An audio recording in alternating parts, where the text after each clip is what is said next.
And there it is. Roll up, ladies and gentlemen. One man went to mow. There it is. Here it is. Here I am. You should be here too. The session commences and your company is required. We're doing that thing again. You know we are because you know that we always do. So we're doing that thing that we do round about this time that we do it. So come, let's do it together. That thing that happens with that Oyo guy. One man went to mow, the eagle has landed. Water, only water, where they see ma. Water,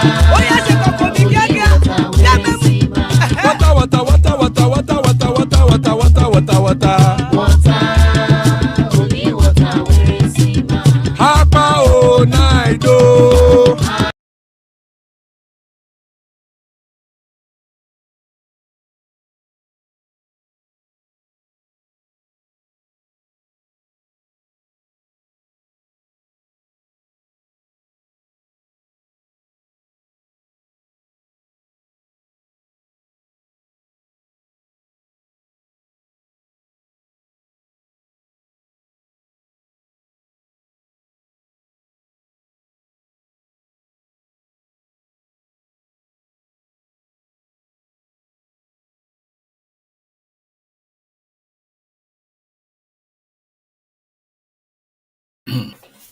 And there it is. That happens once in a while. I do pay for the streaming service. You'll be surprised.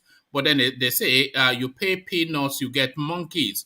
So this StreamYard is something that I'll have to revise because it cannot seem to sustain what we're trying to achieve here. It is a paid for service. You wouldn't know that the way it crashes all the time. It's crashed, so we go again. One man went to mow, the eagle has landed. Water, only water, water, only water, where they see ma. Water,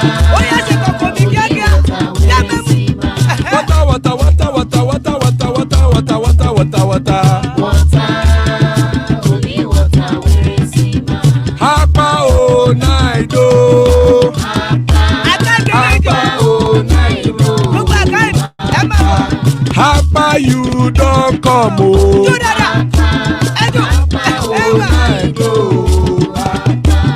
Hapa o naido.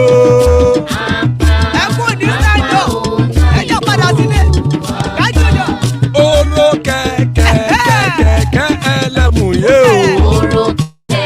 Ilé sọ́díyà kẹ̀kẹ́ ẹlẹ́mù rẹ o. Bobby master kẹ̀kẹ́ ẹlẹ́mù rẹ o. Chief Latif kẹ̀kẹ́ ẹlẹ́mù rẹ o. Eruku lẹ̀lẹ̀ ẹlẹ́mù dé.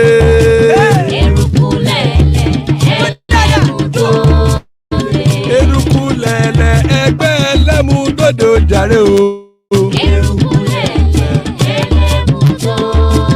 Eruku lẹ̀lẹ̀ Ghana ti dé ẹgbẹ́ bọ́dì.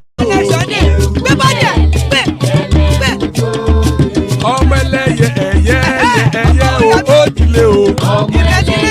Odúyẹ̀lá ẹ̀yẹ o ó dilé o. Petro Sodana ẹ̀yẹ o ó dilé o. Petro Sodunke ẹ̀yẹ rẹ̀ ó dilé o. Ẹlẹ́kọ̀ ọ̀run mú ìní o.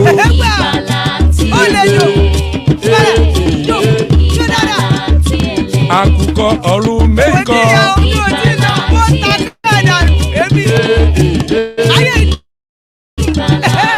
Ikú kò ní ríwà gbéṣe o.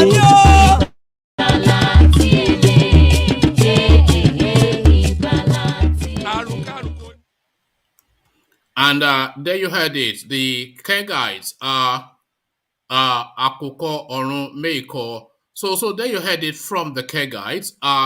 Akuko Orun Meiko. As guys, I bring you this.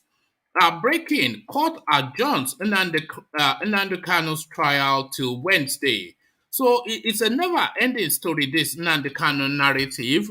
You know, is either going to yin or yang, so it should just yin or yang in one direction or the other. So they determine this guy's faith and let us move on. but in and out of court all the time. They've adjourned it yet again. That is not to say when the court takes session again, that is not just to adjourn it again, because that's the antecedent, that's the precedence, and that is what has been happening. So the anticipation of an adjournment only to adjourn again, court adjourns NNAMDI KANU'S trial to Wednesday. So if that trial now going to start in full swing in on Wednesday, don't hold your breath, but hold your breath for this. You are the only candidate in your party. PDP's Aliyu campaigns for Oshibanjo. So Aliyu Babangida, of course, the person in play here, the former governor of Niger State. So again, the headline, and I think also a cousin of IBB, if memory serves. Again, the headline: you are the only candidate in your party. PDP Aliyu campaigns for Oshibanjo. So quite what is in play there, we'll find out in the fullness of. So we find out this in the shortness of why a president rather of Igbo extraction will be nonsense. WIC is the attribution, but who is WIC? Well, you have to wait to find out. But you don't have to wait to find out what they are saying. At least the headline: why a president of Igbo extraction will be nonsense. So quite why? Because we all have our reasons why it would be, but what reasons they are adducing, we find out in the fullness of.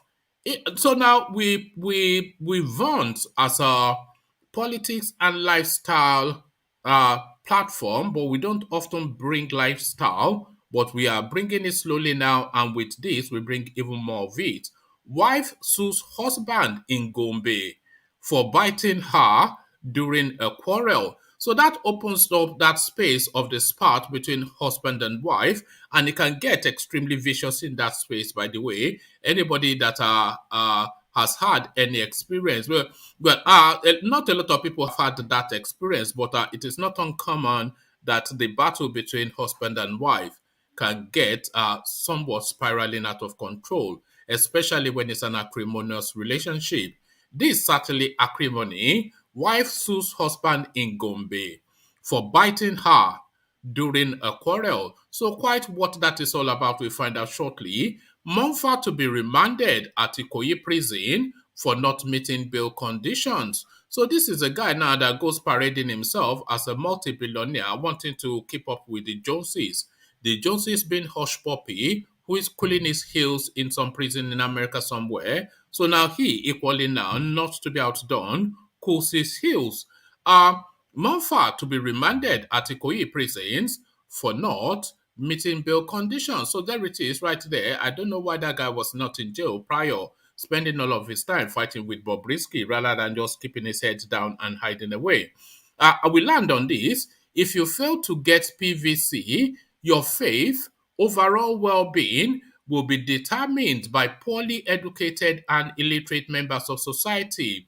Bauchi governor's son warns. So setting aside the yam head that is making this headline, but to the substance of what he has to say. Because this speaks to all of us, really. This is the story of all of us. But I will get into that in a moment. But again, the headline: if you fail to get PVC, your faith, overall well-being will be determined by poorly educated and illiterate members of society. Bauchi governor's son warns. So quite what that warning is and who should be heeding it, we'll find out in the fullness of. So plenty and plenty to find out either in the fullness or shortness of, but either or neither in the fullness or shortness of, nothing will happen until we come in via what is tradition, the eastern quarters. But where are we going to come in from? From the eastern quarters this time around. Well, he is in court and he is their savior. Holy, holy. Another savior. Holy, holy, holy, holy. Another savior. Another savior. Holy, holy, holy, holy.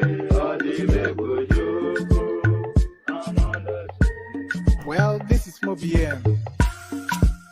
This is dedicated to the gallant heroes of the Nigerian Biafra War and IPO families all over the world. I remember the Nigerian Biafran War, in the thickness of the Biafra genocide. Hey, one man revived the vanishing hope to life. Let the great Biafran army to fight, and they were singing out, holy, holy, holy, holy, is another Savior.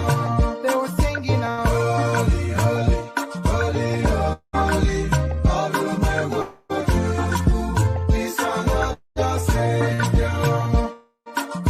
Holy, holy, holy, holy, is another Savior. Many years after the genocide, whoa, yet another great leader has risen up now. Oh, and he's leading the Biafrans to victory. Inyomadika yabika kokwana mno. Hey, anamekele mazucheme. It's an honor having you on board. When I'm singing along, holy, holy, holy, holy, Nandekano is another Savior. Gonna sing along, holy, holy, holy, Nandekano is another Savior. When I sing along,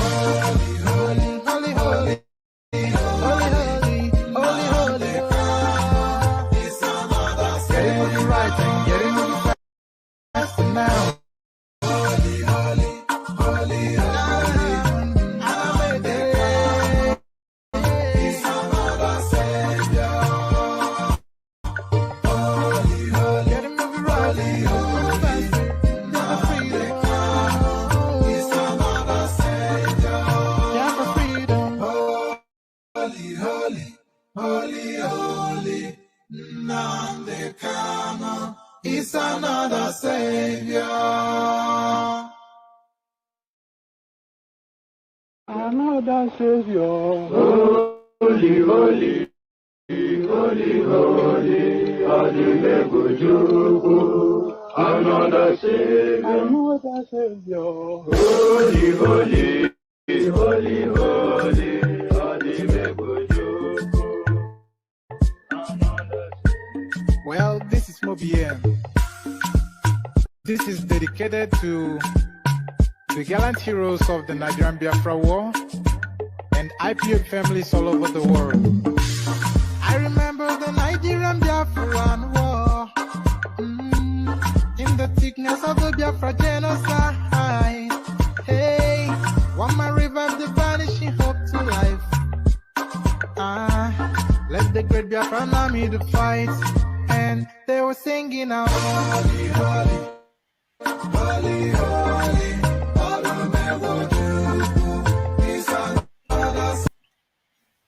So you heard it here first. Holy, holy, holy, holy, Nnamdi Kanu is their mother's savior.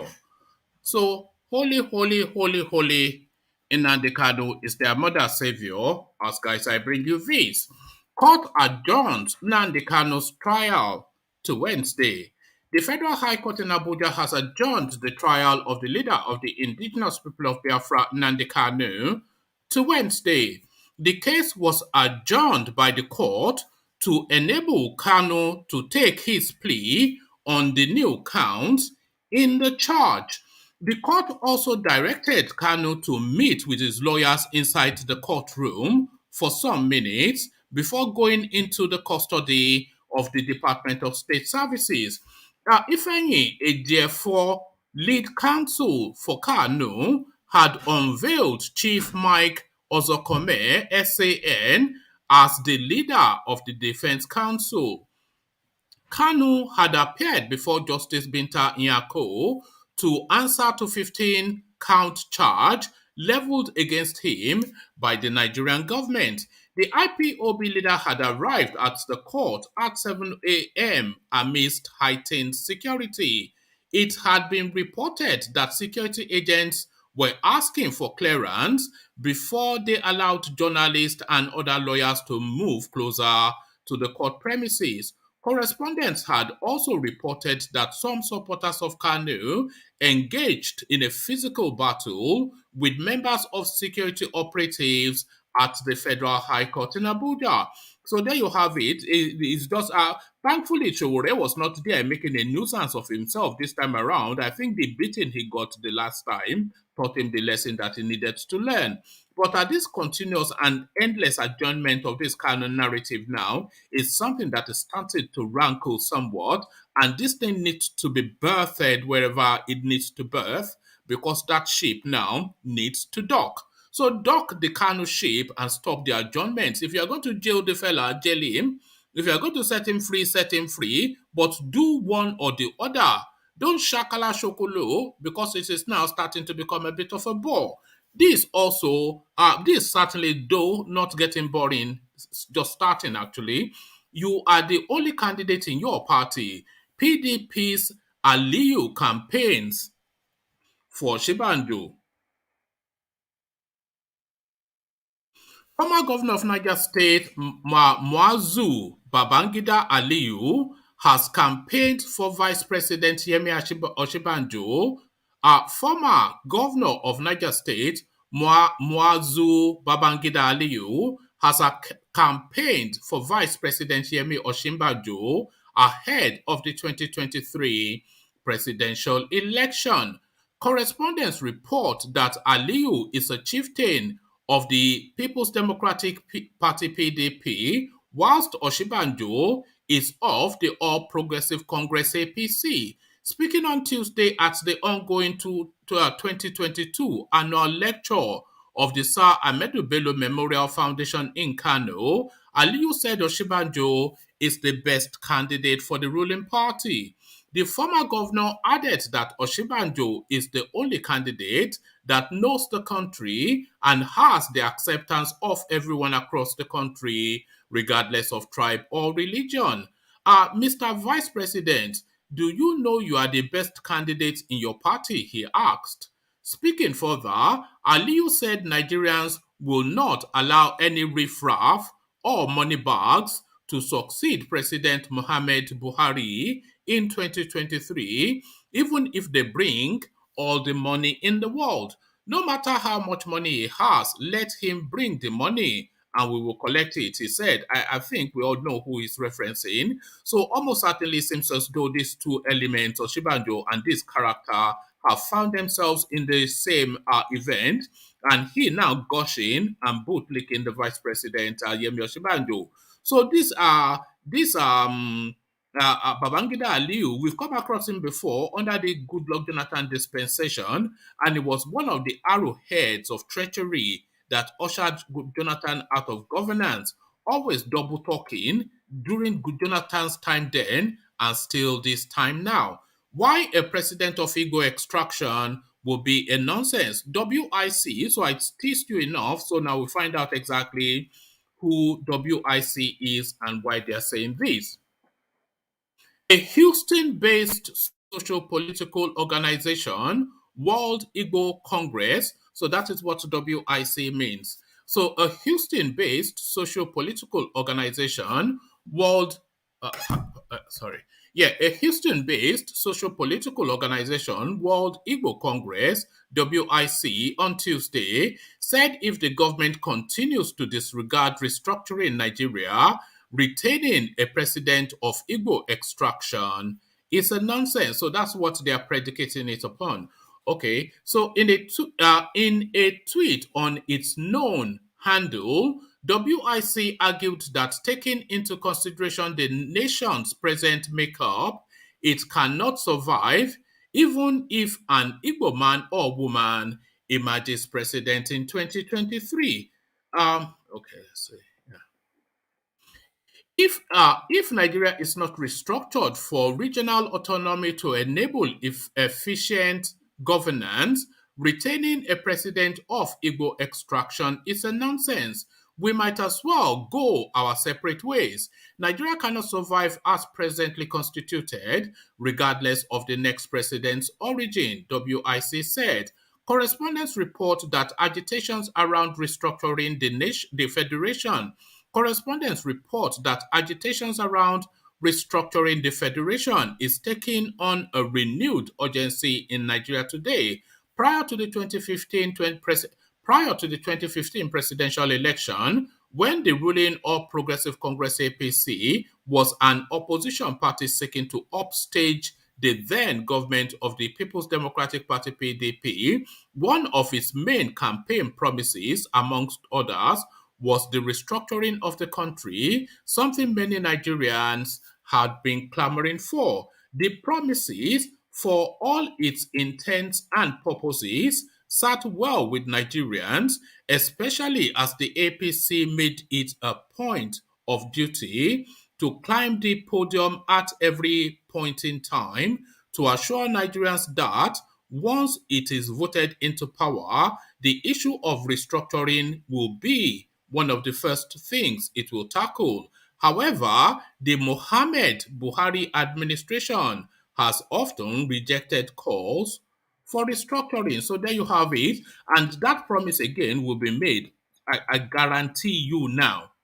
That promise again will be made in the course of this upcoming campaign. So every leading presidential candidate, at least one of the leading presidents, I'm pretty certain that that's going to be the cornerstone of Atiku's campaign, restructuring. But then, of course, we all know that that is only ever a campaign tool. But there you have it. But the Easterners will have it that you just keep your presidency. If it's under this structure, it is irrelevant who the president of Nigeria is. And I, for one, concur with that sentiment. It is not really the president or no president, it is the structure. It is the structure of the country. The structure of the country is a failure. And if the country is if the country rather is properly structured, nobody will give a hoot who the president is because the function of the country is already institutionalized. But there it is, a total nonsense according to the Eastern quarters. So from that, let's take a pit stop, a break away from politics a little bit. Wife sues husband in Gombe for biting her during a quarrel. A Nigerian woman, Lawiza Mwazu, it's a funny thing. Nigeria is not one country. We say that often. So now, a Yoruba man called Tunde called Bayo, an Igbo man called Uchenna Okechukwu. What relationship on earth would a person like that or people like those have with somebody called Lawiza Mauzu? You know, there's just no correlation. It might as well be called Ni Hao Hun. There's just, you might as well be a Chinaman, a Chinese woman. There's just no correlation between a name like that and a name like Bayo or Bade. What is that to do with a Yoruba person? And they claim that we're both Nigerians. A Nigerian woman, Lawiza Mauzu, has dragged her husband, Alhaji Mauzu, before the Chief Magistrate Court, sitting in Unguwa Idi, Gombe State, over claims of domestic violence. Lawiza, in the court documents, accused her husband of biting her whilst they were quarreling. She also alleged that her husband beats her regularly when they have misunderstandings. The latest quarrel we had was when I refused to cook food for the house. My action was as a result of non-provision of firewood or charcoal by him. When he beat me for the first time, I went home, but my father asked me to go back. My husband later resorted to biting me. My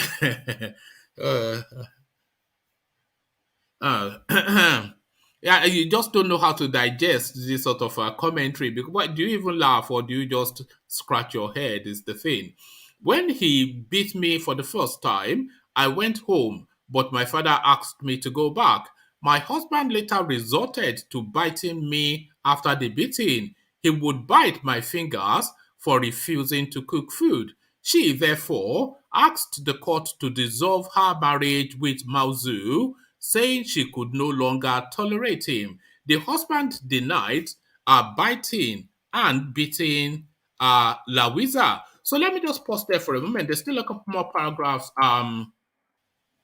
to read out. But let me just pause there for a moment. The husband denied biting and beating Lawiza. You see, there are certain things, that is said, and the thing that is being described is so peculiar that it cannot be anything but true. So the woman says the husband beats her and then bites her, So that is quite specific.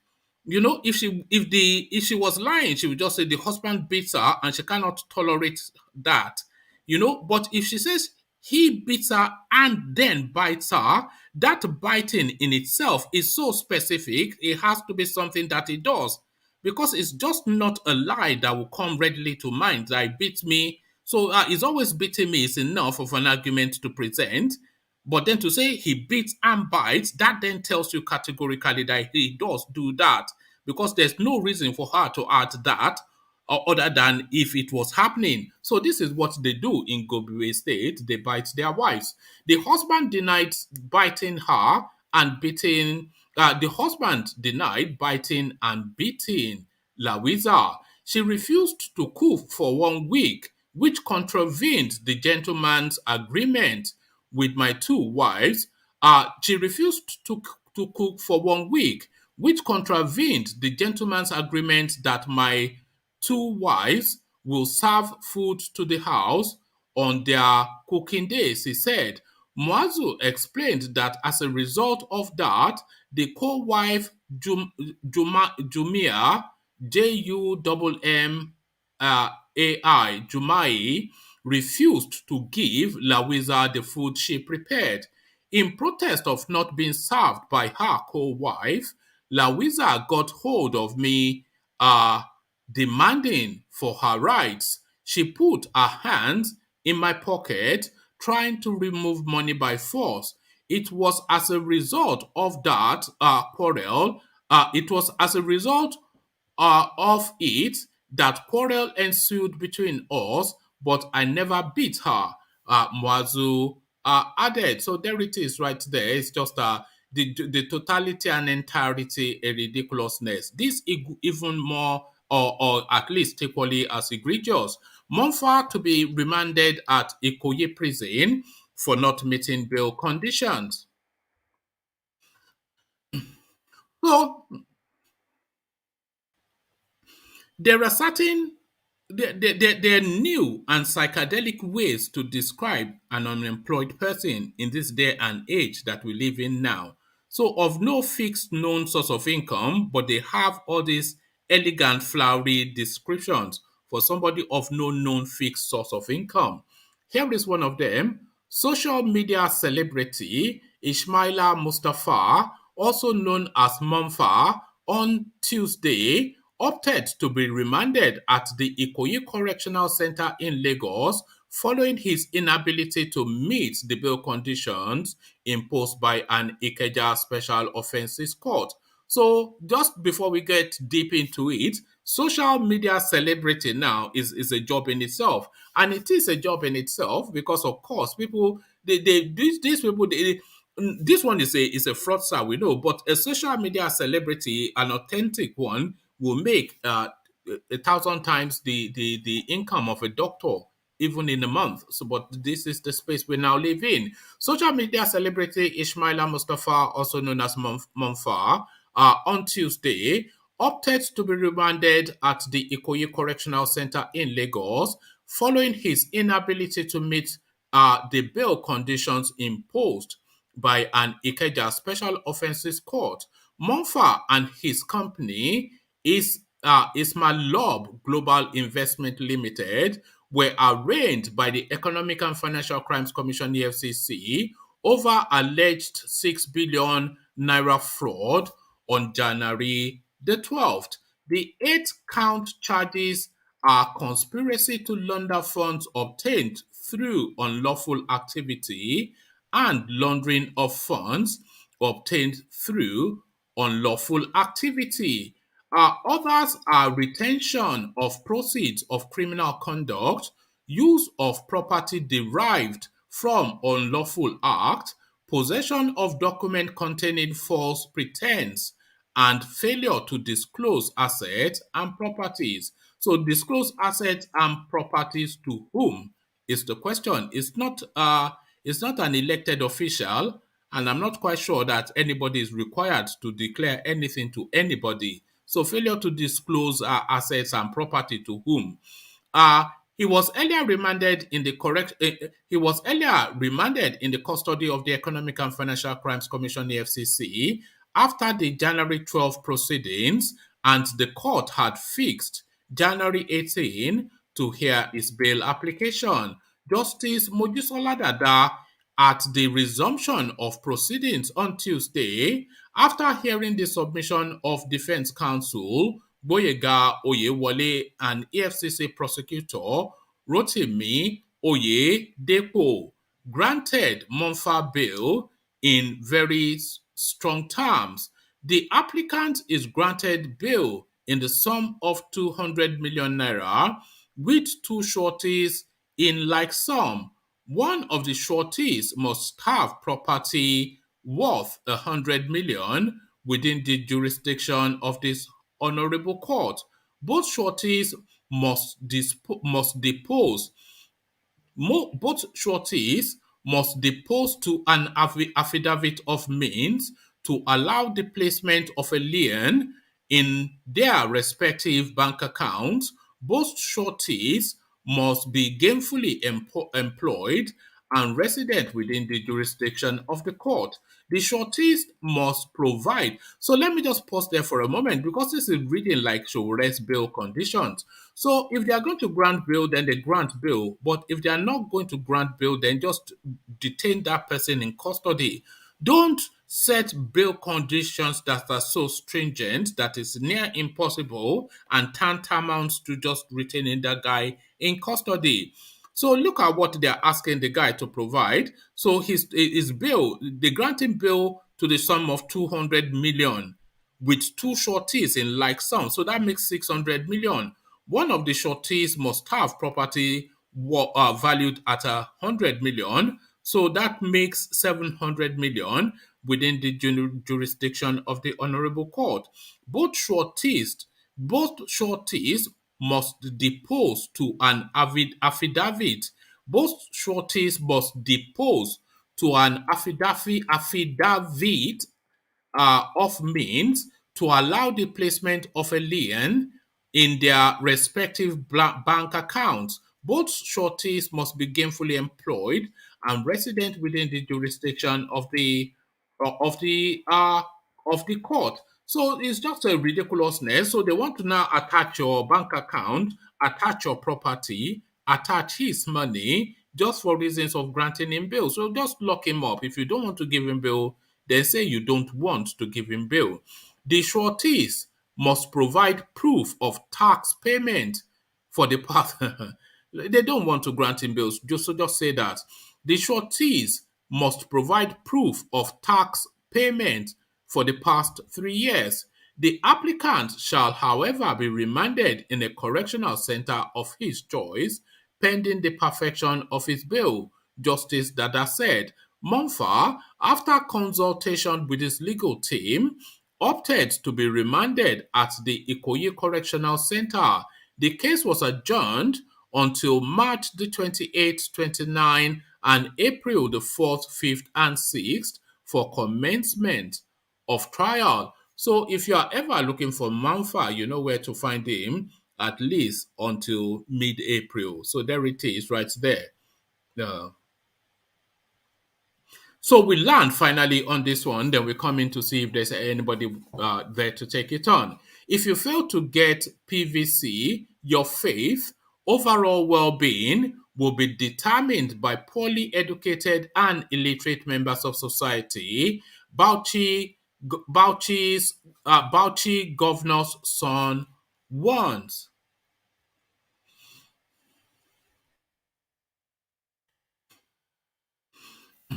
Abdullahi Mohammed, the son of Bauchi State Governor Bala Mohammed, has joined the growing voices urging Nigerians to get their PVC ahead of the 2023 general elections. Taking to his Instagram on Tuesday, Abdullahi shared a list of poorly educated and illiterate Nigerians like Almajiris, tomato and sugarcane sellers who have their voters card. According to him, if educated Nigerians don't heed to the advice to get their PVCs, then their faith and overall well-being will be determined by these misinformed members of society. Last, if you don't heed to this advice, your fate, destiny, and overall well-being will be determined by poorly educated, misinformed, and illiterate members of society, he wrote. Be the change you wish to see. It starts with you. Complaining and insulting people on social media has never and will never work, he added. So I'm not quite sure if that last bit stands to reason, but because the pressure of social media does affect change. So now let's now see what tweet is put out. So this is him now. These are his words now from his Twitter space. Amajeri has PVC. My Shayi has a PVC. My Barrow has a PVC. My Debino has a PVC. My Goro has a PVC. Gateman has a PVC. Onion and tomato seller have a PVC. Shoe shiner has a PVC. Sugarcane seller has a PVC. Bus driver slash conductor has a PVC. Motor park agbero have PVC. You, a student or a graduate with BSc or MSc holder with all your education and exposure, still don't have PVC. The worst thing is that you even try to justify why you don't have one. My vote won't count. For the sake of those who paid your school fees and fed you through school, please don't make all your education slash exposure useless with statements like that. If votes don't count, politicians won't bribe and pay people to vote for them. Go and get your PVC. Last, if you fail to heed this advice, your fate and destiny and overall well-being will be determined by poorly educated, misinformed, and illiterate members of your society. Be the change you wish to see. It starts with you. Complaining or insulting people on social media has never and will never work. So this is what the Aboki has tweeted out. So what are you making then of that of those words by this rent for hire Omamala? So the words of Omamala, but let's hear an Omo Yoruba counter that. DOG, I see you. Solly, I see you. Ajale Koko, I see you. And Tony, I see you. So good to see you all, gentlemen. So the Omamala speaks. What says you, DOG? What are you making then of the words of this son of Aboki from Bauchi State? What are you making of that? Be the change you want to see. So says the Aboki. What says you, DOG? Yeah, good evening, everyone. He has a point to some extent. Obviously, votes still count, and if everybody stand up for their votes, like they did in Edo, is it Anambra recently, where everybody really stood there, because that's another thing, and that is boils back to what we were saying yesterday about Showore. If you build momentum and you really change the narrative and sensitize people, people will know they can stand up for their votes.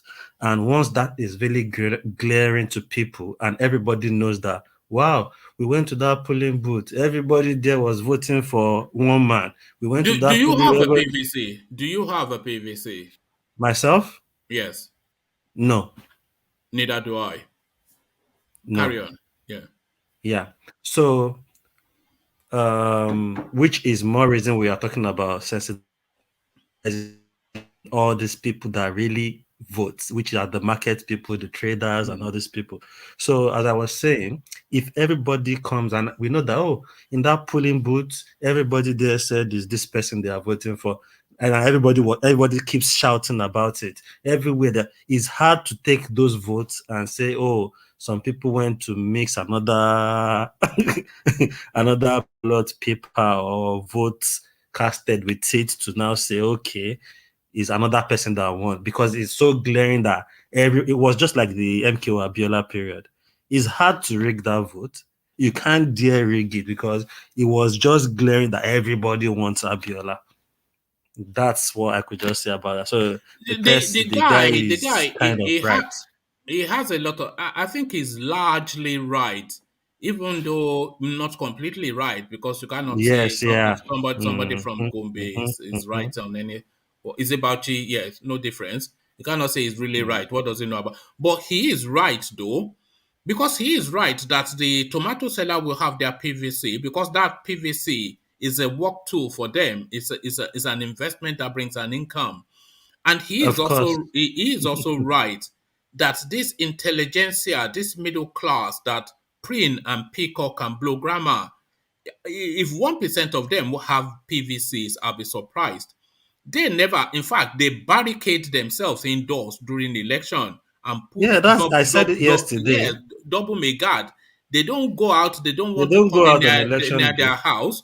And then when and they they are the end up with ones. somebody like Buhari, They are the ones that they wait start to for. lament. They are the ones that wait for the news on TV to say who won. What do you mean they? It's we really, isn't it? Because you and I, we don't have PVC, do we? It's we. We are the ones. We No, are the real. There's a but guy, Ola, obviously, that comes here that says the obviously, I middle know class. I won't be in Nigeria when they will do the election. So it's we. I agree because Mm, I remember back in the days. Truly, I know a lot of people that just stay indoor, mm, and it still goes back to what we were saying yesterday. It's because most people are even scared. They don't know what will happen at the polling booth. Thugs might come and start beating people. mm. I remember Babade Dibu days. They will come beat people, machete What do you people. mean you People will remember? run. Were you not part of it? You were part of it now? Is that not your set? Or you think I don't? We know now. Eh? Everybody will run. Everybody Mm, will run for their life. So people have learned their lesson, and that's what I suggested. That even most Nigerians, revolution is hard because most people are scared of their life. Revolution is easy where people are ready to die. People can come out and fight. They will arrest you where everybody will come out, shoot us, kill us. So if that is not happening, you know, Ola, of course, that comes here. That is one of his things that he chants the most. That the biggest culprit in Nigeria is the middle class, because they talk a lot. The change in that country is in their hands, but they're too timid and cowardly. They cower of indoors, course, yeah. and then they lament and complain, talking grammar, and It's very, Ola is very right because that's just the case. And I just think this issue of Nigeria, it is everybody knows what is going on. It is only if you want to lie to ourselves. We know some people are not that enlightened to understand their right, what they could do, and all that. But I just still think we mostly all know what the problem is.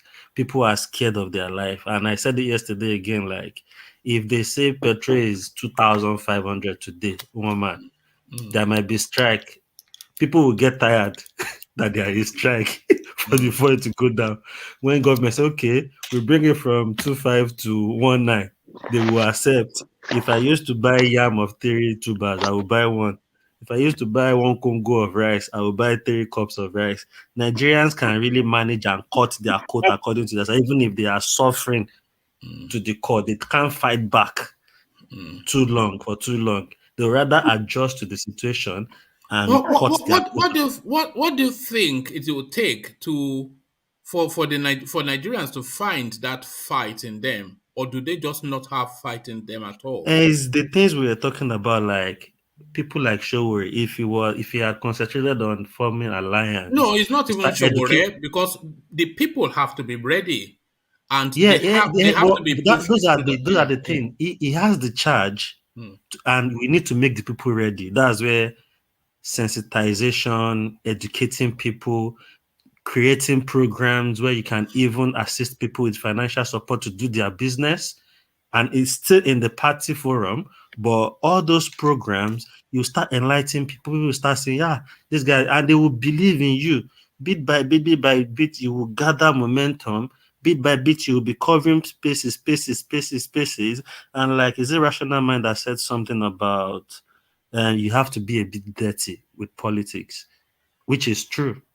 You have to be kind of dirty in a way, not dirty in a bad way, but there's a way you can be dirty just to. But do you not have to be dirty in a bad way to play There's a Nigerian way you cannot be politics? dirty in a bad way.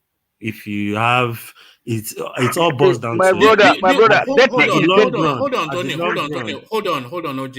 at the long Hold on. run, I When I think. say hold on, then just hold on because I want to. You've landed on a point that I wanted to interact with you on. So when I say hold on, Okay, you just don't steamroll through. Just hold on so that the conversation flows. okay. I was going to say I've lost what I wanted to say. Carry on, yeah. You were saying, is there a way to be dirty and not be in a Oh, bad yeah, way? no, I was going to say that is it possible for anybody to hold any position of meaning in politics in Nigeria, any position of meaning in politics in Nigeria and not have taken a life? Taking a life. Yes, taken a life. Um, Either through sending his it might talks, not be. It through might not be sending his yeah. directly, but it's most times even happen directly, and there's where the issues of even godfatherism comes in. Some people are there; they want to back you up. That's why we really need to flush all these guys out. If you come in a way, that's why I said dirty can be in a good way. Your intention is what counted. My dirty that I'm talking about is not about you murdering people that are going to be against you. But this likes of politicians we have in Nigeria now is do or die affair for them. They are not ready to sensitize anybody. They just want to grab the power by force, which is another problem, which is why most people are scared. And they have all the thugs, everything. Like, for example, NSAS, there were some people coming out from luxurious jeeps, buses that were thugs, cantering and fighting people protesting. They are paid by all these top. But They are that is paid by all these top people. They but didn't just start. sorry, carry on. Yeah. Okay, they didn't just start coming from nowhere. Do you want to tell me an Agbero has a Lexus Jeep of 70 million and is dressed and coming with his boys like that? It's not possible. So they were You being. see, the point I was trying to make was that when I say is it possible for somebody to hold any position of meaning in politics in Nigeria without having taken a life, that's not to say the person will go out and shoot somebody. No. But there have been instances where they killed their political rivals. I think we've had that. Even this now, your Jagaban, there was one guy called Fatai Williams or something. There's a lot of Yeah, allegations around that, yeah.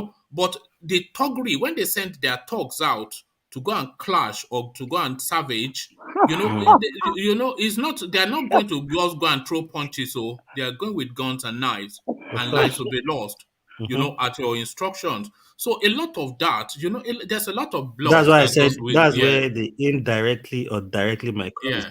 And sometimes you, as the aspirant, might not be the one even sending people to kill people or sending the thugs out.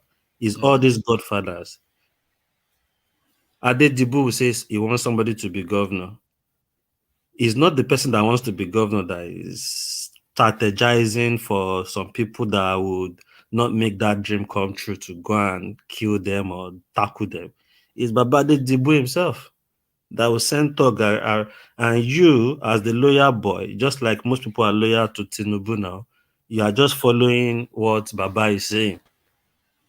That's why I say it can be indirect or indirect, which is why we need to flush all of them out.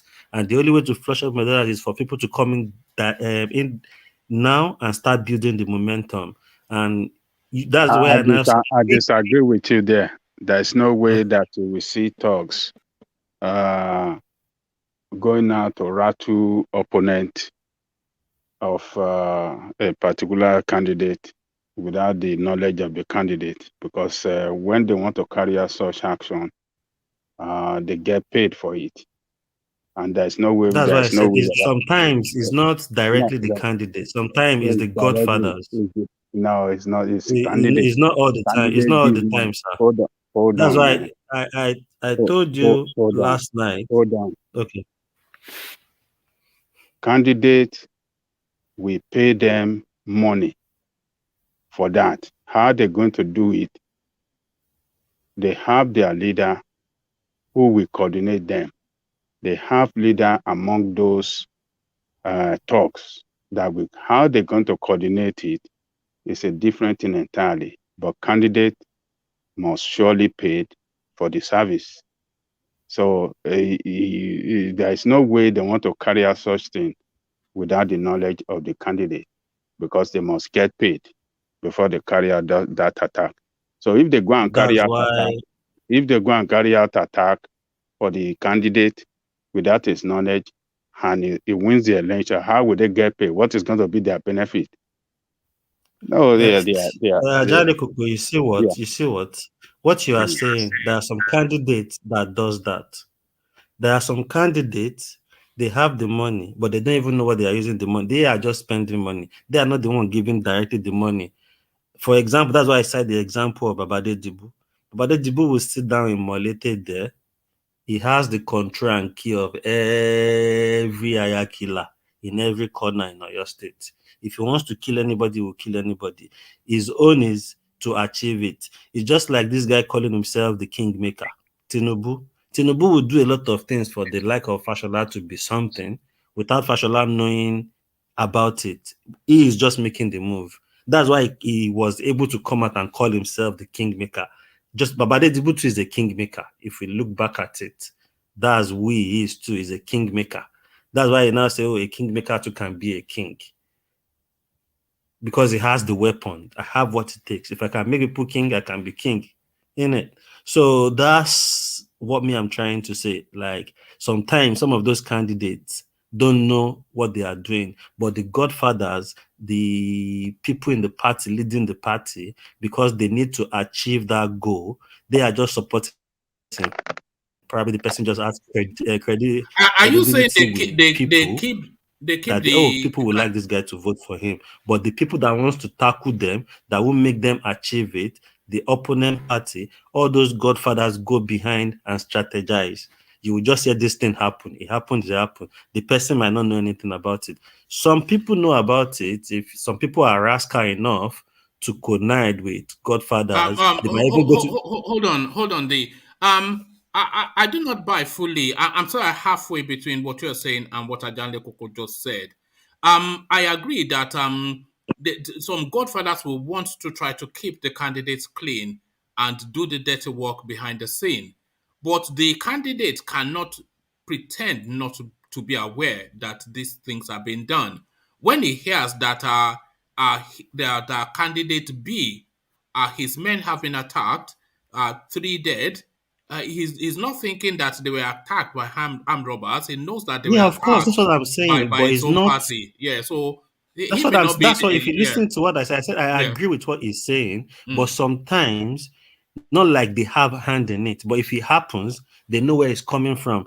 And that's where, even being the godfather and the kingmaker, you can't even challenge it. You just be quiet. To my original question then, is it possible for anybody to hold any significant political office in Nigeria without spilling blood?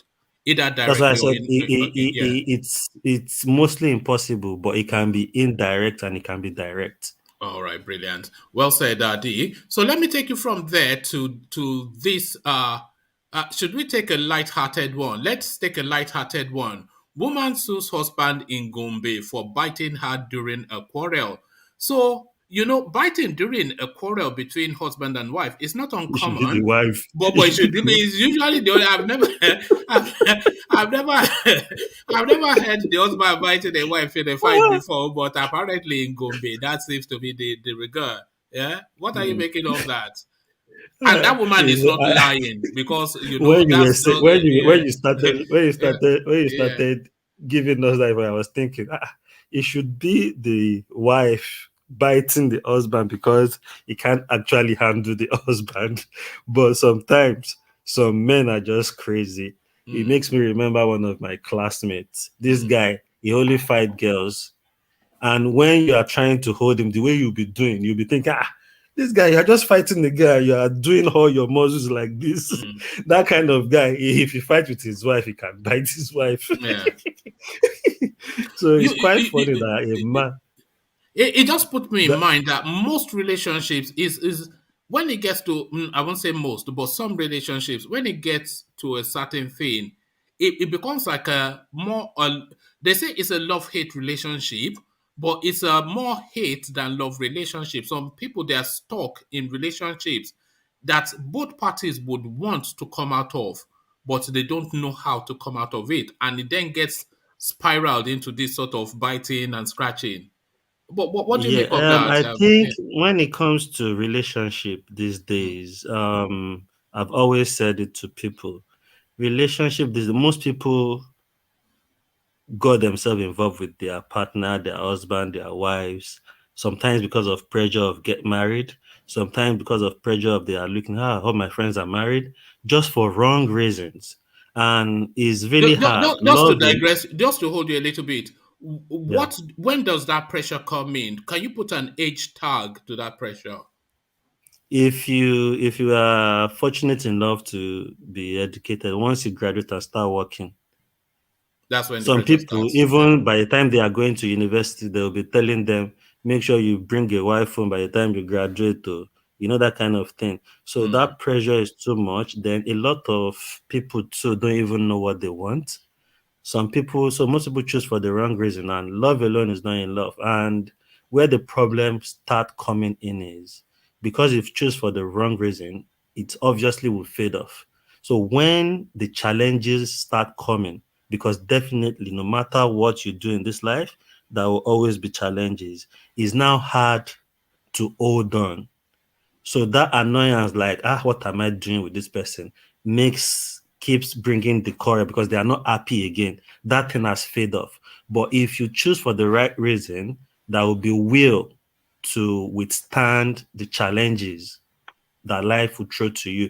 There is nobody that is married today that can say, oh, there is no challenges. But once a woman have choose this man for the wrong reason, once those challenges start coming, it will blindfold you of that reason, because that reason is nothing to compare to what life will throw at you, is now hard to continue.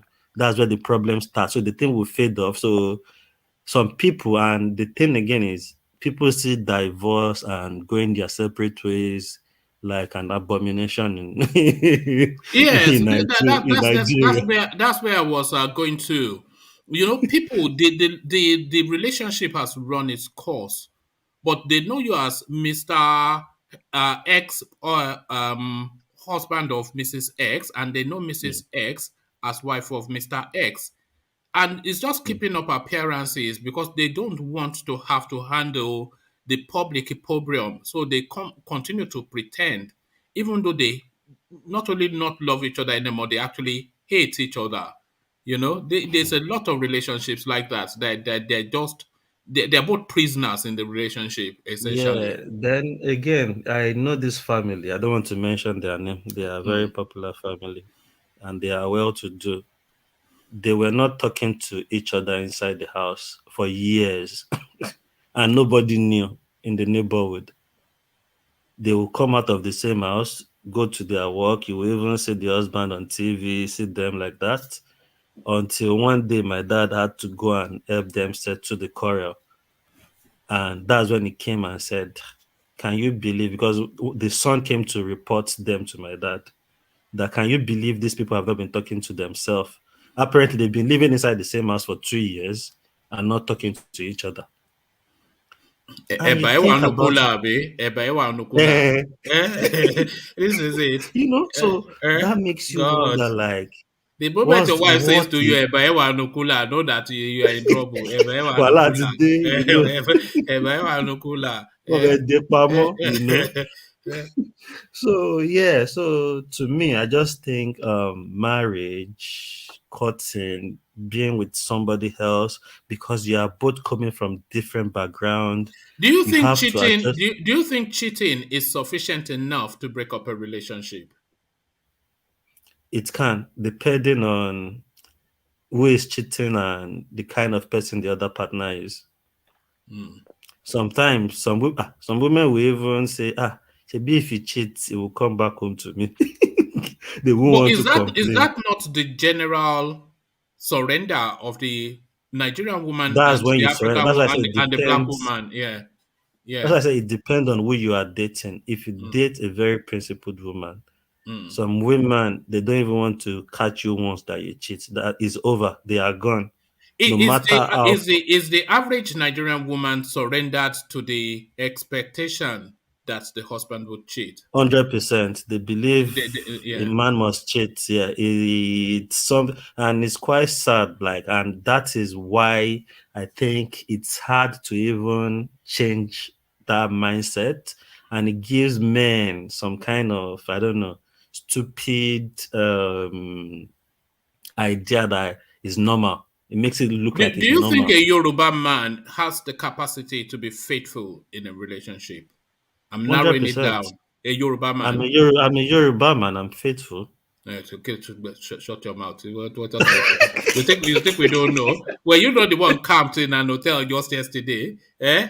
Yeah, I'm in the Eh? hotel. I'm not with any woman. I'm working now. I'm in Portsmouth. Ah, I'm in Portsmouth in look another at this hotel. guy. Look at this guy. Eh? Eh? you know. Eh? So yeah, to be honest, you can be, and I think it's not. It dep- I think your mindset, what you involve yourself with, the kind of people you involve yourself with. Some people are easily distracted, and some complaints can disorientate you, even if you want to try, because obviously temptation comes, but sometimes it's easy to fight it if you are a bit principled. And if your temptation is coming, you're not that principled, and you now have company that can actually disorientate you, it's easy. One guy invited me to a bar one day.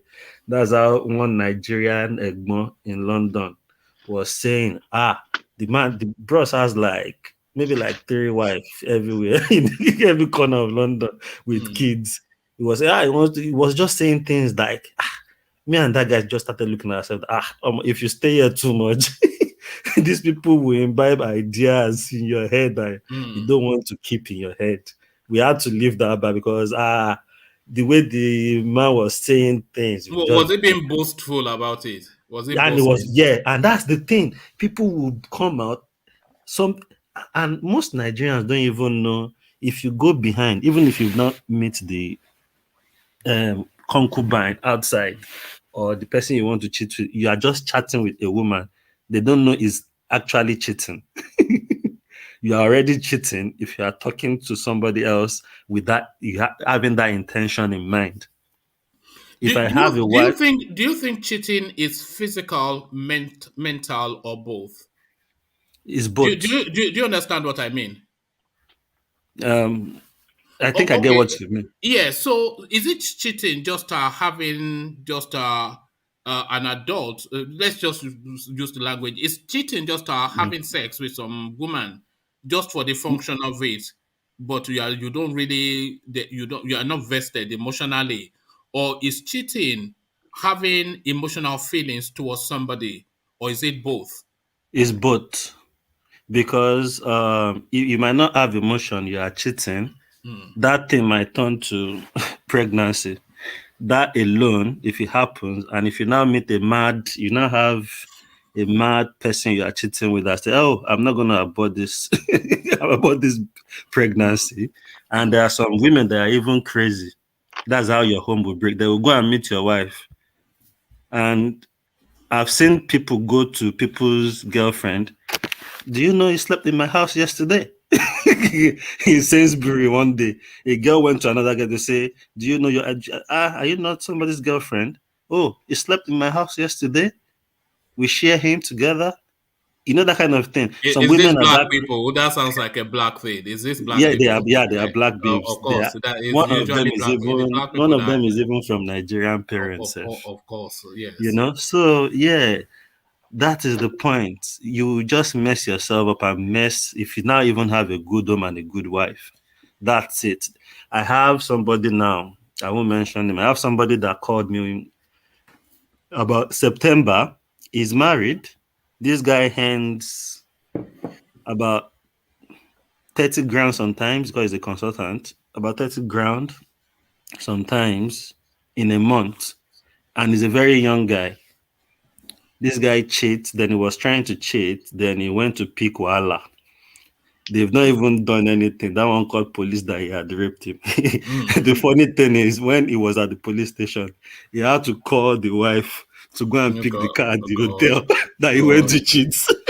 Eh, You know, Jesus. so see the problem you've put in your own house. So obviously your wife can't trust you anymore. That little problem can destabilize your family for years. It might even end the family. But people don't see that picture until it happens. They just focus on what they want to do. But if you can think that far and reason all these things, sometimes it makes you push back a bit like, oh, no, I don't want to lose this woman.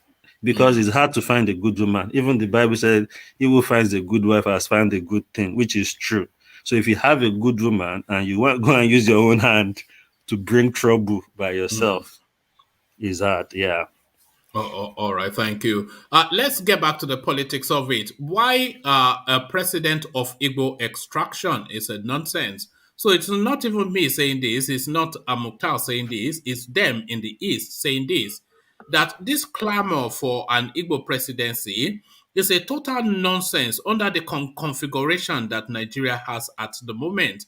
The country is meaningless, so therefore having an Igbo president has no meaning. So the country has to first be recalibrated for any president or anything to have any impact. That's the argument of this Houston-based Igbo social political group. So, but do you concur with their narrative? For me, a lot of people have been saying on this platform several times, even Ajani Kuko have said this several times, that it actually doesn't even really make sense when we factor in tribe and what culture and what religion should be president. We just want somebody that is best, somebody that would do well, somebody that would impress us, somebody that we can see our country and be proud, like, yes, that's my country. You know, so all this, whether it's Igbo, to be honest, whether it's an Hausa, whether it's a Yoruba man, and I think we are getting to that point, which is actually, we can see from the parties to now, people, all these zoning is turning to problem now. People are even now saying, if I'm competent, I'm competent. What is zoning? What is this? But because that's what these people have been doing, it's hard to change it. But for me, I don't think we should really even factor all those things to who rules or who doesn't rule. We are all Nigerians. Like for me, I still want one Nigeria. Even it's sad that everyday things happen and gives you the idea of we think it's better we just go our separate ways. You want one Nigeria over and But above still, yeah, I Yoruba. think we are better together if we can find a good leader that can keep us together. You want one Nigeria over and above Yoruba nation. If you had a choice of the two, which one would you pick? I would choose one Nigeria. Over Yoruba nation. Yeah, there is a lot to gain Which part of because Yoruba even land are you from? the funny thing is my dad is from Ondo State. My mom is an Akwa Ibom woman. Oh God, that's okay. Carry on. Yeah, we know. So for me, I think one Nigeria is better because even it's not that easy to go our separate ways. There will be fights, there will be wars. people will come up with an idea that it is with the Yoruba that owns one land. We want to take this land, just like Putin go and annex Crimea from Russia. All those things will be happening, and the way our mentality is, if I may put it like that, you will see Hausa fighting for one land in maybe close to Kwara. It's Kwara, you know the hair. Yeah. Then even there is still this narrative that it's not that clear, but I think it's gotten to the point that people just push it aside. Some people will say people from Ilorin are not Yoruba. Ilorin is You know? 80%, is 70-80% Yoruba. But the Exactly, funny but some thing people is still the claim, because emir, the I emir is studied always at a Fulani. Lautech. Yeah. I studied at Lautech, so I go to Ilorin often. So I know, so you can tell it's Yoruba, but you can hear people whispering underground sometimes, like they are not real Yoruba. Even if the Yoruba is counting them, some Northerners are still counting them as more of them, you know. So now see the fight, what that trouble will cause, and those kind of war, it doesn't end on time. It persists, even if it's not major. The killings will still be going on underground. You just So say, they've if killed you one cannot Hausa man, or find they've solution, if you cannot find solution to it, you can't find the right leadership to bring us together as a nation. So what's the way out? So what's the way out? Why the can't way out everybody? is to find the right leader. I'm saying in a situation where we can't find the right leader, what do we do? We do revolution. We face people. We take over, because obviously now Ajale Koko, Yeah. it's obvious to us. Like, even you look, where is NNAMDI today? Where is these people have the weapon in every corner? They've Forget about created the weapon. weapon for themselves. They've made the constitution even a weapon for themselves to use against anybody coming out to say anything. That's why, for So me, we have to I think the remain. peaceful way and the reasonable way to go about it is for people to form alliance, youth with people, or youths, people should come together, start bit by bit, like you said yesterday, that they can start now, but they don't have to aim the presidency, but they can start capturing those places bit by bit. Then, like I said earlier, if you start reaching out to people, there are programs, even programs that enlighten this market people, programs that can even help them with their business, support them financially, and you start educating them in all this meeting, rather than invite all these people to meeting in the name of giving them 5,000 in envelope and convincing them to vote for the party. They are a member of the party. If this man comes in, they will just make promises. So because of those little 5,000, but if they see people communicating with them constantly, supporting them, helping them with their small businesses, supporting them in all ways they can do, and enlightening them, and it's still more of a party, but that has the program that helps with elevating poverty in it and all that.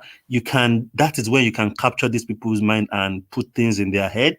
But if you go to them in the name of, if you take money today and you go and vote for them for 4 years, forget it. That is why most of them have PVC, because they know, okay, some people will share money in election. They will take the money Yeah, because they that's are what I'm saying hungry. now. That PVC is an investment to the I'm telling tomato you. seller. I'm telling you. So, well, is when you just think about it, it's just sad. It's just sad. It's just sad. All right, thank you. And to this space, Babangida Aliyu, I'm sure you've been a political person yourself. You know who he is. Babangida Aliyu, former governor of Niger State, he's found himself at an event with Oshibanjo and pointing in direction that, look, only you can save this country. So that momentum around Oshibanjo is gathering somewhat and is starting to, echo around the political space. So it's almost inevitable that these two elements will clash, Oshibanjo and Tinubu, but who comes out on top? DOG. If the dirtiness of killing each other didn't come into it, and Osinbajo can hide his head, I think the Northerners too are looking at, okay, let's even have plan A and plan B. Let's fight for we are not doing zoning. Then if it has to be a Yoruba man, it has to be Oshibanjo. They've in the little while Oshibanjo has been vice president now, they've dined with him. They've seen he's a gentleman. He doesn't have Tinubu vibes, even though he's Tinubu's Uh, person, but ca- can I Yeah, come in. can I interject? You said Oshibajo is a gentleman. Do you think he's a gentleman, or do you think he's just a meek coward? Yes, do you think he has backbone? Yes.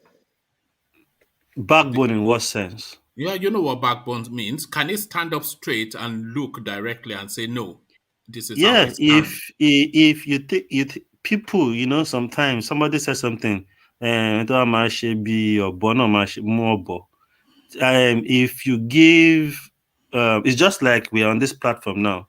If you say, Tony, come and be the one anchoring the program this week, Tony will run it differently. He would do more than what he does when he just come to the platform. If you give Oshibanjo the power, and Oshibanjo now know that he has the ticket and he wants the ticket, he's not the president, he can deal with Tinubu now. You think Tinubu and Fashola had a lot of issues No, when no. Can Fashola he was deal with governor? Nigeria? Can he deal with Nigeria? The Yes, complexity I of think it. so. I think so. Because I There's see nothing you need. Oshibajo as like good luck Jonathan, just some book person. He's a book person, Yeah. but he's more of a people's person. He's a pastor. He mingles with people. He has good luck is not so into people, if you get what I'm trying to say, like that.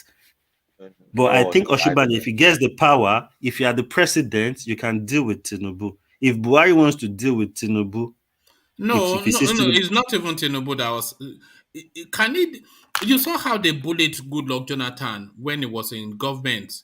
Everybody was just bullying him because he didn't have sufficient enough, not the confidence, not the bravity, not the stand I think uprightness. Oshibanjo can handle himself. He Mm. already sees everything. He's been the vice president. Even though he's quiet, he knows the reason why he's quiet. And I don't blame him. He sees even before now, even before Tinubu, since everybody have been coming to London to say hello to Tinubu, that I say everybody have been clamoring Oshibanjo even before then. So he know what is going on. A lot of people want. Will Oshibajo be able to reverse all these Fulani laws and policies that Buhari has instituted? Will he be able to Of course, reverse I that? think because if he now has the power, wọ́n ní tọ́wọ́ ẹni bá tí tẹ̀kú dà báwo ni Yorùbá ṣe máa ń sọ kí ni tọ́wọ́ èèyàn bá tẹ ikú dà èèyàn kì í béèrè ikú tó pa bàbá èèyàn àbí má ṣe máa ń sọ, so if he has the power, that's what I'm saying. Like now, if I'm under you and I know you are doing something wrong, but I know if I say anything, with you pointing one finger at the person and say, go and deal with him, I know I'm gone. I won't say anything. But if I know if I get to over you, ahead of you, I now have power, I can counter you. I probably even, because I was close to you, I probably even know the things I can use to lock you up for years if I want to. If Oshibajo goes against any policy, if he reverses any policies that Buhari has done, or he seeks to attack anybody within this administration, would that not be an indictment on him as a person, being the number two citizen and sitting co-driving the front seat when all these things are happening? So how can he reverse anything when He he will, he will equally as reverse it. culpable? He will Is it definitely not reverse it if culpable? he has to reverse it, because it's now his turn, is his term, is in charge. If we look at it, Nigerian, Are you most holding of our Oshibanjo accountable for anything that's happening in this administration? in sort of way, but if we look at how everything started, you will understand him being quiet. And obviously, even before A all lot of these people new are giving this guy a pass, and I don't know why. But sorry, no, carry on. Yeah. you know why? You know why me, I think? Mm, Because mm, if we don't want to be biased and we want to really face reality as it is on ground, if you look at the kind of person Oshibanjo is, he's not a person that wants wahala of like people like Tinubu. And I think even before we as citizens are hearing people shouting Oshibanjo, I believe inside, in total, inside, a lot of people would have been said, be going to him to say, we think you should be the next president. That's how this politics play. Before people start coming out to say, there would have been a lot of meetings. A lot of people would have called Oshibanjo. They would have met in gatherings. They would have called him aside and say, we are thinking you should be the next president. We don't think people will vote for Tinubu. I think you still have this, you still have that. And Oshibanjo, being who he is, he's seen everything is happened. People are saying, he's too quiet. Every vice president has been quiet. Even Atiku being, I'm sure he will regret being the vice president of Obasanjo because that was what really killed his political career. Obasanjo killed his political career when he was vice president. So it's easy. Most vice presidents are just more like figurehead. They don't really have say. You only see them when the president has gone somewhere in programs and functions that they just go to represent the president and just talk in the podium and they clap for them and they go back and sit down. They are not really major in Nigerian government and politics that we do in Nigeria. Vice president are just there. It's just like deputy governor. Some people don't even know the name of the deputy governor of some states. I don't. I think most people don't know it. I You couldn't know, tell you. I couldn't so tell all you those the second deputy fiddle governor of any sometimes. state. That's why Yeah. some people don't even talk. They just go there, take the salary, take all they can take, be loyal to the governor, does their shoe. The one that has political ambition will tap from it and step up from it. That's how I say it. Oh, all right, thank you. And to this space is now turning into a never-ending story. Nnamdi Kanu turns up in court. The judge looks at him and says, "No, go back to prison and come back another day." So another adjournment. I've lost count of however many adjourn. The guy has not even plead. He has not even taken his plea. Guilty or not. You have to take they present Yeah, plea, yeah. yeah, he has not even taken his plea, and this guy has been in court 50 times. Adjourned again. What are you making of this Have never they even ending tried? story? Have they even started the trial? Well, when they've not taken plea, how can trial start? They have to take plea That's first what I'm now. Yeah. saying. Yeah. They've not even started the trial, so they are just messing with him. They are good. That's how they will be tossing him back and forth. It's easy to do. Even in the UK they do it. Mm. They'll be waiting for forensic, one DNA for months, for years, and the case will just be lingering there. They will just render you handicap. So where he is now, can he be shouting IPOP? Can he be fighting for anything? Can he be fighting for Biafra? He will just be there. Now he's just battling with his life to escape. He has suffered. The So judge they, for they've judge just essentially caged him. That's all they've they're, yeah. caged him. Yeah, it's the same thing that is happening to Sunday Igboho. Mm. Because those are the people that can actually really distort their plans a bit. So that's where it goes back to what I'm trying to say. If you are now the president, you can mess anybody up if you want to mess them up. It is only if you don't want to. They called Tinubu to EFCC.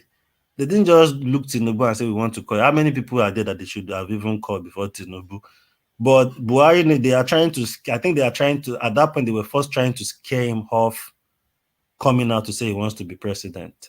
But I think the man has actually, he's a smooth criminal. I think he has the master plan on ground. So he was able to clear himself for whatever they've asked him. And the little thing that they might probably still be not sure and skeptical about, it might not be major, so they will just leave him. And he's not an ordinary man too, so it's hard to. So I think they were just first trying to use that to curb him and say, you don't come out of president. All right. Who do you think? So this is two questions now. Who do you think is going to be the president in 2023 in your personal calculus of what you're reading of the political space? who do you think is going to be the president in 2023? And who would you like if they gave you the hand of choice to choose? Who would you pick? So it doesn't have to be, so that gives you free reign. The second one gives you free reign. You could say your brother or even yourself or somebody that we know. But first, who do you think, reading the political landscape, will be the president of Nigeria in 2023? Who do I think, or who would I pick? No. Because There are two questions. So, who do you think, based on the politics, the reality of it now? So, based on reality, the politics in play now, who do you think will be the president? And then based on a second question: if you had free choice, who would you want to be president? So, there are two questions here. yeah. So the first question, Mm. if I look at as it is right now, the reality, it just look as if PDP only have Atiku on ground for now, and look at APC has Tinubu. I think I would rather choose Atiku over Tinubu. Yeah, but who do you think in reality will win? Not who In would you like reality, to? will Yeah, win.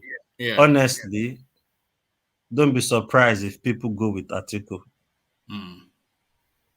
And because it you will be would a go with bit Atiku over difficult. Tinubu. What? You Yeah, would a lot go. of people might because even Tinubu, I'm one of them, by the way. I will go with Atiku over Tinubu, but yeah. because the problem now is Tinubu in his own party has almost maybe 40% of people that don't want him there. It is only his loyalists and his boys that are really clamoring and shouting his name up and down. Babangida is against him. Shoyinka is against him. Everybody is against him. Even Buhari is against him. But Buhari won't just say it. Buhari doesn't want him there. It's obvious, and that is why you can see majority of the Northerners clamoring for Oshibanjo. So if I'm meant to pick, the only person that looks close to it that can get the opportunity is Oshibanjo. So I will say Oshibanjo for the second question. Brilliant. So let me take you away from politics to somewhat, I don't even know if this is show business or crime or a combination of the two. Monfa, Hush Puppies, Yin and Yang, the other side of the coin to Hush Puppy. So he now in Ikoyi prison. So he opted to go to prison, and you wonder why somebody would opt to go to prison. But he was presented in court, and when the judge set his bail condition so near on impossible, she or he layered conditionalities that amounted to close to R1 billion and gave the guy the choice that present these conditionalities or pick a prison to go to. So he now back in prison. But what are you making of the travails of this Mumfa? You know that what is he even? Because these people, nobody knows. Mofa Yeah. does from onset. Mofa does brew the change, and he's been Oh in it yes. for. It's been no, You believe honestly, that? yeah. Yeah. Eh? I'm telling you what I know. Is it not voodoo money? Is it not one of those Let that me use tell people's you. body Wait, parts? wait, wait. Yeah. He does brew the change, Yeah. but back, far back before even people know that all these brew the change people have bank line. A lot of people, a lot of top fraudsters have been using them. So he has made money. But I see Mofal as somebody that is on a path that is not meant for him. Mm. Um he is trying to be famous when what he has alone, if he keeps quiet, he will just be famous, but nobody will be looking at him. But he started doing the show off. Then when Hush Puppy relocated from Malaysia, he helped Hush Puppy too because they were dealing with all these Nigerian guys in Malaysia. So some people ran back to Nigeria. Some people were What's going finding on in alternatives. Malaysia? Because I keep hearing Malaysia, Malaysia. Is it drugs? Is So this all what you're of them, saying? yeah, they all started from Malaysia. I know some boys that Is it drugs though? What is their no, it's dealing? not drugs. Is still fraud, but it Okay. was easy. Is easy for you to do your fraud in Malaysia than stay in Nigeria and be using Nigerian internet to do the fraud.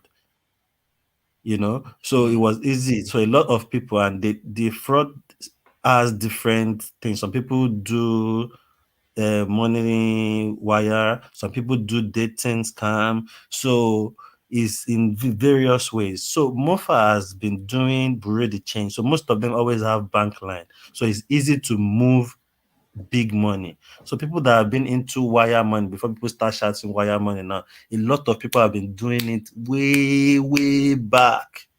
Just that some of them are smart. They've made the money, they've channeled themselves to a legitimate way before these small boys now come up and start doing it now. But Mofa is not somebody that everybody knows. It's just few people that know There that was there's one one. character. Just sorry, I keep interrupting you. Yeah, carry on. Yeah. Loud. When you say some of them legitimize their money, there was one character called Invictus Obi. You know, who was one of those that legitimized himself and became a business person. But like you said, that allure of publicity, they cannot help it. So he You started can't help. putting himself in papers and Ah, magazines, and now no, he's people in are just prison. looking for what is not lost in their life. Mm. Like somebody like Mofa. Everybody I wants to don't talk, know Abi. what he's trying to be. He's trying to be famous, Mm. and that thing got more into him when Hush Puppy now relocated to Dubai. That they are now together. He started doing the things Hush Puppy too will be doing. And Hush Puppy's lifestyle, he was saying on Daddy Freeze show one day, oh, he used to want Hush Puppy. I was telling my friend that we are watching that thing, that live thing on Daddy Freeze that day. I was telling him, When he went even to, him. was it when Daddy Freeze went to Dubai? No, no, no, no, no, no. Daddy Freeze interviewed him about Hush Puppy. All right. Okay, Monfa. But Okay. before the incident of Hush Puppy, they had a quarrel. Mofa and Hush Puppy, they were not talking, they were not friends anymore. That is when he started saying he was the one that brought him to Dubai, that got him his residence and everything. That Hush Puppy won't listen. Yeah, the show off is too much. He's too loud. He's louding himself too much. He's doing this. He doesn't just listen. That was his problem. I was saying to somebody beside me, even him has jumped on the same bandwagon now. Mm. You buy Ferrari, you are showing off like Hush Puppy. You are showing off like Hush Puppy. And I think these guys are not even that smart, because if Mofa is smart, you shouldn't be coming to Nigeria and you'll be getting arrested anymore with the way Nigeria is and you have all those money. But you do too much show off, and you are not Daomi Tutu Sile. Kulibama Tele Tutu. Mm. At some point, Hush Puppy can't come to Nigeria. The first time he came to Nigeria, he went to Abuja to settle. That was why he could come back the second time, that he spent 11 million naira at Klux Club, Shinopella's club. It's just ridiculous, isn't it? 11 million. Yeah, so all those How things, many bankers end that in a year? 11 you million. know. You spend it on So, champagne, so you you know. look at all this, and what may I even look about when people spend that much money is how many millions of drink do you drink out of the 11 million yourself? Yeah. You've just bought drinks for different people that you don't even know from Adams, and you Mm. are clouding yourself without a legitimate business. And people are not blind. And all these people are keeping quiet. They are looking at all you people. They are strategizing how they will catch you. They will be looking for Are loopholes. you wrapping Obi Kubana in that bracket? The Hush Puppy Monfa bracket. Is it part of that bracket? Obi Kubana said he hustled for his money. I Yeah, know but they Igbo all say people hustle. that Lawrence It's Anini will possible, tell you he's a but businessman. everybody, I think most of all these guys has done something shady in the past, and some of them are just wise enough. And if you look at, it's just what we are saying just now, Seth. If you look at Obi Kubana problem started after his mother's burial. Yes, And that was just obscene. We did a session on it here. then after that one, he didn't lay low. He started doing this social media business to Yes, putting everybody himself, wants to be flashing in Tonto how, doing all these things. Those are the Mm. things that call people to you, that will call CID to you, call people investigating this guy's money. The burial alone, after the burial, if you do that kind of thing, if you are a really serious minded and you are thinking right, you should lay low for like almost a year, and whatever people will be hearing you doing is probably maybe Attention is an elixir. Attention is an elixir. Once you get public adulation, you want it more and more. When people admire you and they talk about you, People enjoy that, and once It's they get just hooked, it's it's like just a drug. having it's Yeah. just having principle. You see, all Yeah. this attention, it doesn't even get it does not what makes you the money. You've been making your What's the money. point of being a billionaire if nobody knows? People knows a lot of people know him They want before everybody to know then, now. They but want to be it's big just boy. that They a want lot to of bam people bam.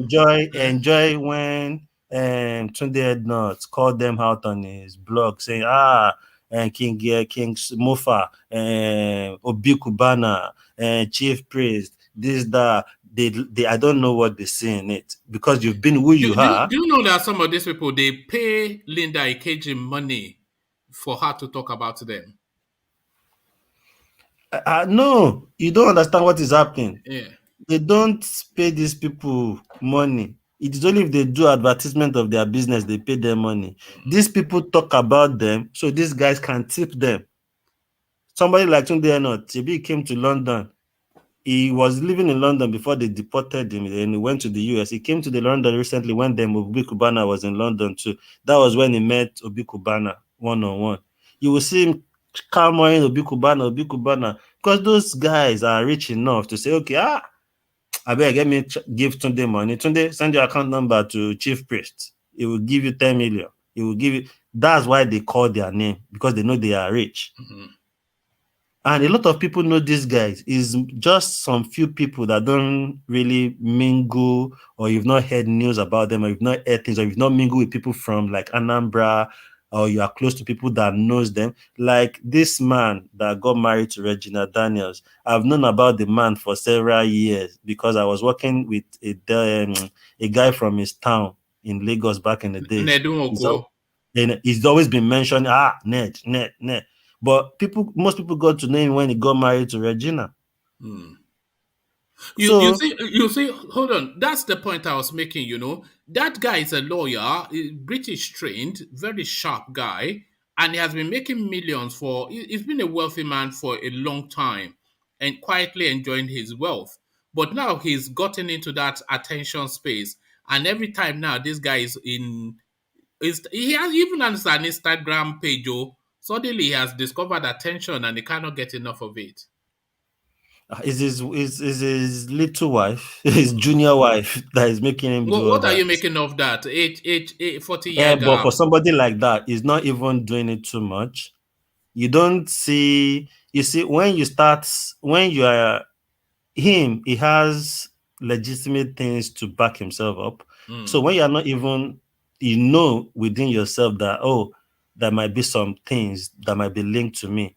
You need to know when to make your noise and when to go lay low.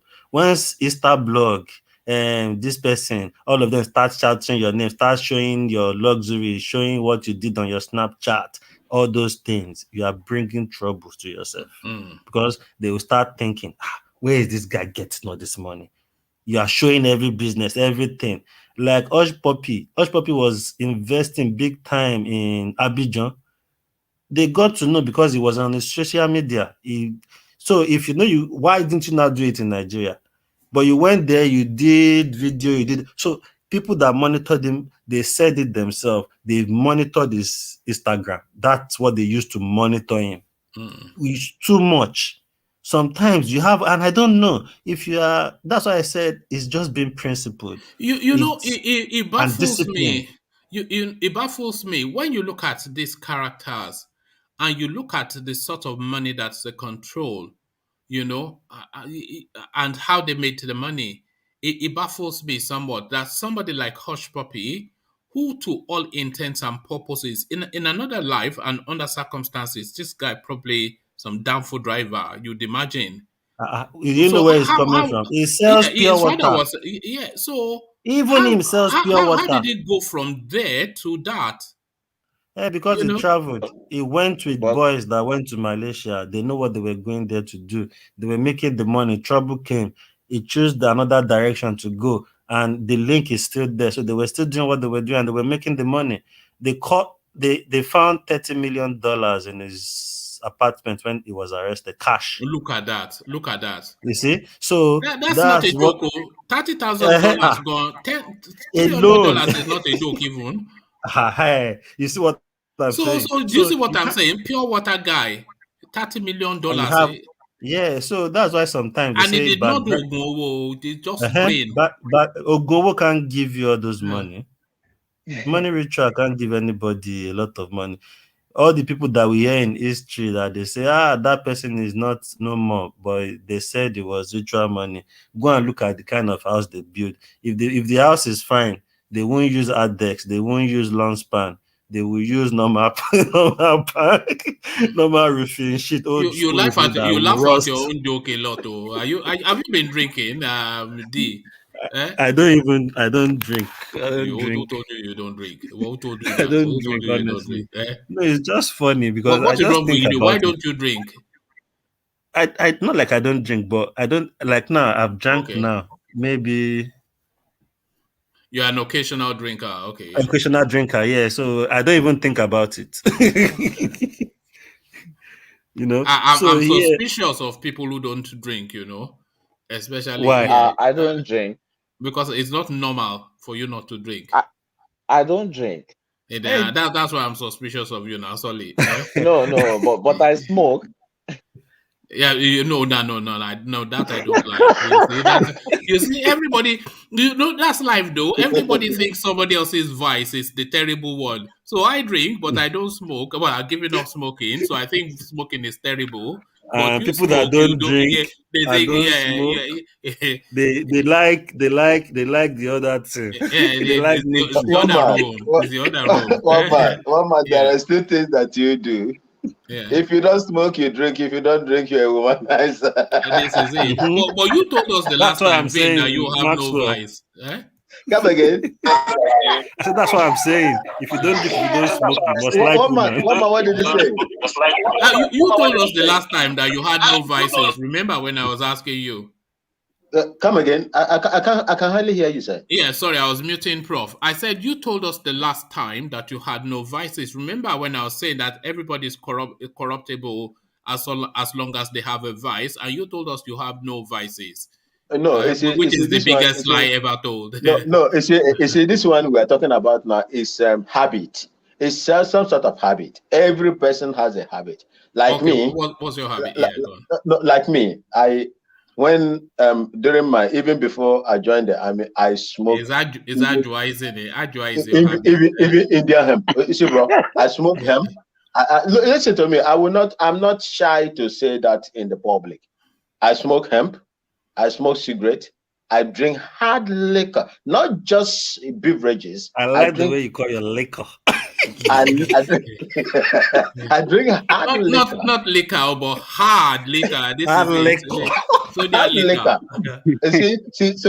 You see, the India hemp, it got to a stage when in 1996 in Liberia, April 6, 1996, I dropped it. In fact, what I was battling was just, let's say, cigarette. And cigarette, I just abandoned cigarette. This is about 2 years now. I left cigarette and drink. I stopped drinking hard liquor, but I am taking, let's say, a bit of light alcoholic beverages. Yeah, not Alamobites. Is that not your national drink in Ghana? It is very, very strong. It is very strong. It has high percentage. High percentage of alcohol. Is a killer. Anybody that It's drinks a that killer. thing, I'm sorry. Yeah. Nobody that takes that. If you are taking Alomobitas, I said Nigerians are taking it. They are producing it and are sending it to Nigeria. People are patronizing it in Nigeria more than what we are Ghana, taking. plus, yeah. I'm telling you, because it's one of the highest, bitters consumed, in Nigeria. But it's good. It's good for when you want to do something now.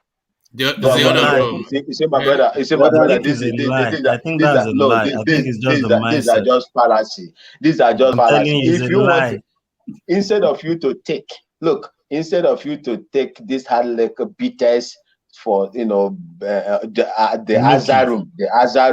Azarum performance. So please, you use, just if you like it, if you are good to it, use Viagra. That is better instead of using this. I've never. One man, what do you want to say about or Viagra? you eat. One man, see. One man, no, I hate one man wanted to say something. X0 I picture hate- self. Look, I X0 hate- picture, X0 display picture looks like the picture they put on Viagra. Look at that.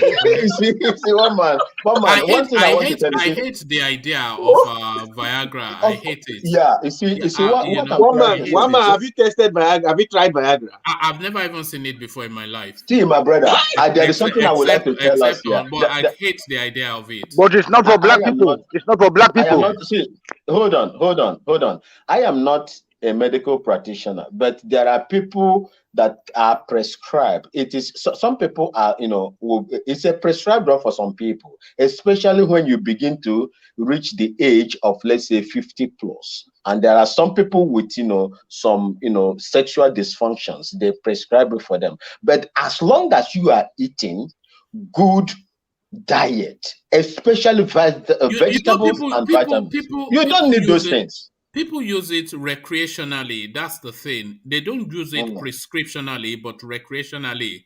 So they say, I'm going to deal with that girl today, and then they go and that is absolutely nonsense. Yes. You feel you deal with that person when you wake up now. You start. You see, my stepfather in Nigeria used to say something. He says some men are some men are funny. You want to go and eat food, the one you have in your stomach, you vomit it, and you say you are eating food. What kind of food is that? That's exactly what people. I want to fire. You fire. After firing, the person will just wake up and look at you and laugh at you. Then you are there yawning. There are only two things you need. I say this, neither of which I practice, but at least I practice one of them. There are only two things that anybody needs: plenty of fluid, especially water, and exercise. Yeah. If you go to the gym for 40 minutes. The way you will feel, if you can endure it, the way you will feel, you just feel like you can take on Mike Tyson. That's all you need. I train during my military time. I do powerlifting. I do powerlifting very well. If you see me that time when I was doing those powerlifting, even if I slap you on the road, you will just say, "Oh." What do you mean powerlifting? We've seen you before. You are just skin and bones now. Are you? No, man. No. See, listen to me. Listen to me. No. The picture you see now. You see, when man grow, when people grow. Listen, when people grow, he's just a tiny guy. You're just a tiny guy now. One man, listen. When people grow, you begin to reduce the number of exercises you do. When I was growing right in the army, I trained from 3:30 p.m. to 7:30 p.m. on pure powerlifting and benching, squatting, and just name them. I lift 350 kilograms on bench press. That is what I do. So I was very, very, hypertrophic and very muscular. So as time goes on, I reduce. Right now, as I'm speaking to you, I do only just mild push-ups, what we call push-ups, or sit-ups, and few of them. So I don't normally go to gym anymore, just to keep myself fit. So that's all. All right. All right. Thank you, Vin. And what have you just spoken on? Round off your thoughts on that space, the DOG, and then I'll take you to a final talking point. Yeah. We've talked about a lot of things. Yes. I think you've actually covered, because I'm just looking through my list. So you've covered everything. So don't say I don't give you enough time to express yourself. So thank you, DOG. So let's go from DOG to Solly. Solly. So this Aboki from Bauchi State, he's saying, if you fail to get your PVC, your faith and overall well-being will be determined by people who are not educated and uninformed. So he's speaking to that space now. People will say, what is the thing? They will read the elections. And he's saying that, look, there's a reason why politicians go out and bribe people to vote for them. And that is because those votes count. And if you get your PVC and you line up to cast your vote, it's very difficult then for that election to be rigged. So what are you making of this very peculiar phenomenon that we have in Nigeria, but it's a global thing, where the middle classes, they are the ones that barely ache the most about politics. They are the ones who are impacted the most on with policies, but they are the least people that turn up at the polling booths almost globally, but especially in Nigeria. What are you making then of the words of the Aboki from Bauchi? Well, I have to agree that the Aboki from Bauchi is right. You know, these northerners, when it comes to politics, they are always, most of the time they are right about, how you are supposed to go about it. And it's true. I just thought about it. Most middle class people, most people that complain don't have PVC. They don't even know how to get their how to vote. They don't know about the process. They don't know about anything. They just want to come online and shout and say what is supposed to happen. But an average Aboki sugarcane seller has PVC, knows when to vote, is aware of all the INEC dates and everything. It's very, very crazy that this happened. But it's true, there has to be a change. I agree with the Aboki from Bauchi. There has to be a change. Everybody has to know how to get their PVC. At the end of the day, it all comes down to education. They have to educate the people on what to do step by step and how to go about it. But I don't think they will want that to even happen. Yes.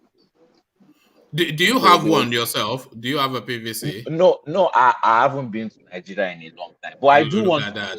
I do want to go. I don't think there's anybody on this platform that has a PVC, but I'll ask everybody. I will try to get my PVC this year. I will try to get. Look at one that.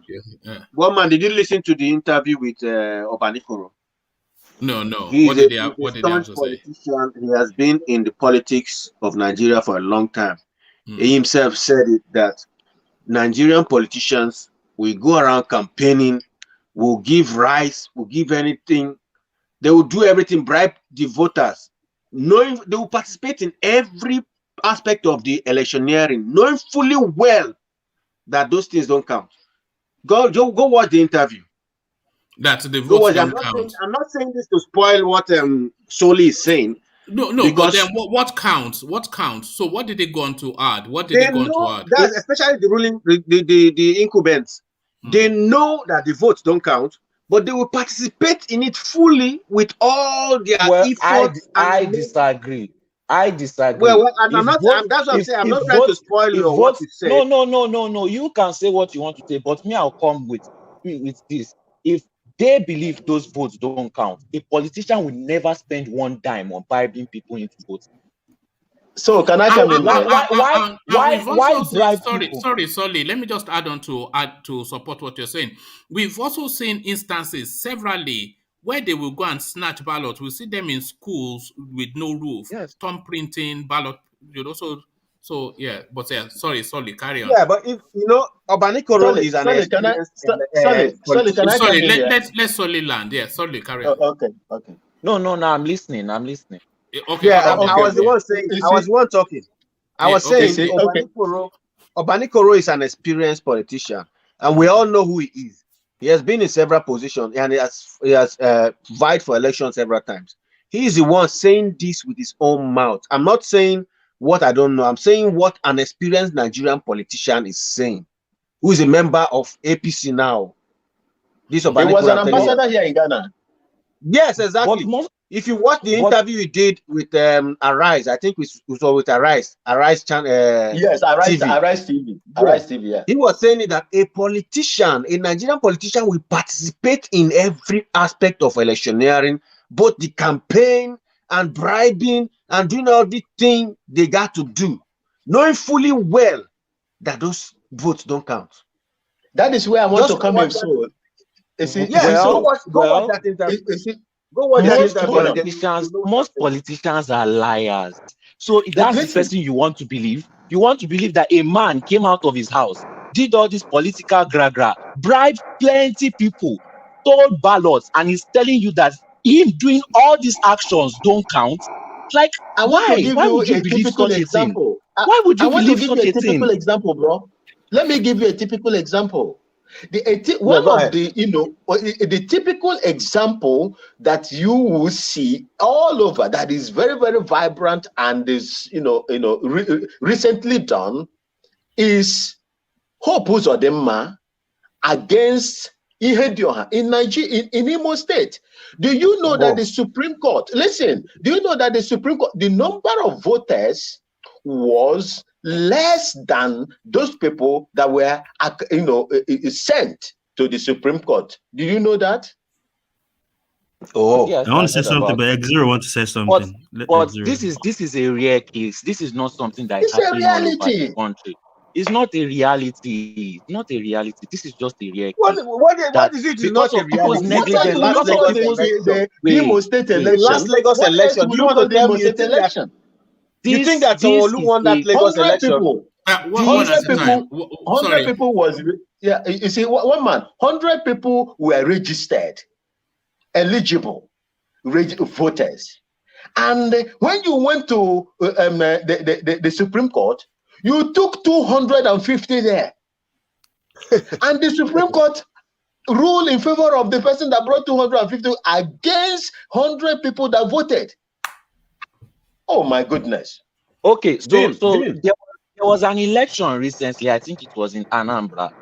Are you saying that those votes didn't count and somebody just chose they tried to rig it, but the people there stood against it. But you said this counters your argument. This counters your argument. But the votes do count then, is what you are saying. Votes count.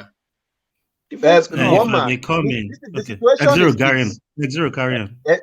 Hello. The situation let's hear from let me state something. The situation is this. There are votes, quite all right. There are votes, but they bypass these votes and they write their own numbers and nobody knows. What about in Edo State, Obaseki? That's what I'm telling you. There are votes. In Anambra counted. Who are the incumbents in those states? That's what you have to look at. Buhari himself knows truly well that he didn't win the last election. What are we saying? Yes, but he didn't win it. Yeah. So what are we saying? Carry on, Mr. Let's have Babangida Koko. Yeah. Oh, I think it's gone. What A0 is saying that Abanikoro said is true. Right. Abanikoro actually said that. Yeah, but it might just be blustering. That might just be blustering. It's not blustering. Let me tell you this. He's been in that business since the 90s. So what Abanikoro is saying essentially is that yes, they will participate, they will do this, they will do that, but they will still engage in rigging. Let Yaradua said it. So, and Babangida something said it as well. These things is real. It's happening in Nigeria. Yeah. Even though that they will participate, they will bribe, it's the rigging that wins election at the end of the day. All the contestants engages in rigging. It's rigging that can win election for you. If you believe in clean vote without having planned for rigging, you cannot win election. That is what that's in Nigeria. Yes, but this is the issue. That is what Abanikoro is telling. That was what he was saying. And yes, that is how it is done to achieve electoral victory in Nigeria. If you believe in people's vote, you can never win election if you don't put in pipeline. Hold on, man. Somebody that said, are you saying that is stupid? Somebody that is a practical politician all his life? I have my. What are you talking about? This is the topic that we are on. Yes, you can't. The other day you were talking about Baba Adelabu. You said Baba Adelabu. You said talk here and there. Why is this setting out talk for? To rig election. Yes, in this Yeah. So current what are you? situation, Why are you saying that what he's saying is not true? the argument, that is not the argument. The argument is, does your vote count? In this situation, they are rigging election because At they the are end of the rigged. day, hold on, he's right that vote does not count. At the end of the day, if you believe in only voting and you don't rig to support your voting, you will not win. But your rigged vote will get counted, right? This is the topic Counted that to we are failure. on. You believe in just only without rigging, you will fail. That is what Obanikoro was saying. If people like us have our PVC, if every educated person shouting up and down has their PVC, do you think that our vote will not count against this rigged election? Is that what you are saying? But that you don't have it now. No. You don't have it now. Our topic, Guys, was guys, our vote count. guys, So our vote counts. Our vote will count if we actually vote. Our vote will count if we actually vote. Solely, the truth is this: there are votes. Nobody's saying there are no votes. You are voting quite all right, but I'm telling you that they will write the results no matter how many votes. Your own vote now is there, but they're not going to follow the votes. Do you understand it?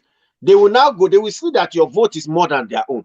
But they will, when the vote is 2,000 to 1,000, they will write their own 5,000, your own 2,000. You understand? They will count your own vote. And you believe that this is done in every state in Nigeria? Okay, we are talking about what happened already. Everywhere. Excuse me. There is nowhere that is not done. What are you talking about? So you believe that in every state in Nigeria, people bring out their PVC and vote? I don't know why you guys are allowing what Obanikoro said to disturb you. What Obanikoro is saying is not new to anybody. And those are where this but you are contesting against it now. You are contesting against what he said. You are contesting against what he said. I've not even said anything about it. I was just listening to people. I'm just trying to make a point. Ajale Koko. My point is, I thought you said earlier that what he was saying, that vote does not count. That is not true. Ajale Koko, no, I said it's not new. I've never said anything. I said it's not new to anybody. You know what Ajale Koko? Hold on, D. You know what Ajale Koko is saying? Ajale Koko is saying that you and Solly, you sound similar. This is it. Your voice. Hold on. Yeah. Who is talking? You know, there's DOG, there's DOG, and then there's Solly, but their voice. Their voice, they sound the same. They sound the same. I noticed that. Their voice sound like. Yes. But Thomas, no, it's not the same that you see with Solly. Thomas. Yeah. Thomas is exactly Solly's voice. Yeah. Meanwhile, let the people thumb up now, please, because we forgot to do that always when we are at the closing. Immediately. Hold on. Please. Ejo, Biko, Lahore, Wowo, let's share this message. Sorry, share this platform. Share. Like this program. Share to your brother. Share to sister. Share to Ghana people. Share to everybody. No. Don't share to Ghana people. We don't like people. No, Ghana is a Nigeria also now. That Ghana Nigeria man now. Oh no, One man I will leave. Since you are in Nigeria. No. Aquaba.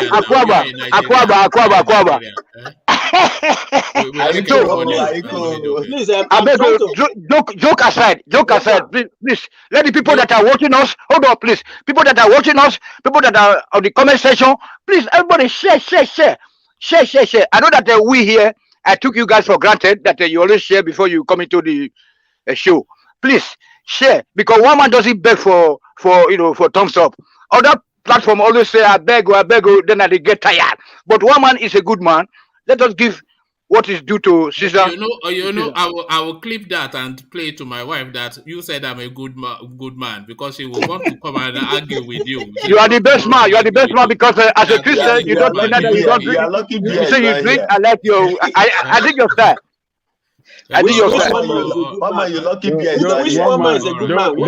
Don't let Bia know your wife. Oh, Bia will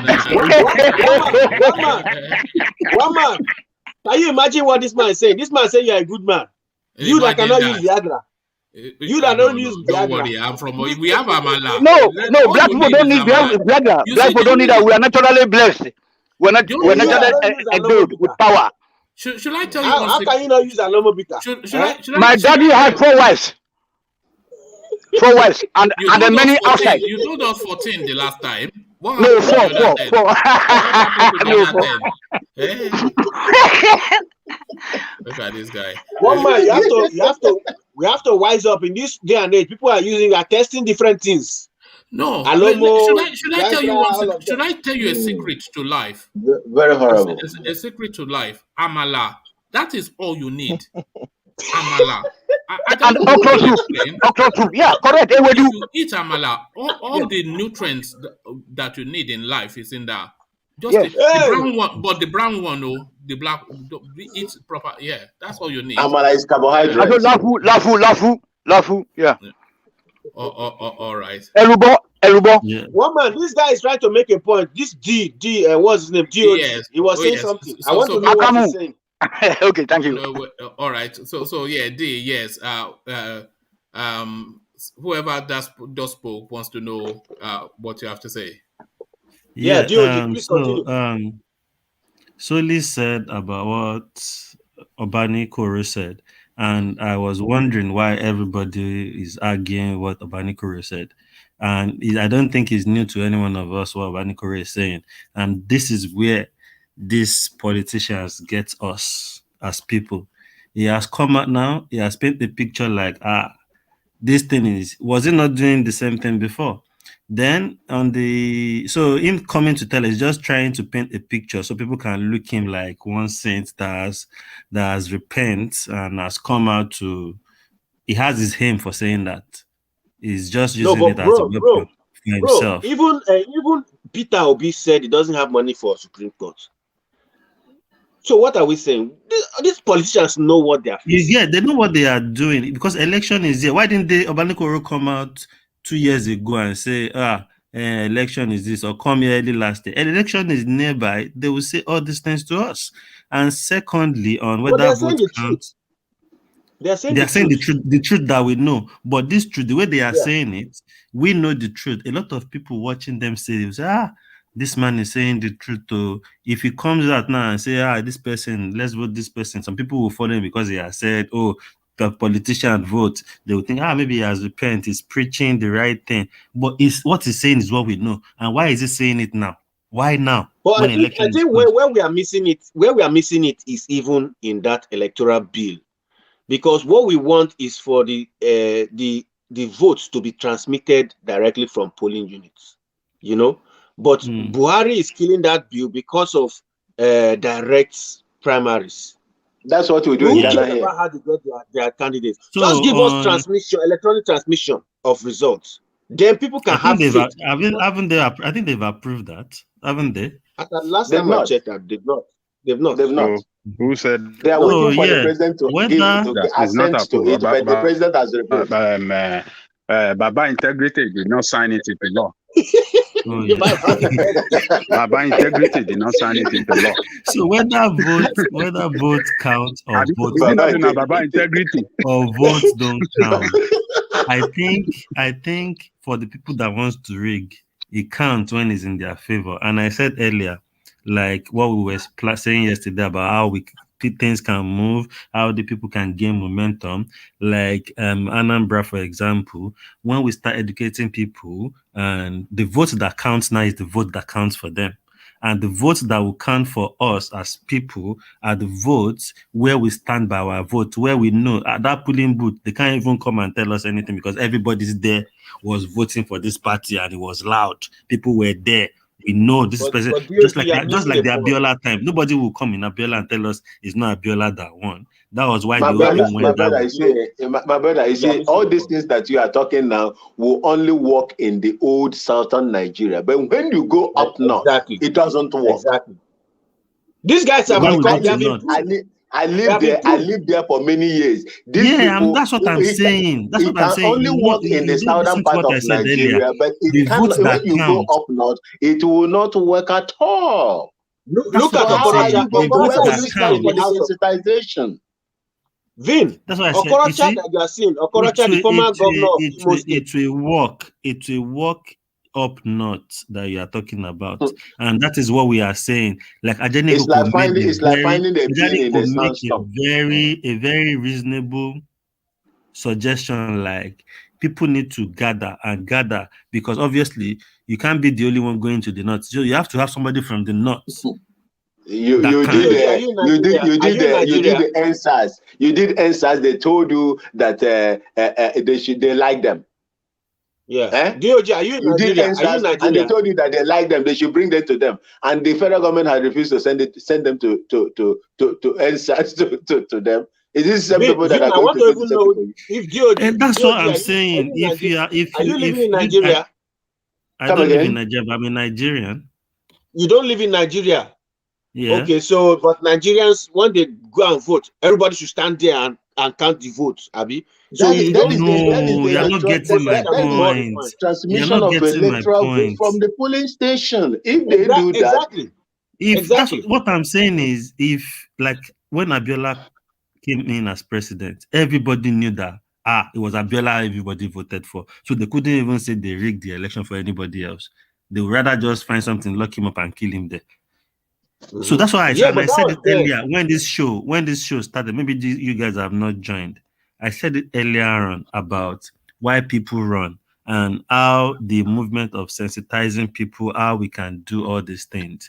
And it comes to play. You won't just call meeting and start telling these people, market people and traders, we need, if you collect money from these people and you go and vote for them, it won't work. It won't get into their head because they are hungry too. So you need to call them, have a meeting, and develop programs that could be of like poverty alleviation thing, something that supports small business within that political space that party thing you are doing. So you can, everything you are saying will get to there, so they can still send the clearer picture.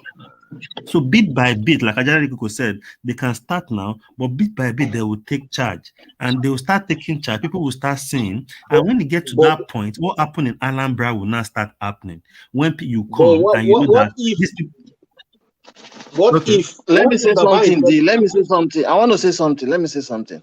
Ajaliko said something just now that Baba Integrity did not sign it into law. You see that thing that Buhari did? He only vetoed it with his power, which is very wrong. The governors should stand. They should stand. They should stand and air their voice out. Babangida, sorry, I say Babangida. Baba Integrity, Buhari, the man from Dara.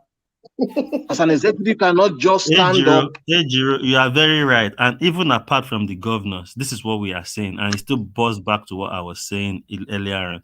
If people are really, even people can stand. Are you talking about the electoral law that Baba the electoral transmission? Yeah, the governors are in support of him. It was the assembly. Not all the governors, though. Not all the governors. All the PDP governors are not in support. All the governors are in support. Mike, you said what? Mike, sorry, what you say? The PDP governors are against. They are not in support. I read it. I read it just a few hours we are ago. talking of APC governors. APC governors. Yeah, because there is this party now. They will always be in support. This everybody say some of the governors are not in support of it. The PDP governor came out against it, but the APC governors are in support because the assembly that passes it, a majority of them, overwhelmingly are APC, and they are saying because of the governors have hijacked the party. They are like the god that own the party, and whoever they want for one position or the other in the party they are the one that appoint people. So they don't want it anymore.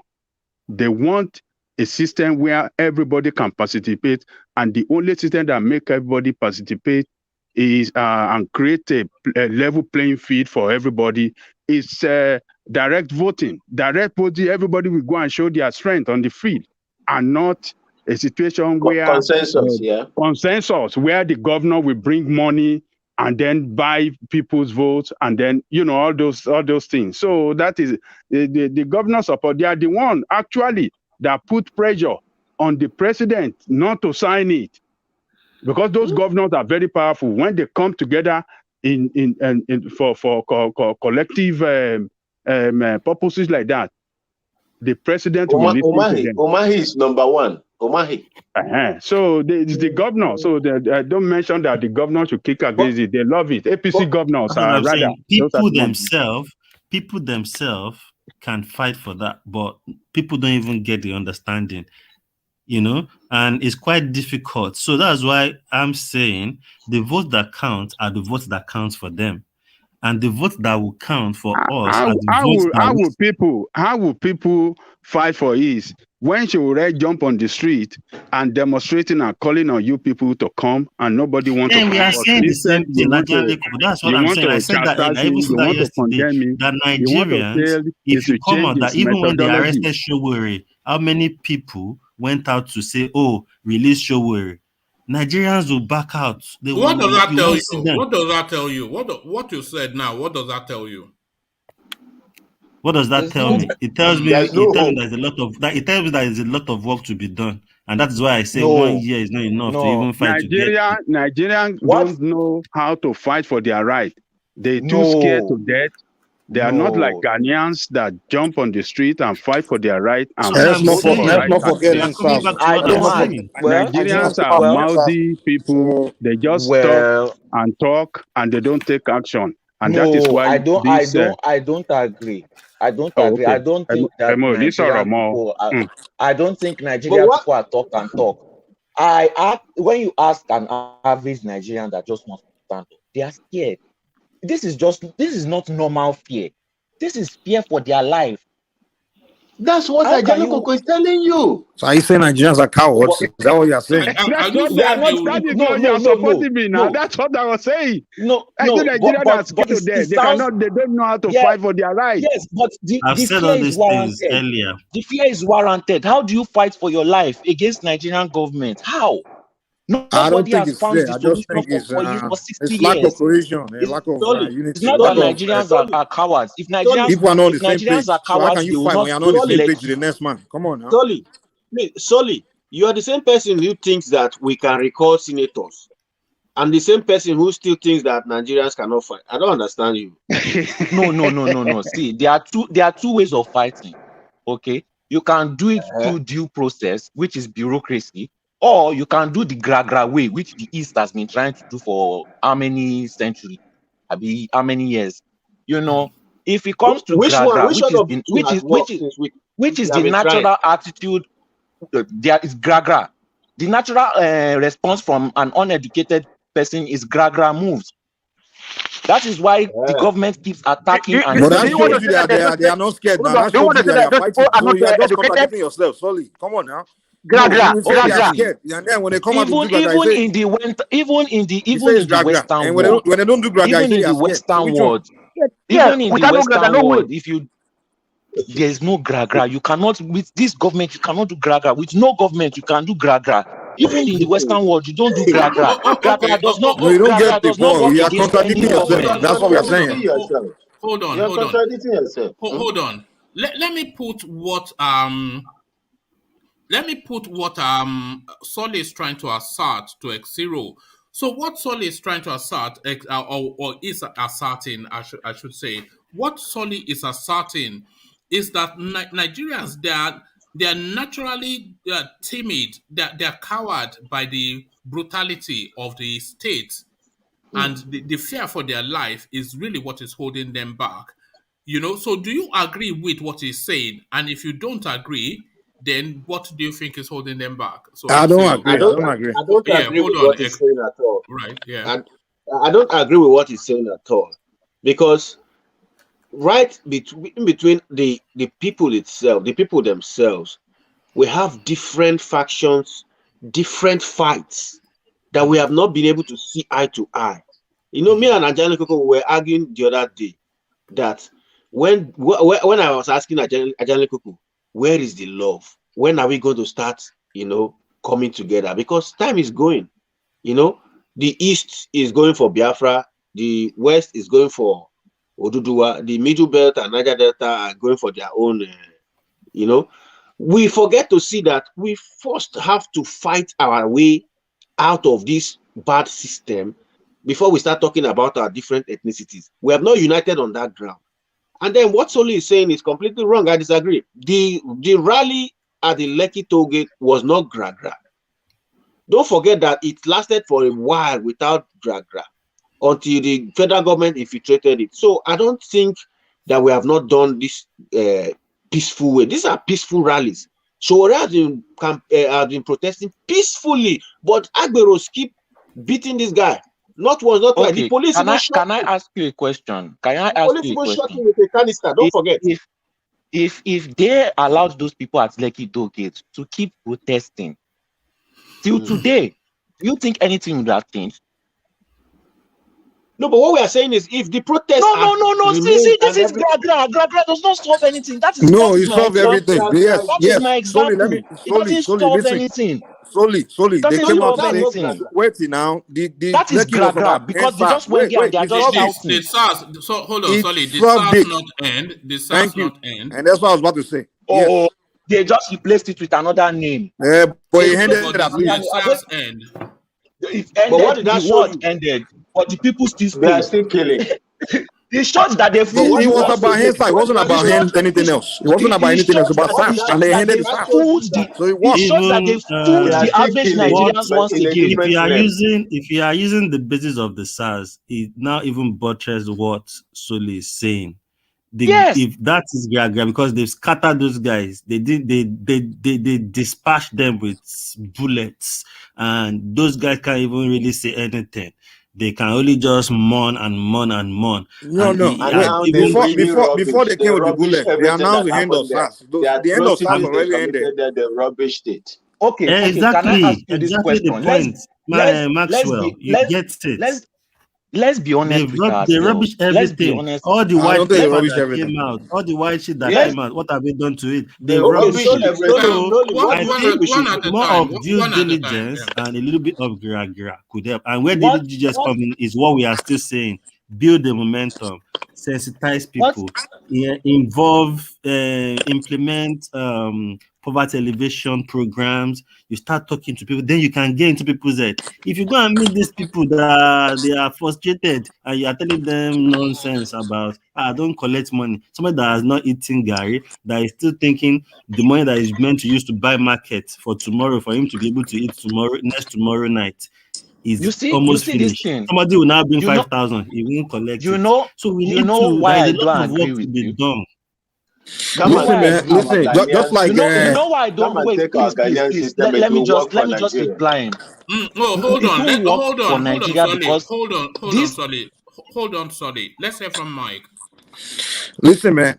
Just like Ejiro just mentioned just now, the fundamental reason why the government is winning and they are very powerful is because the people know they have problem, but they are taking different route, and everybody believes his problem is coming from different direction, whereas it's actually coming from the same direction. If the approach is a Southside person believes his problem is coming from lack of him controlling his oil, you understand? So when he comes down to rise to speak against about his oppression, it would directly the main topic would be about I want my oil. The Igbo man, when he wants to carry out his own uprising to end his own oppression, he will say, I want Biafra. And the Yoruba man wants to come out to say he wants to end his oppression. The approach he will come out to protest against will be, I want my state, my region, or something. I want to do it. And then the North, when they come out to speak against their own oppression, will be either the Sharia or my poverty should end or something. So everybody is taking different routes to fight for their problems. So whenever we do an uprising in Nigeria, it's usually isolated in one region. You understand? Exactly. It's always isolated. Exactly. It's never a cohesion. It's never something that's done at the same time. Like the first time in Nigerian history where we had uprising. Wait, let me land your last statement. Let me land your last statement. The first time where we had something close to the whole country coming out at the same time for one particular purpose was the answers, and it was just half of the country. It was just the South. You understand? Yeah. That was the first time. But the rest of the time it's always something uprising going on. It's not the Southeast all by themselves, or Southwest, or just Southside all by themselves. That's why we've never That's why the government has always been able to just run to that particular area and just crush the people there and just continue with the business. Thank you. That's what I'm saying. Exactly. So See how they have sacrificed NNAMDI Kanu and Igboho now. You see now they I have said all this earlier. I've mentioned those guys too because it's sad. So you can only do this thing by due diligence, gradually build the momentum. So it gets to the point that it gets to election day. Everywhere you are going to is one person they are mentioning. It's even hard to. But my brother, are these people coconut heads? We have been begging them, say Yoruba, Igbo, Nigeria, come together, use one South to fight this. One South. We have been begging these coconut heads. They don't listen. It's hard. It's sad. But let me interject, please. Hold on. Yeah, you come in a moment. But the Yorubas and come the in, Igbos, hold on now. Let me direct it, please. The Yorubas and the Igbos, they will struggle because they always have struggles to work together. This is what I think. But Ejiro, yeah. Ejiro. You see, yeah. Okay, can you hear me now? Sorry. Go ahead. Yeah, we are listening. You are loud and clear. You see, believe it or not, poverty is a political strategy, you know. Remember, the managers of our system knows the weakness of our system. The weakness is that people are hungry, people are impoverished. And it does seem perhaps it's a deliberate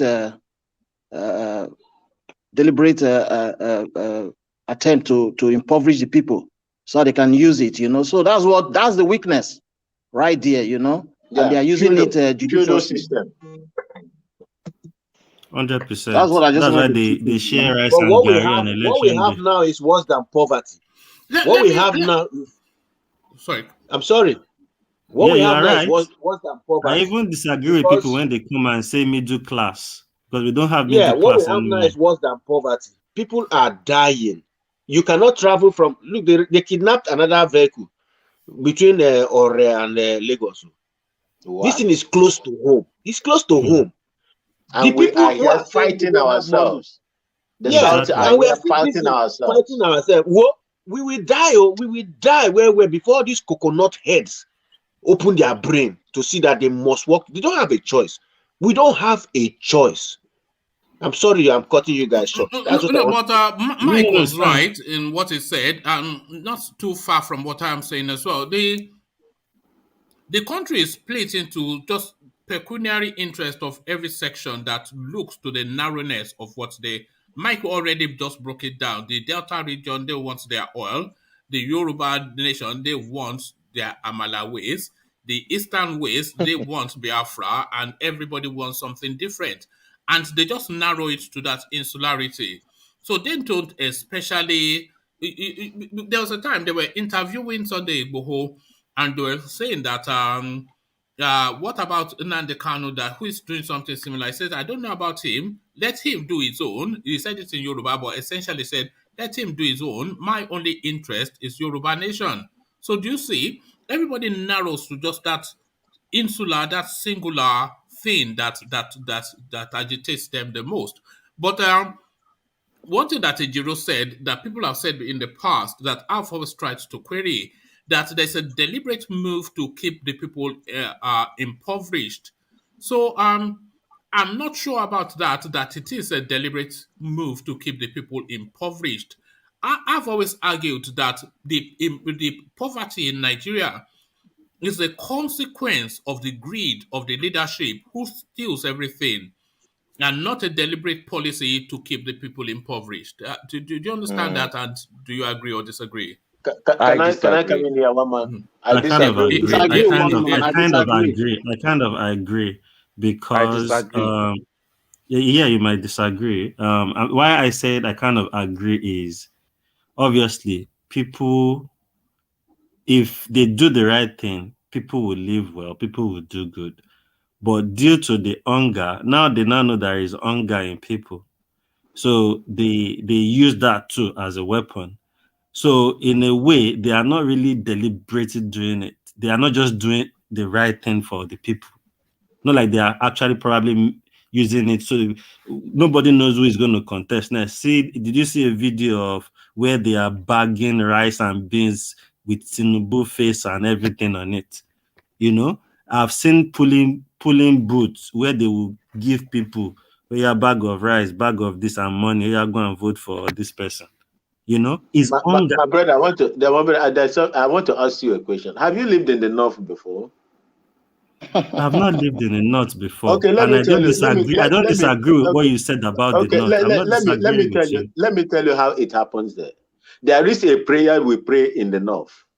Alaba Kakabani. Do you know what is Alaba Kakabani? No. Alaba Kakabani is not obtainable in the south. I pray that God will give you so that you would give me part of it. I pray that God will give you so that you will give me part of your wealth God has given you. In the south, it is not like that. Nobody prays such prayer in the south. Everybody struggles for their own way of living and for their own betterment. But in a situation where you see people will pray Alaba Kakabani, God bless you so that you will give me some. Maxwell, they channel their mentality to the feudal system. So you see, that is the feudal system that is happening over there, and this is what they want to replicate all over, so that they will control you. The same thing the British did. The British did what they did for economic purposes to total control of everybody, and that is what they passed on to these people. And they started it. They did it in that very place. Today, you will go to Alaji's house. You will see children and people lying up for alms, and they will give them Alabaka Kabani. And that is what they are doing all over the places. They want to replicate what they have. Even beggars in Ibadan. When I used to live in Ibadan, that's what they say. I was beggars. You know what? Again, what Vin just said now corroborate what I was trying to say. I lived in the north before. I can speak. I speak Hausa very well. You see, there is this group of people in the north. They call them Alamajiris. Those Alamajiris they did it deliberately, purposely, for them not to go to school, so they can be used as a tools. As a matter of fact, the Northerners, they have 3 stages of ways of impoverished people. You have the middle class. You have the bottom of the pot, which is the Alamajiri. You know, so they know what they are doing. They know what they are doing. You know, it's a weakness, and they are using it very well. You see, these things are why sometimes I don't blame when some people come and say let's split, because some things just happen. It just still bring that idea to you, like, is it not better we even all split? You know, this is part of why some people want us to split. That is where you cannot see love. You can't see coherence. You cannot see can I come in, please? Yeah, let's hear from Tony. Let's hear from Tony. Yeah, come in, Tony. Okay, so I'll be listening to everybody, and today is a very finance day, you know, because you guys are now treated towards my opinion that there's nothing we can do about it, because this guy they call you also killed the other time to tell us how they have been living their life for the past 500 years or 300 years, that they can never change, you know. So the best thing for us to do is to unite. The southern Nigeria should unite, you know. I'm glad that this guy is there now. DOG is also part of us, you know what I'm saying? So we're I'm not part of you. I'm from one Nigeria. I've said it No, earlier. I know you. No, but when we split, you will come to our side, or you can go and get it. I'm just saying. I don't blame you. People like you, Tony. No, part of us is that. No, part of us. What I mean, let me speak. What part of us that you are related to us. I mean, blood relative you are, because if you are from Akwa Ibom State and Yoruba land, so you also. You know that you are from Niger Delta. You are a Benin person. You are Akwa Ibom. You are a Bibio. In all honesty, I don't think Yoruba and Igbo have any problem. There is a lot of Igbo. We don't have problem. No, right now, the current hold on. The recent situation is that the Igbos have been building bridges right now. They said that they want to use Idu or Edo as their linking with Yoruba now. So Tony, they're not building any bridges, man. They are bridges. No, Mike, please, Mike, excuse me. There's no permanent enemy in politics. The guys have been trying now. Please. What does he do? You guys lie with the bridge by lying that people are do. I know, but they are sorry for those mistakes they have made, please, in the past. One man has been following up also go to Nigeria Loop. You see how all the Which prominent. mistake are you talking about? Please, let's not Eh? go to this direction. Abeg. Let's not go this direction. No.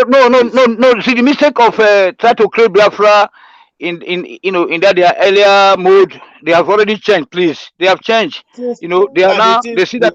These are the mistakes we are making. We are in the Sorosoke generation. We are a different discussing things our forefathers did that we don't even understand. No, our forefather was able to make it. Our forefather was able to make it because the British. Hold on. The white man. Hold on.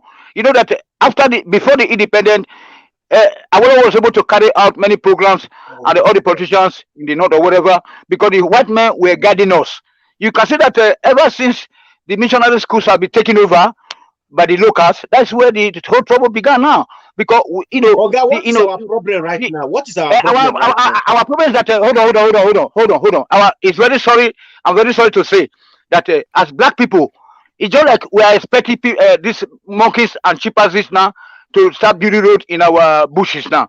That's how our situation is like. We cannot go above. The question put to you is, what is our problem right now? Our problem is that it's not a problem actually, because that's the capacity that we can go as black people. We are not programmed to go above what we are now.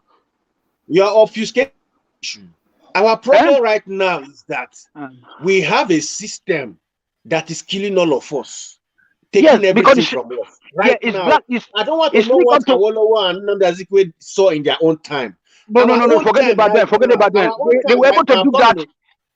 Our own time right now requires us to unite. Talking point now. Yeah. Well, these guys want to do. Let us handle my brother. Let me talk to you. Oshari, do let me talk to you. Black people cannot go. Black people cannot go above what we are now. That is what Tony, you are moving away from what we are talking about. Hold on, Tony. Do you think black people are inferior to other races on the planet? Yes, exactly, sir. Without and because I've heard you I don't agree. Hold on. Is your name Tony? Let him please now, Tony. Now, help me out a little bit, because I've heard him approach it in that this is not the first time. So I want to hear the yeah. So expand on that, because you've indicated many times in that direction. Yes, sir. Thank you very much, sir. You know that I think around 1989 or thereabout, President Botha told Babangida that anyway, we are going to surrender South Africa to you, but at the end of the day, you cannot manage it. That even the black race that Nigeria that is using right now, that at the end of the day you are going to suffer, because the black people are programmed for that, and then we are proving them right by not learning from other countries in Asia. Because when people say that, Nigeria is just 60 years old, what about Singapore? What about other countries? What about Burma? Nigeria is the only country where there's no government in the whole world. When there's a government in place, you will see the signs, like you see running water, you see electricity. I mean, things like that. Like, let me tell you something. In Germany here, they have Christmas 30 times in a year. So every end of the month is Christmas Day in Germany. If you are living here, you see at the end of the month, people get their free money, which is about 400 euros per head. You see the people that didn't have money to buy gasoline for the 2 weeks, they will be running. So the whole place will be booming. People will be running scatter, buying things, because they are about only 20% of the Germans that are working. So we're not able to organize ourselves. So and then we cannot do that. Why do you think that is? Why do you think they give them those free monies? Because it is social security, which I was talking about yesterday, which is where when I say loss, lack of social security, not just in Nigeria, in Congo. If they tell you the story of Congo right now, you'll be having a sleep like that tonight. So you go to Kenya, the same thing. You go to even Black Americans, the same thing. You know a lot of the social security, in the at least in Europe, a lot of it is climatic. It's to do with the climate of the space. A lot of that social security. So in the winter, when they give you money to fuel, You know, to No, get no, gas not to that. warm No, up your no, not fuel, sir. Sorry for cutting you short. Let me tell you something. Social security is what is, is the main umbrella of all the securities. So, right now you are talking about people collecting 1 naira, it's in order to go and vote because they are hungry. Because there's no security. And by the way, Nigeria has a social security system. No, only in the north where they just dish out money, they give them No, we money. don't, Roman. We don't have it, man. No, they do. So we don't have. No, we don't have. So Don't mention police. So don't start saying police. that's what I'm saying. But No, Mike, hold on, Mike, hold on, sir. Let us. The earlier we start to accept this, is better. Not just in the area of this. Look at this money. Do you know that? Yesterday. Do you know that Abiola's daughter, Abiola's father, who was, the daughter, whose father was murdered, is now displaying pyramid of bag of rice in Abuja. They say is the biggest rice pyramid in the whole world. So that's Abiola's daughter. No, she's a journalist. Yes, from Arise News. It's very painful. She's a journalist now. She's a journalist. She's a journalist, but you see, there's another guy, the daughter to Mobolaji Johnson, that was on the Arise. They have taken her out because she was very, very independent, in our opinion. But you see that no, she went to marry the Oba of Benin. I don't know, but the rest, this Rufai is a nice guy. Rufai is a nice guy. Rufai, you know Rufai now from Ijebuode, from my city. No, who's Rufai? Rufai is the other guy. Ruben Abati is a yam head. Is a yam head. Yeah, but very nice guy. But Ruben Abati is just playing game like maybe tomorrow I will be another special advisor to so. But this morning, even this OG Okpe is even praising. Look at the whole news. They don't talk about Nigerians. They don't talk about Africans. That they are saying something only about the US. England, the Duchess of Success. Yes, thank you. Yeah, God bless you, Mike. So they are talking about the recent all this. What happened to our tennis stars? What happened to Abekuta? Hold on. Abekuta Green Court. No, hold on.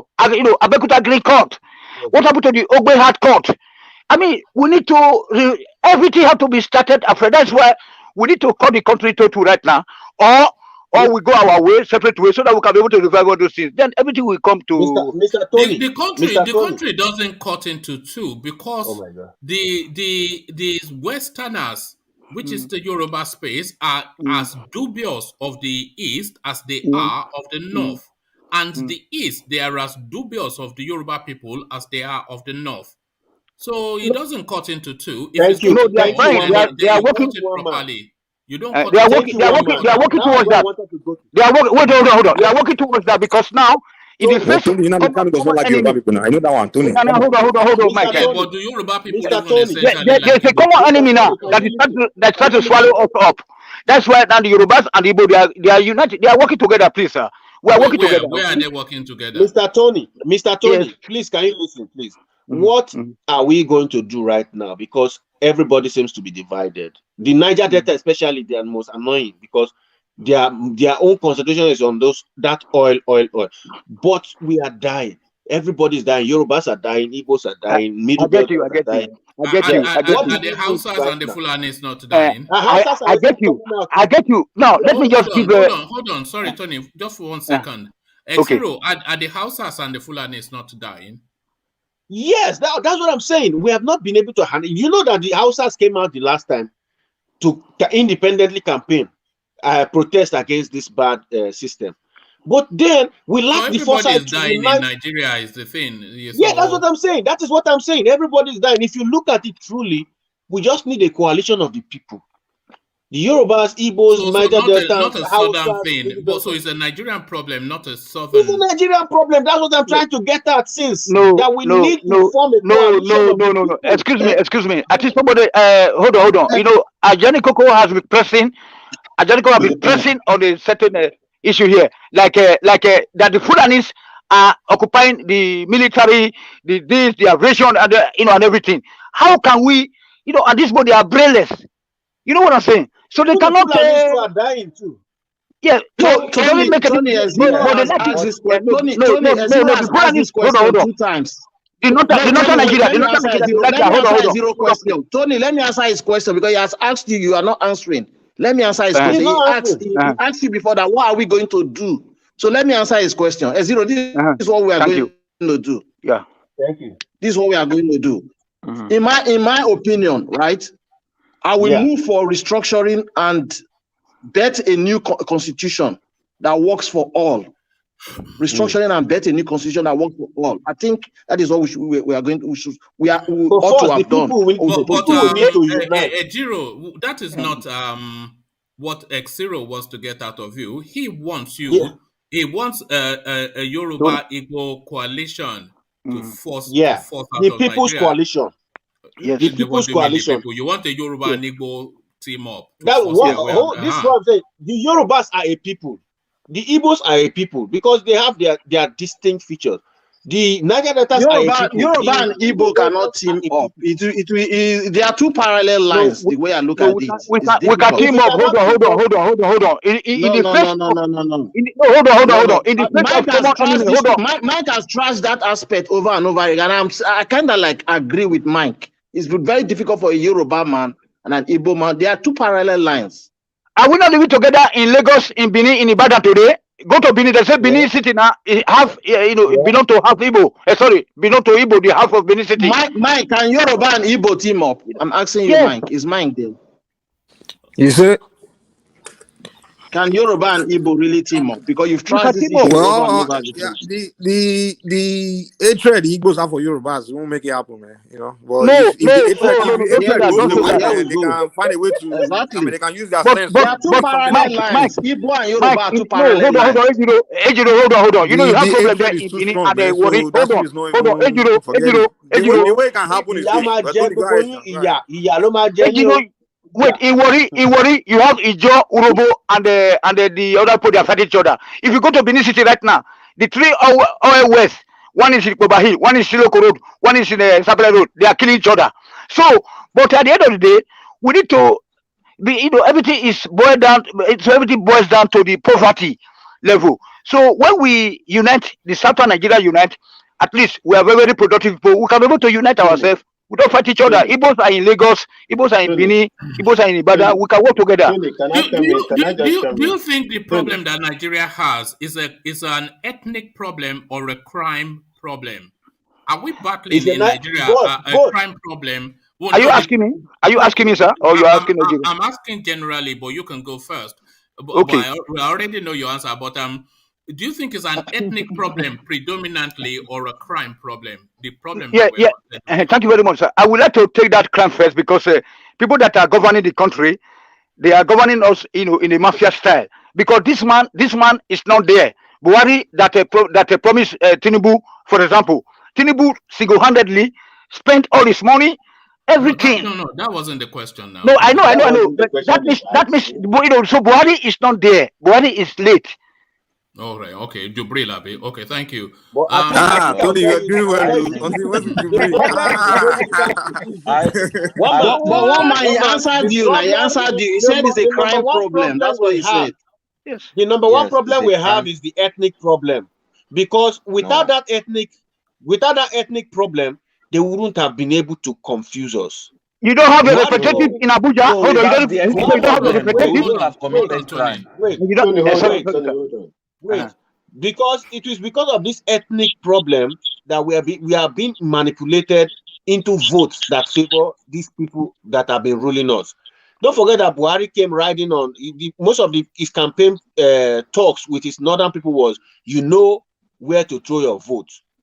Don't vote for they didn't vote for Christians and people who are not from their own side. If you go and watch those campaign periods when Buhari was campaigning, they hated Christian votes, Christian aspirants. Did they hold on? Did they hate Christians in 2011? They used when it comes to the nitty-gritty to campaign for elections, they will now start forming those jacatos and saying, okay, this person is from this ethnic group and this person is not truly Muslim. So that religion and ethnic did they do that in 2011? Buhari has always done that. Are you talking about Jonathan's vote? Is that what you are referring to, one man? Well, Jonathan went up against Buhari in 2011 and defeated him. 2011, did you know how Jonathan got that vote in the north? It was those minorities, those Christian minorities in the north. He got the vote. And don't forget the power of influence. Can I reply X0 and Tony? Go ahead. X0, I believe it is a crime problem because all the ethnicities are committing crimes which are affecting us. Because even if we all had one ethnicity, if there was still crime, they will still find another way, to rig this election. What kind of crime are you talking about? What is in general? Because the question was really what we're contending with in Nigeria at the moment is really what I was looking to focus on. Obviously, we know what the issues are. So, is it ethnic based or crime, or is it a crime issue? An ethnic issue. Do you think it's a new president? Let me finish. Okay, An ethnic issue is something that went on in the likes of Rwanda. We don't have that in Nigeria. People are not just crossing from the north to kill people anyhow, going on full tirade to kill another race. No, it's a crime problem, and crime has different branches. They can use ethnicity, they can use religion, they can even use the being gay, they can use male, female, they can use anything, whatever works. Poverty, hunger, it all boils down to crime. Ethnicity cannot be the one making them commit crime. And another reply to let me open your eyes. No. Before you open his eyes, let me just throw in what is I'm calling it a data, but it's just my summation, so it's not statistically a data. But my assumption is all the indications are that a good 60%, if not 70-80%, of the insurgency that is taking place in Nigeria at the moment is being vested upon northern Muslims. Yes. Well, of course, there are going to be collateral damages. Collateral damages. 80% is collateral damages. I'm sorry I'm using that word. I'm using that word. The point I'm making is people come and paint this picture as though the North in unison are on horsebacks charging towards the South to behead everybody. But a lot of these places that they are burning and savaging, their mosques, their communities in the north, don't get it wrong. Type of their ilk, Don't get it wrong. Don't get it wrong. That's where people get it wrong. You see, this north we are talking about the north. It's not just one north. There are core north, and then there's the other part, the other ethnic group. There are so many ethnic groups in this north you are talking about. There's cleansing going on. There's a cleansing going on, but you don't know it because you will not see. You see one Hausa man, you think it's the same as the Fulani man, or you think it's a Kanuri man. Why do you think? Why do you think Bonu is so ravaged? Why do you think they want to take away Bonu from the existence of the earth? Do you know that the Kanem Bonu, that empire? Do you know that they were the only ones that resisted the takeover of the Fulani in history? No, call them the caliphate. The caliphate. Yes. Yeah, please, you don't know these things. They're not just one knot. So there's a serious cleansing going on. That's what where people don't know. The ethnic problem we are having here is that the APC used this I don't know what to call them. These people that you are seeing that are calling themselves bandits, they used them for this election. They wanted to create war if they didn't win that election. Yeah, we know that. We've discussed. But they won it. Yeah. They won it, and they were surprised because they didn't believe they won it. They could win it. Now those people, they don't know how to settle them again. So they allow them, with all the weapons they provided for them, they allow them to enter in and start making their own source of livelihood. That's just what is going on. So don't get it problem. Don't get it so that means it is a crime problem. Use their ethnic from the north. So if the crime problem is from one ethnic side, I'm not indicting the whole of Fulani now, but I'm saying they contracted. Some of these Fulani guys are from Senegal and all these other places. They wanted to use them to create war in Nigeria. So please get your facts right. Bottom line. That is not the situation. You have not said anything new now. Yeah, you see, bottom line, they are using them for a purpose. Look, let me tell you, the Islamization of Nigeria is real. They've tried to register Nigeria as an Islamic nation, but it didn't work. So they are trying. Where did they try that? Sorry. Where did they try that? If you go, have you checked the French? The French marriage Nigeria is a certificate for member Nigeria? already. What are you talking about? Nigeria is a member. Yeah. It's a member, but it is not properly Since Babangida's documented. days, by the way, Babangida did that. It is not properly documented. What do you mean by not properly? When it's a member, what does membership mean? Organization of Islamic States. Nigeria is a member. Of course, the army did what they did, just like the way they did in the constitution. You see, let me tell you, it is not all the Nigerian, citizens that agreed to that, but an individual using the military power did that to Nigeria, and it has never been worked. And this is what is going on right now. The killings that you are seeing going on all over the places is orchestrated. It is orchestrated. Look, the reason why Nigeria is still intact is because the military has not been divided.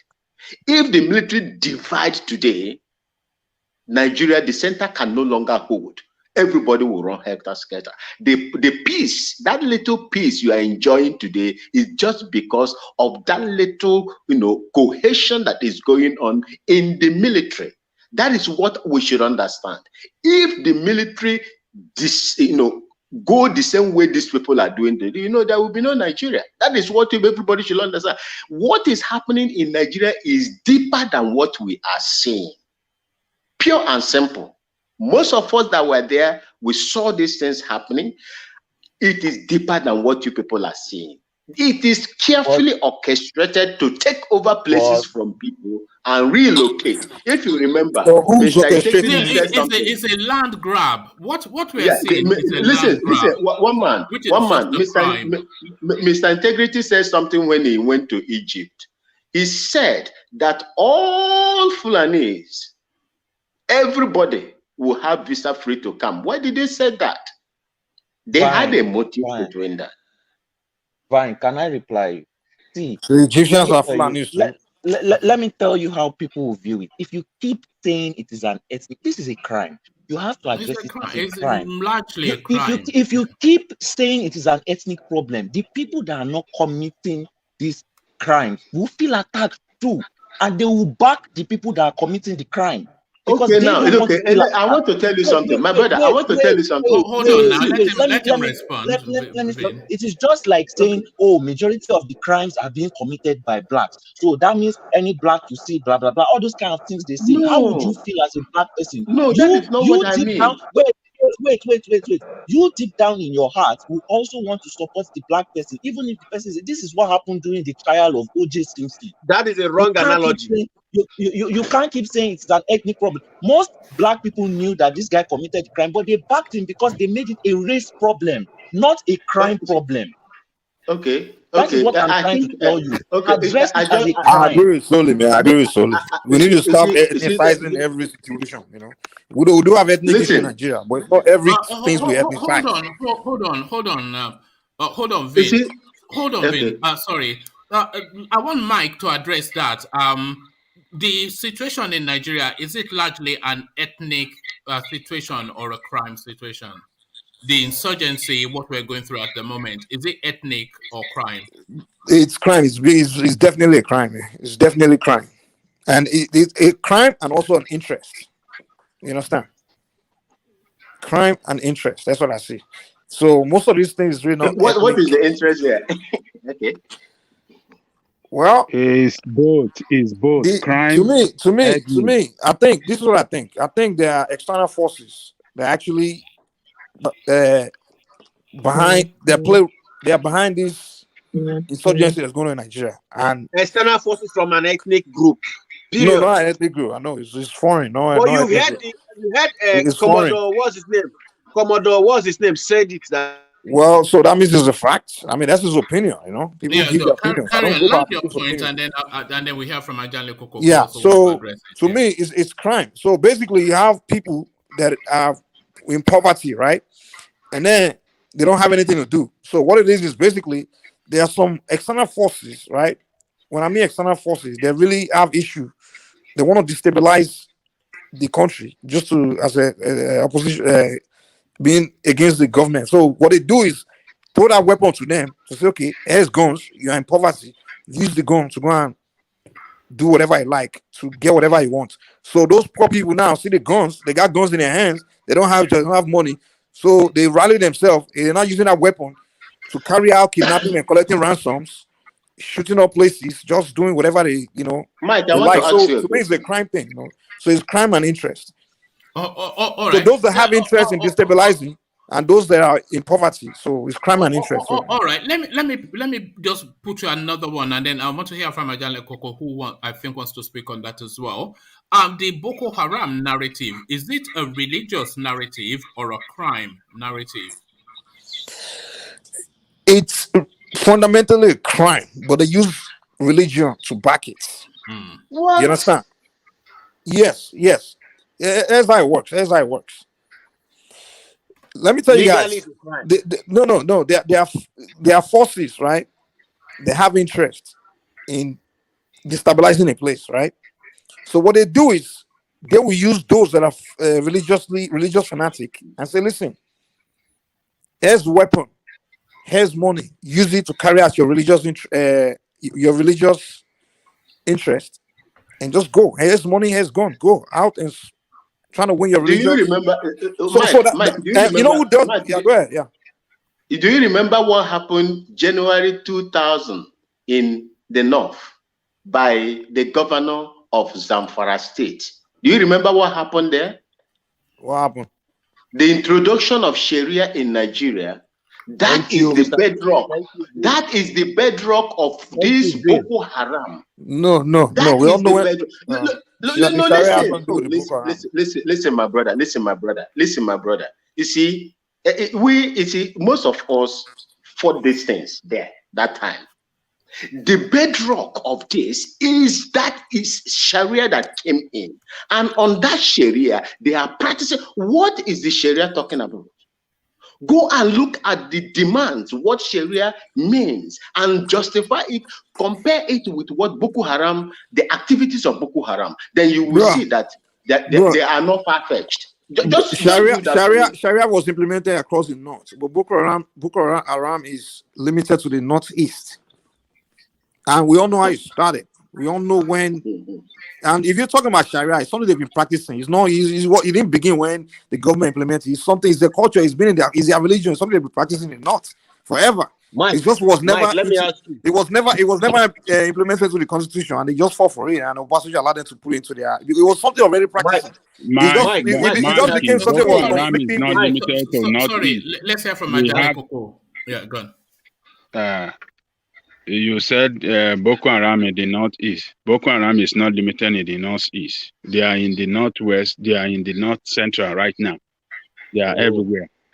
So and they have an agenda, even beyond Nigeria. Even the governors of Niger State confirmed that Boko Haram is in Niger. Are you talking about Boko Haram or bandits? Bandit, that's what I was about to say. Yeah, they are both. Or you see them as the same. They are both. They are. Oduduwa and Biafra is the same movement. Bandit is there. Boko Haram is there. Who said that? What was the question, Mama? The question they were asking. You asked. I was asking if Nigeria's problem is a largely ethnic or just a crime problem. Are we contending with an ethnic problem predominantly or a predominantly crime problem in this current situation that we're in? Not historically, but in this It's both. Right. Which one carries the weight? Ethnic problem.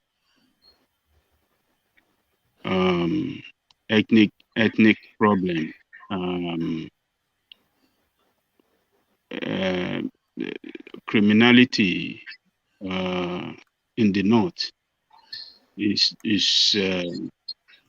known with one ethnic group in Nigeria. That criminality that is ravaging everywhere in the north is known with Fulani ethnic group. They are the ones that are the leaders of those of the bandits are Fulanis. So they are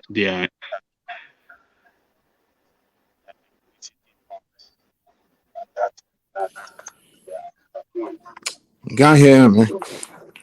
To me, I think I made a mistake earlier. I said the Boko Haram is no. I didn't say it was crime and religion. What I meant to say was his interest and religion, not crime and interest and religion. You know, those that have. Mike, I was even trying to interject. Mike, can you let me interject? Yeah, Why go ahead. do you think? Why do you think Buhari and the governor of Benue State are having issues? Why do you think the governors of the north are having issues with the governors of the south when it comes to how to fix the cattle rearing problem? Some people are saying it is their tradition, they must move around with cattle, while some are saying build them ranches. And you say this is not ethnic. If it's not ethnic, it's not an ethnic group that believes they must be going around with cattle. Yeah. Who is saying build them ranches? Of course, the governors of the south and even some not governor of KANU'S said it that they think that Ganduje that is championing that narrative. And then the other governors of the south too are saying that go and build ranches. But the other north governors are not saying anything. In fact, some of them are saying this is their tradition. This is their tradition in their ethnic group. Are those two statements not true? It is their tradition to cattle rear over the expanse of Africa. But this is where the problem is coming from. Hold on, but time has now evolved that is no longer practicable because of development and advancement. So now the narrative is now incorporating ranching as a pivot of a way of life. So how exactly? We argued that here one time. And I told you that this is the way forward, and that is why we are arguing that they should go to ranching, but they refused because they said they must maintain their tradition. They are in that conversation too. Like you said, Ganduje is actually the one championing that conversation. El Rufai building ranches in Kaduna State. Buhari is the problem. We still see them encroaching into Benue State and even the whole of Southwest. Hold on, Mike. Yeah. That is how they have always lived. You cannot just at the stroke of a pen change centuries of tradition. So they have to be finessed out of one way into another. You know, so even the governors in the north, like you mentioned, Ganduje.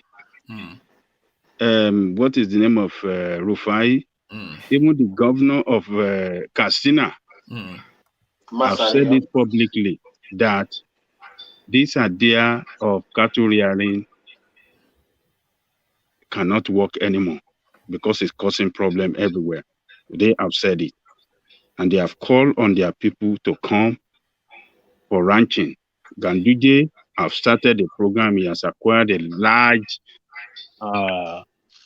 space of land to occupy them, and he has been calling on them to come.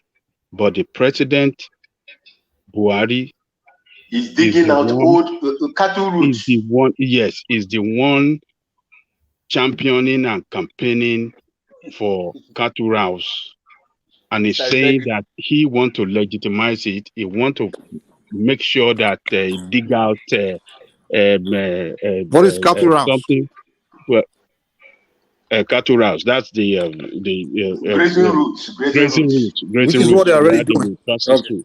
Yeah. So the governors of the north, some of them are trying to find solution to the problem, but the problem, the president is saying a different thing, and these people are emboldened that since the government, the federal government, which have the strongest power in the nation, is on their side, they don't respect anybody. Yeah, but Buhari is on his way out now. The conversation is bigger than Buhari. Yeah, but a planting seed of problem on the ground. Yeah. So that is it. So and the seed is planting is going to germinate and very very difficult to clear off. So that is the problem that the minds of problem that this man is planting on the ground now. Yeah. So even the governor, why I said earlier that this problem is ethnic. Even the governor Masari, they confirm it openly that all these criminals are Fulani people. Even the Sultan of Sokoto, he confirmed it that 90% of these people doing this criminality and ravaging and killing their people are Fulani. So what else are we discussing about? Yes, The but problem So is all the confirmed. bandits are Fulanis. yeah. So they are bandits. Yes, they have clarified it. Criminal, even if it's isolated to one ethnicity. How did they What did you clarify say? it? How did they clarify it? So They did they have meet up? clarified it. Did They they meet said their? it Did they met openly. their leaders? They met how they organized it, or what was the investigation done? I would. My- I mean, the thing is, we have to no, get to No, get to the point of you say something. when Because their leaders are saying that our people you are the can't call ones these people doing this. leaders, man. Ajale Koko, wait. You Said you can't can't call call the the Sultan of Abiwa. Sokoto a leader. Aboti Mugboyo ni. Kilo sọ. Abi. Look at Mike. When Sadwana What- you said who called them leaders? The chief security officer is talking. Ajale Koko, you know your voice. You have a Mugbo voice, and you don't know. Maybe you spend your entire youth smoking the gold. That's why you are taking the damn one smoking the gold. But You know, you have a good voice, and you're accusing me of being a Now, Mike, you are Maybe always you wrong. smoke the gold your youth. That's why you're taking me to and smoking Igbó gold. tèmi mu igbó gíláàsì gangan ni kò ń ṣe ìtọ́ Oya, mix pẹ̀lú igbó- kẹ́míkà. Wọ́n ti mú ìtọ́ mix kẹ́míkà tó ti da gbogbo agbárí ẹ̀ nípa máa sọ nonsense. Ó máa sọ wípé Àwẹ̀ ẹran ti fi gbó sáàsì, I don't know. is nobody. Hold on, Mike. Don't diss the Igbo voice. So one of my favorite artists is Orlando Owo. You know, you don't get a better You voice. come here with a good voice and you're asking me of really one guy. One man, I beg. With all the points we have made now, you can now agree with us that the problem is ethnic because the number one man of that it is not ethnic. It's a crime problem we're contending with. Maybe that crime is you know, we have the water bill. It's not a crime problem. The water bill is to take the water and how many kilometers. In my own opinion, no, not. Look, one man, this is more than criminality. This is terrorism. Thank you. The federal government have declared the bandits as terrorists. So, and they are all leaders Fulani. and confirmed that yes, these people, 90%. If Sadwana can say this, if he can say it, Erufai said it. Masari said it. What else? What else do you want? And they even call on the bandit. Do you remember? These governors call on federal government several times. They put pressure to declare these people as terrorists so that the military can go after them. The National Assembly call on the federal government to declare them as terrorists so that the military can go after them and flush them out. So one man, there's a saying. They say when. What are we talking about? Wait, let me say one thing. Let me say one thing. One man, they say if Kelvin now they break house, they break into house, and you are focusing on Jude, right? You keep focusing on Jude.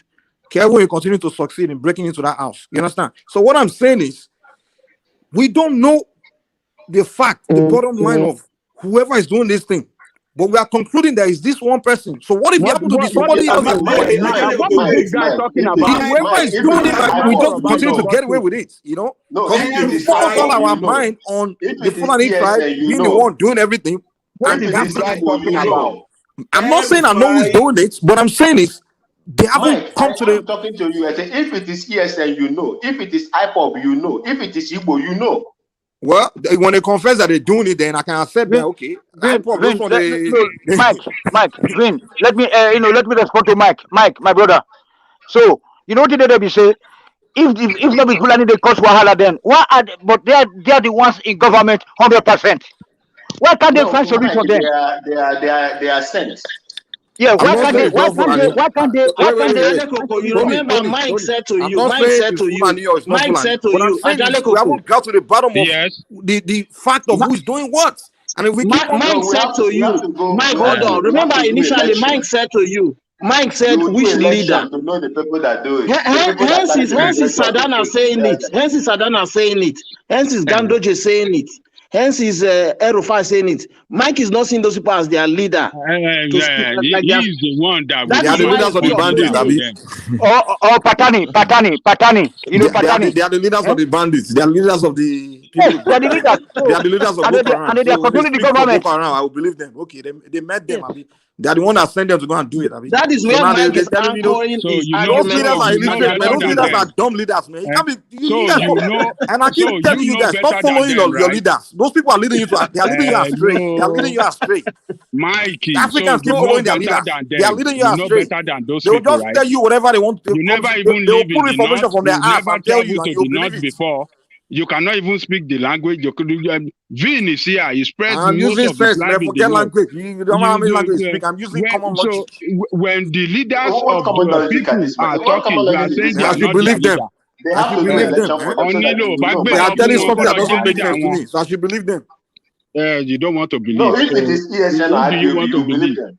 If it Mike, is CNN now, if don't it is forget. TSN, it will believe. If we Don't start But forget. those ones are not running hiding. Those ones come on this the, thing they Don't come on against forget. radio Biafra. They say Biafra. we are coming to do this. And at Man, least my they come brother, on radio. you are As very bandits, biased. as the You are Fulani come on you radio, are Fulani, to you tell are us that hey, ethnically we biased. Fulanis, the Fulanis Mike, tribe, we you are are going, ethnically we are going to biased. turn Mike, Nigeria please to listen. Somalia. They don't Fulani Don't haven't done forget that that. Fulani Hello, So I have Fulani to hold find on, out. everybody. Hold But on, IPOB come everybody. on Let me give radio him 1 Biafra to point. tell us they are coming to Everybody, come and do this. everybody. So you are Let me give ethnically him it's two 1 biased. point. different Just things. 1 point. You are Everybody, not please, making any sense please, at When all. you You are please, 1 people ethnically man. bow biased. down Come to on now, Ola, guys. Come on, Ola, let me guys. give him 1 Hold point. on, 1 point, Ajale please. Koko. Hold on. Ola, Hold on, when Ajale. autumn, Ajale Koko, please hold on.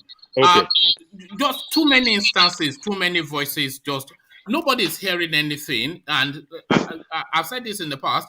If 3, 4 people are talking, every single one of those voices think that it is their voice that people are listening to. But what people are just hearing is a cacophony of noise. So if one person is speaking, just yield that space, then hold the thought, then counter it when they finish. So let's hear from Ajale Koko and let's sequence it so that people can hear us. Yeah, Ajale you Koko. call me Amugu, another one. Go ahead. Go ahead. Okay. Mike, can In you stop support, this? in support of what I said earlier, even Governor Otom, who is a middle belter, said this several times, that these people, these Fulanis, herdsmen, Fulani terrorists, Fulani National wrote, Movement. they wrote letter to them several times to some villages that they are coming to attack them. And they will call on the police, they will call on the, what do you call it, the presidency, and nothing is done. And these people actually carried out the attack several times. He have evidences of the letters they wrote to them, and after they carried that, and they carried that aircraft as they promised to do. So what else do we want? And the letter was This signed man by has Fulani. came out. This man came out several times, and he said this thing on public television. He didn't hide it, and he's even accused the president of aiding and abetting of covering these people. So what else do we want? What else? All the leaders in the north, including Sadriana, the most powerful leader. Sultan. The what do you call it? The spiritual leader. The The spiritual leader, spiritual the leader. supreme spiritual leader. The But supreme Ajale spiritual Koko, leader. would you not say all of these voices are essentially talking about criminality amongst the Fulani ethnic group? Is this not what they're talking about? What they are talking about is more than criminality. It's the terrorism, because their people are being killed on daily basis. Last year, 2011, it was recorded only in the Southwest, over 10,000 people were killed as a result of this terrorist attack here and there. Only in the Southwest. We didn't talk of Southeast, only in the Northwest. We didn't talk of Northeast. We didn't talk of North Central. Imagine 10 people killed as a result of incessant attack by these criminals. So that is terrorism. It's more than criminality. Criminality is what we usually know as armed robbery and stuff like that, and and they break into shop and hooliganism. Those are the things that were. But this one is more than that. They even have control of land. They control some local government, and they imposes head of villages and head of so and so there, and they're collecting taxes. What do you want to call that? That is more than criminality. Criminal does not impose leaders on district leader. They don't appoint district leaders for people and ask people, this is who you have to pay allegiance to, and this is who you have to pay tax to. That is what we never seen before. It's more than criminality. This is terrorism. This is the way terrorists operate everywhere. They conquer and they put in place their own authority. And they said that they force their authority on people. This is terrorism. This is the way terrorists operate. But ISIS, we saw the way they operate in Syria. This is their style. This is the way that Boko Haram operate. This is the way these people are operating too. And their leaders are calling on federal government to help, to come to their aid. And somebody will say that they are not their leaders that are calling. Mike, be reasonable, please. Can I add to that? Yes, sir.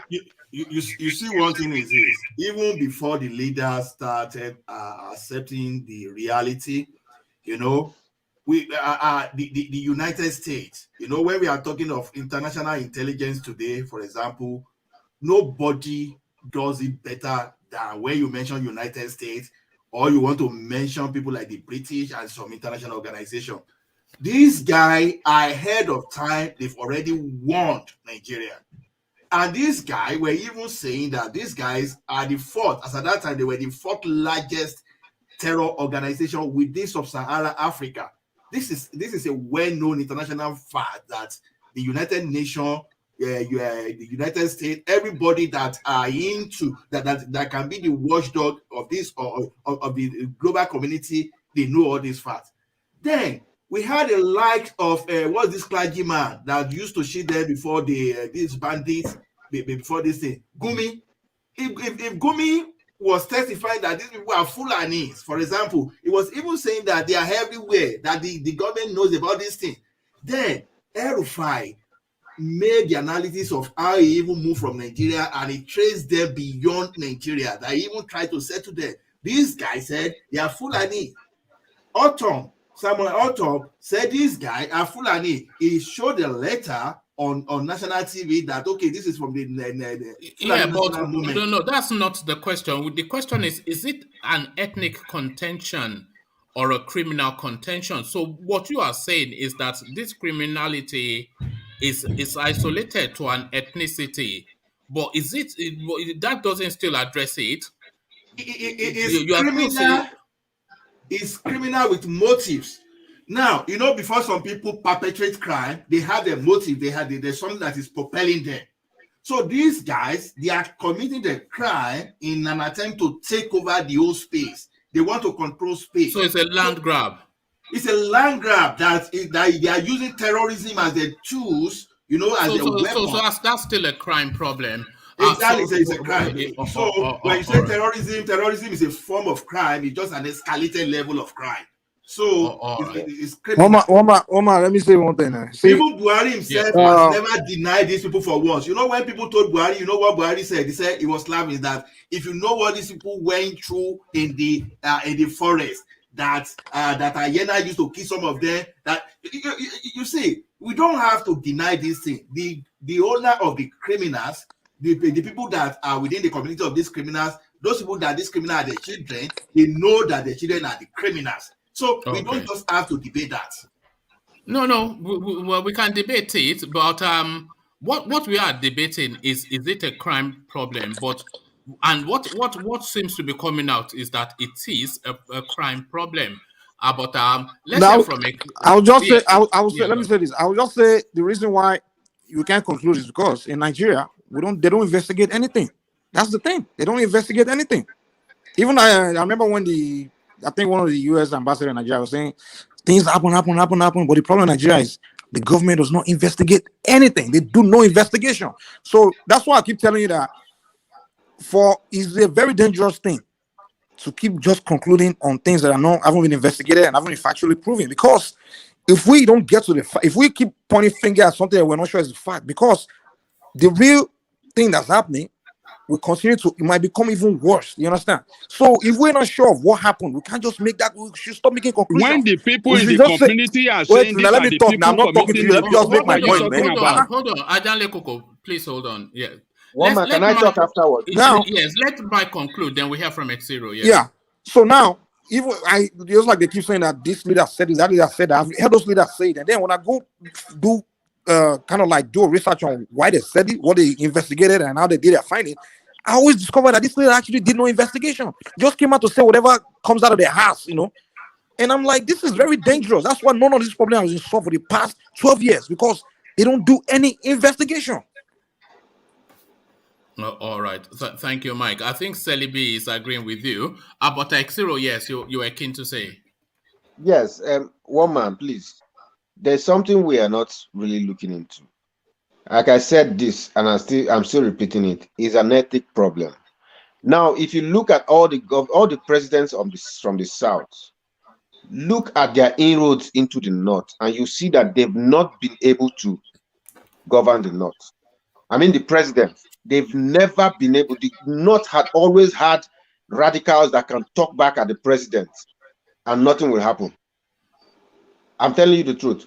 Now, again, there was this instance where after this Otom was having problem and was trying to explain to the president.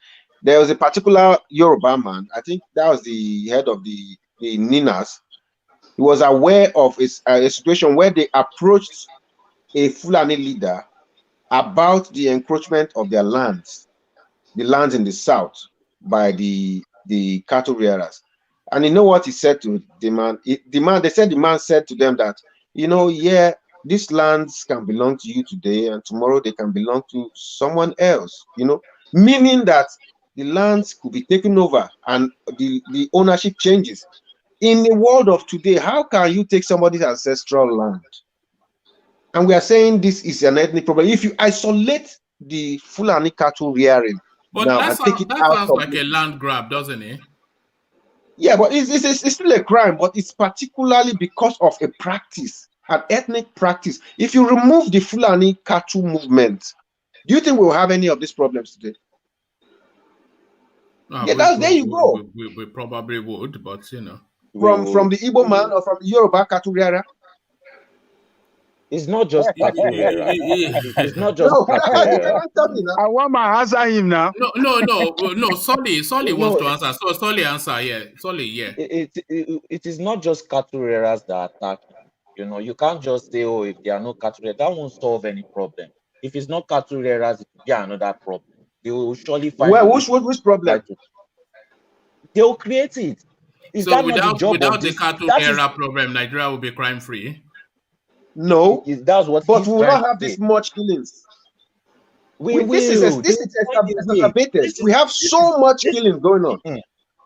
This is why they are called evil geniuses. They will always find another way to get what they want. Now they are facing you with cattle. That's why you can say cattle. If there was no cattle, they will find another way. So I don't. But we are discussing this issue because it is too much. Too much. That's why we are even discussing this. Before now, there was problems. Of course, there was crime. But right now, this crime is like we are at war with a particular crime, kidnappings and killings. Maybe this is one of our problems also. We as Nigerians also, we wait till a problem is unbearable before we start addressing it. Maybe but this particular one has the backing of the president. That's what we are saying. The president, This is an the president ideological did not thing. fully, It is an the ideology. president, yes, the president did not fully endorse it and say, I am backing it. If he's backing it, then they will be all over the country. You know, But you he don't. said You it go look at what the before president is 2015. battling with Governor Autumn. You don't even. Is there You have to an listen attack? to what's been happening. There's an attack on the south. as Governor Autumn paid all the salaries in his state. Do Oh you my know God, the man! majority? Solely, I beg. You know they are attacking Katsina as well, especially when Buhari went to visit and they targeted just that moment to fully embarrass him in Katsina, where they swept through, ravaged a few spaces, kidnapped children. That they, that was in Katsina, which is the heartland of the Fulanis. Of course, Buhari's APC promised these people a lot of things when they wanted to use them to cause problem. They didn't fulfill them. So they went into kidnapping. So they're kidnapping everybody, including movement of their cattle, which some of them no longer go with their cattle now. They are now tasted money. So they are strictly into kidnapping. They're kidnapping bosses of people. And these people are complaining, they are confessing every day that the people that kidnapped them were speaking Fulani language. What are we saying? Yeah. See, if because there are Fulanis all over Africa, you know. These Fulani. How many Fulanis? Fulanis are not so many. Don't even go there. There are not so many in Africa.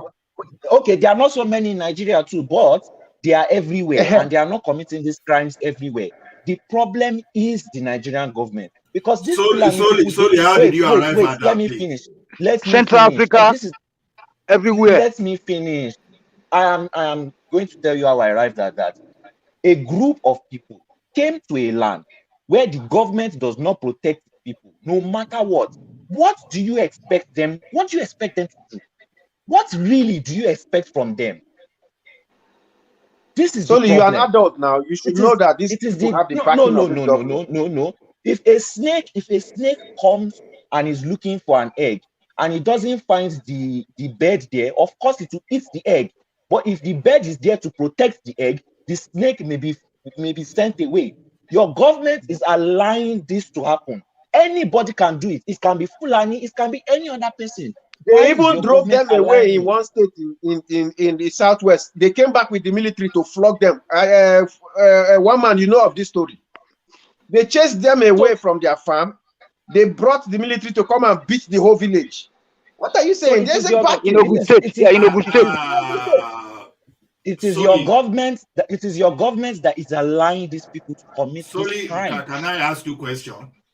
See, gradually you are coming back to what we are saying, that Buhari, for example, is supporting these people.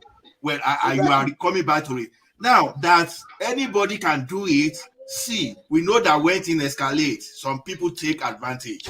They take up, but the things that you have to think about, who are the core people that started this thing, and what's the reason?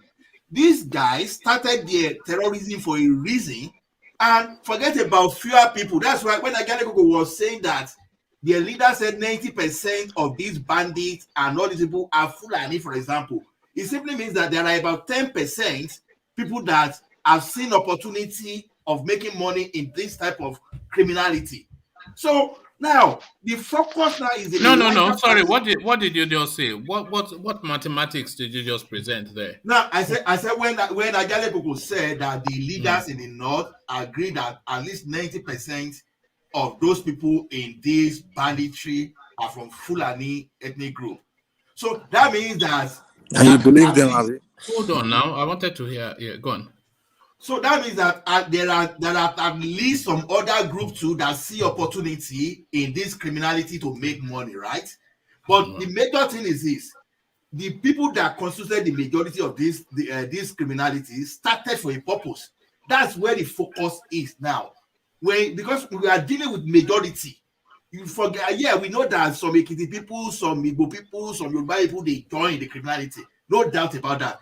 But this thing started from somewhere. And where this thing started, their leaders who have access to security votes, the like of El-Rufai said, it took several months, almost a year, to investigate, and they even traced this thing out even far beyond Nigeria. Autumn with his own security, with his own information to say he traces this thing. CIA informed us ahead of time, and we are saying they never investigated, for goodness sake. What type of investigation are we talking about? I don't know. No, but what are you talking about? I don't still. Where are you going to with what you're saying? What I'm talking about is that when Soli is saying that anybody can do this, that is blaming that, okay, it's our government that is not protecting us. And I'm not saying Soli is now going back to the same thing where we said Buhari is protecting these Fulani people. So when we say Buhari is protecting, then you don't need to argue against it. When you are saying our government prefers, so that means that you are agreeing with those people that said that these criminals are sending about people away. Do you know that Buhari has launched Tucano jets against these people? Until I see the result, one man. Because no, see, until I see the result. Because why did I say so? Even look at during the last media interview, you understand, where they were saying everything. But immediately you mention IPOP, you will see the countenance of that man immediately. But when you mention Fulani and all those things, you will see the way we be dancing around it. So exactly, now, if I see the same body language, with that Tucano jet, I'll be fine. But this one, okay, even since they've launched this Tucano jet now, what is the outcome? But if Python dance, if a Python dances in the east today, we see the casualty. Now, right. Hold on. There's a YouTuber called Indigo Traveler. Is a guy from New Zealand. He travels all over the world, hopping from one country to country, bringing you their culture. So he was in Kano recently, and if you go and watch his last Kano video, you will see those jets doing then you will see what you are saying until you see it. You will see it. So he has nothing to stake in anything. He's just a passerby. Yeah, but he will show you the jets. Those jets are not doing anything now. They are not doing anything. No, they're not doing anything. No, they're on their way to pick up chicken and chips. Yeah. What how come the military is operating in Nigeria to deal with these people, and even the national TV will not even cover it? I've just told you now. I mean, one man, what you are saying, let me tell you something. Abubakar Malami said in his recent interview that they are trying to do gazette on the use of this Tucano before they can start using it against the bandit. So that means it will take forever. Yeah, so that means they have not started using it against them. No. Because according to him in that interview, we're all aware. The Americans needed to approve for them to deploy it, and what he was saying was that they now have the approval. So all they need to do is they are now formalizing the paperwork to deploy it. But that is, and the agreement was to deploy it against the bandits and no one else, because the Americans are closely monitoring that. But they have not started. They are trying to gazette it. But Tucano is not the only fighter jet that they have in Nigeria. And if you go and, I'm not even asking anybody to take my word for it. Just go and look at that guy's video, and you will see the fighter jets parading all over that space, looking to drop on somebody. And that wasn't a news clip, or that was just some travel log guy that just captured that in passing. So yes, we have information too. Will get those things. What happened to the mainstream news portals in Nigeria? We have information too from villagers that have been ravaged by all this banditry and terrorists, that sometimes Nigerian aircraft will come, hover around on the air, and they will drop this thing, on they will drop their bomb on a target where these people were not existing, and they won't drop it where they are existing. These are what these people said, villagers. I watched the video. So if their air attack against these people is really working, they're supposed to have wiped all of them out. But these people are increasing. How so?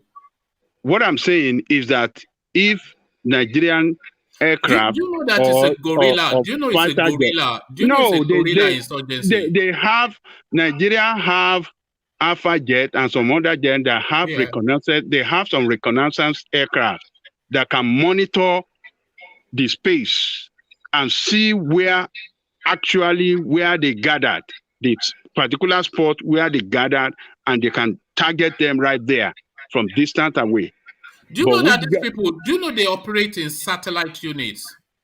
Yeah, they operate in satellite units. The military, if you have a good air force, they can monitor them and so they cannot be wiped out, is it? And do you know that these people, they are not one umbrella. They are a satellite They could be wiped out if you have a coordination. Hold on, one man.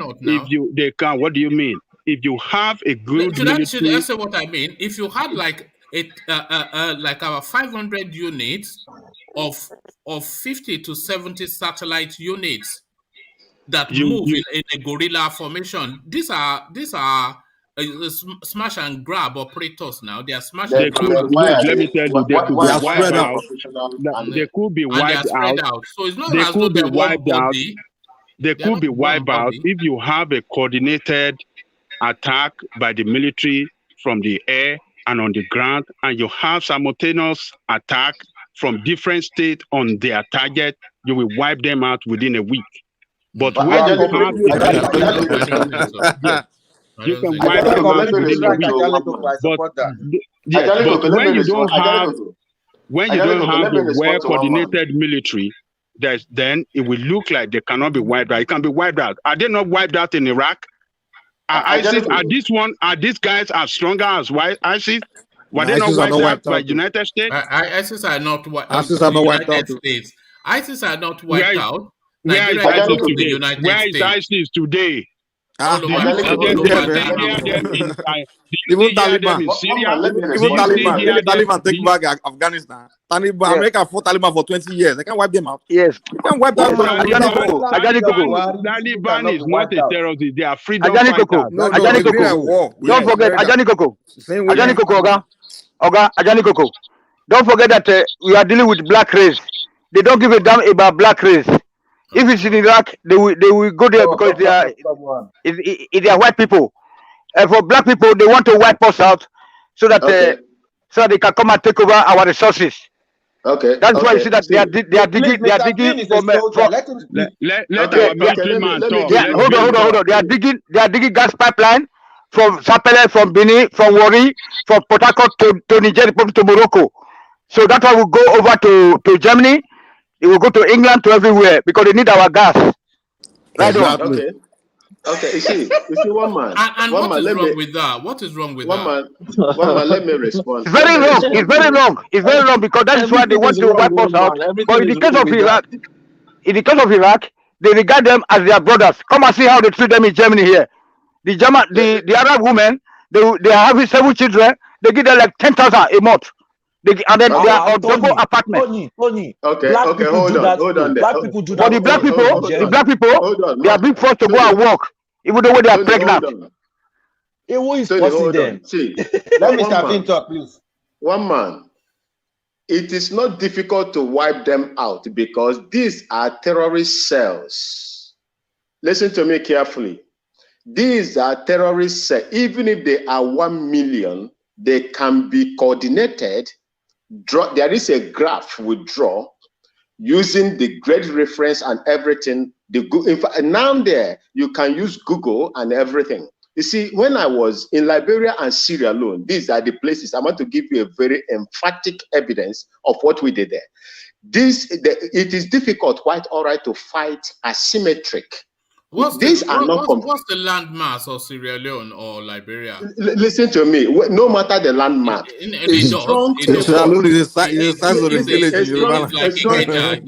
I'm coming. Can you just allow me to make my point now? Sambisa Forest is bigger than Belgium. One man, listen to me. One man, listen to me. Nigeria It fought is in easy. Liberia, in Cote d'Ivoire, Sambisa Forest is in bigger than all like those Sierra Leone and places. Liberia And combined. Nigeria It secured doesn't all No, it's those matter. bigger places. than Wales. You just Listen, But practice the that man who is correctly. talking, listen, who is speaking is a military But man. listen. is all of those countries When a combined military and man is So, fight. talking, one, you one, know one people Mohammed, are man, one saying man, that Mohammed, it's I not beg, possible they for call the listen. visit of a military man. Nigeria Sophie soldiers. Who's gonna do anything? Do not That man, you want to listen to underestimate. Mike that never Let's fought any war do before, No, not. Mike is a or toy soldier Vin now. Mike that is a already toy I don't know fought. soldier. whether Mike is a soldier before that. No, I'm he's He's just a never toy been The, on so soldier. this. you, He the was kind watching soldier, this. the best you guys do Nigerian He army is was lift weight watching this and in learn how there's to something I kill would like to civilians. tell That's you, all. one You man. guys don't learn anything. But Nigerian American army is When military. valid. And you Now ask, the operation. when you Oh, ask, Nigeria, come on Nigeria now. may talk. Come una on wait now. now, two more God. voices. This is the thing now. Nobody heard Mr. Vin, anything please that, stop. yeah. when you see one man, forget about the size. That is why they call them area. They have what they call area reconnaissance gadgets. They only need the coordinates. They need the coordinates no matter the amount of the cells that you have in those areas. It doesn't matter the size. You see, in Liberia, they use coordinates, and once these coordinates go, this surveillance planes goes in and take their pictures, then they will come out to plot the coordinates and hit them without even wasting time. And there are other ways you can do that. They can monitor their movement. When they monitor their movement, they will pinpoint them wherever they are and they hit them on the move. These are how they do it. What is happening in Nigeria is that they don't want to hit them. If you look at what they did in Niger State, instead of hitting them, they hit a wedding ceremony. There is lackadaisical attitude on the side of the military. Your military has refused to do what we did in the. We fought in an unknown place. I don't know Liberia before, but I fought there using compass and grid references. I fought in Sierra Leone. I don't know that place, those places. I fought there with compass and grid references. What happened in Nigeria? Are you not fighting in your own town? Why will you tell me that you don't know the terrain that you are fighting? I was in Nguruyobe State. I was in Nguruyobe State. Well, you might not, because Nigeria is a large mass. It is not true. It is not true. What I'm telling you today is this: Nigeria is go not a large and mass. go and ask any Air Force, even there where you are, you have access to all this Air Force. Go and ask the Air Force department there how they detect these terrorist cells and eliminate them. It's simple. The only thing is that your government has no political will to do it. Thank you. Vin, can I ask you a question? Go ahead, sir. You said you fought. Okay, in what year did you go on this? 1802. 1802. Okay. Let me tell you. Wait, listen. Please, I want to listen. No, listen. Okay, listen. We fought when we used. In fact, these modern technologies, were not even there at that time. They were still using the Alpha jets. Yes, and but what year was it? They were fighting with bayonets. They were fighting with bayonets. That is 1993, 94. I was in Liberia from 1990. Okay. To 1998, and in Sierra Leone, 2000 to 2002. And those aircraft are reconnaissance aircraft. Yeah, they were built. They built with the reconnaissance, and now you have modern, well advanced. The ones Obasanjo bought. There are 3, I think, some helicopters Obasanjo bought. Those ones they call. I think what Mike is it? Mike 34, Mike 22 or 32 or thereabout. They are capable of hitting their targets even at 5, let me just say, within 1,000 meters. Okay.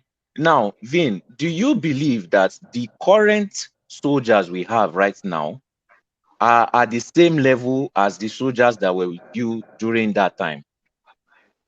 Yes. I don't have any doubt about that. You believe that they are the same grade, the same amount of knowledge, the same amount of discipline? Exactly. Are you sure? Exactly. Are you sure? Exactly. Yes, but the commander is there. Yes, let me tell you. The commanders are there. The commanders. Let me tell you the reason why I say they are even better than us that time. we will consider us that time as analog. Now they are the modern soldiers that you have, and they are trained with the modern equipments and training gadgets that you can, there are things that I see them doing now that we did not do, but we had successes in all our operations. The problem is your country. Your country has refused to fight the people. I did a lot of research on that Sierra Leonean and Liberian missions that you guys did. You guys killed 80% civilians.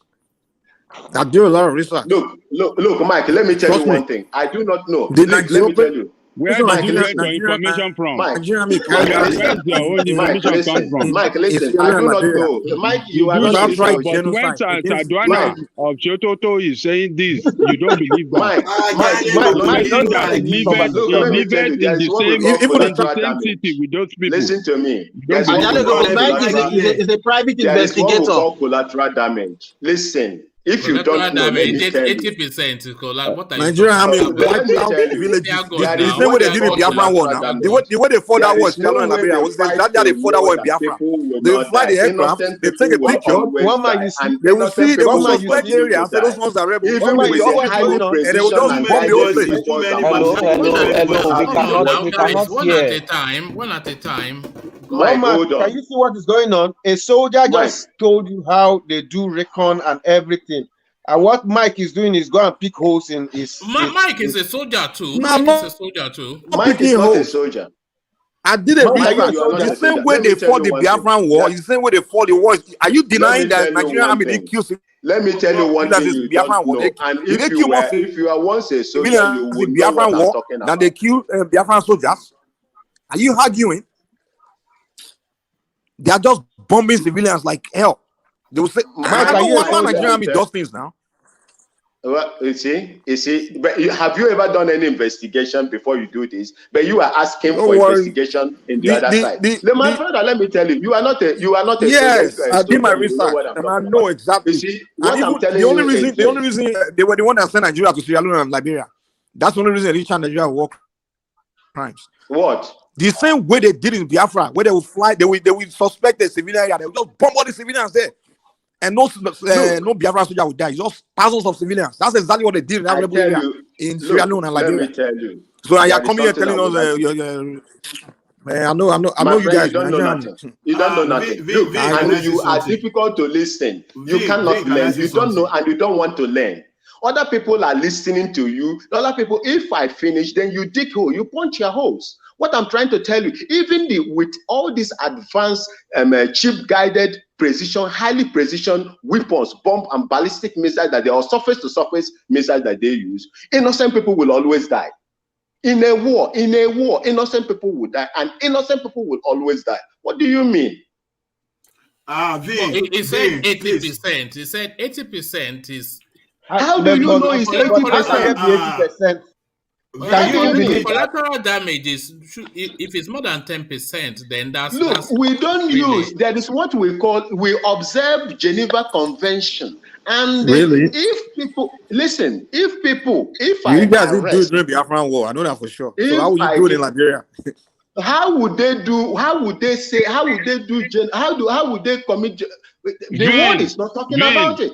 Thank you for your service. Don't listen to all these all these jam-head people. Don't listen to them. Just leave them alone. Mike wasn't a soldier. Don't listen to all this I want to say something to you. I want to say something to you. Being in a conventional war, right? In a conventional war. Yes, sir. If 80% the casualty is civilian, is very bad. But I don't know how credible Mike findings are. You know. It's not credible. It's just making up. Hey, Jiro, are you falling into Mike propaganda? No, that's what I'm saying. I don't know how credible it is. Because okay, let me clear the air. Let me clear the air. Ejiro, let me clear the air. Mike reads the same history books as Black League. It's from, all the it's from our one man. All the Liberians and the Sierra Leoneans, they always respect us. They thank us every day. Just go and Hello, people. Tony, wait. Like the Liberian people and the Sierra Leoneans, they always thank us here. Whenever you meet them, they will say, oh, thank you. You are from Nigeria, they will say respect. Thank you very much. We will have Sani Abacha Road, Obasanjo Road in Liberia and Sierra Leone. They respected us. So that means it's a capital lie. That's the Freetown area, the Freetown. Where that's the no. All the Liberians have ever met in England, everywhere, in Germany, they always thank us that we did a great job for them. They respect us. So that is lie. Don't Nigeria thank Nigerian army for defeating Ojugu soldier, but does it mean the way they forget about Biafra war? That is 100 years ago. Does it mean the way they carry out the war on the battlefield? It was the right. You know, Mike, you are my brother, but don't try to dislocate it because every time you are dislocating everything. It's not so good. I'm telling you the facts. Yes, not for joke. We are looking for a solution to our problem. Because we are speaking from our comfort zone. Our people are dying. Tony, please let me ask Mike one thing. Ask him, BT. Thank you. Look at this from this angle. If he talks, even without telling me that he served in the military, I can suspect that he was a military man. Now, Mike, you are a researcher now. You made a research into what happened in Liberia war, how Nigeria made. He said extensive research. He said that's it now.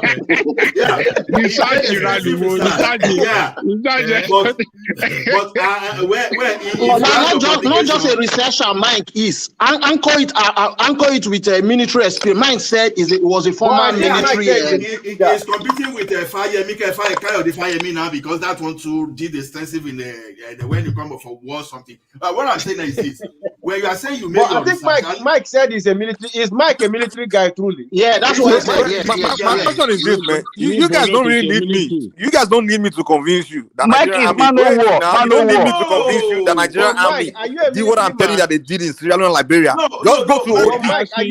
Go to a village in Nigeria. Go to OD and ask them. Are you a military man? Go to OD and go and ask them. This one is not even wartime. Mike have said this time and time again here that in the Niger Delta. That one they don't tell you that.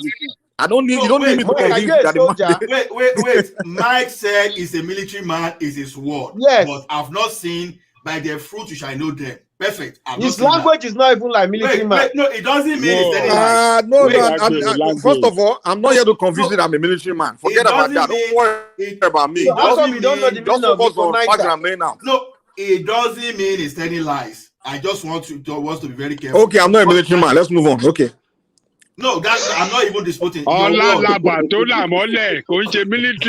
Okay, I'm not military man. Let's move on. Okay, how about that? No, Mike, please convince me. I just told you I'm not a military man. Let's move on. No, as a researcher now, if you made a research, you publish it, you want to convince people for people to believe you, and that one will be the basis. No, I didn't come here to convince anybody. I just tell you what I know. So either you are Mike, I have one question for you, Mike. What is a Tucano jet? Are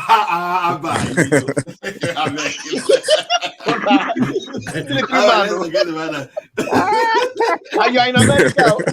What's a Tucano jet? This guy got the call here. They call live for us.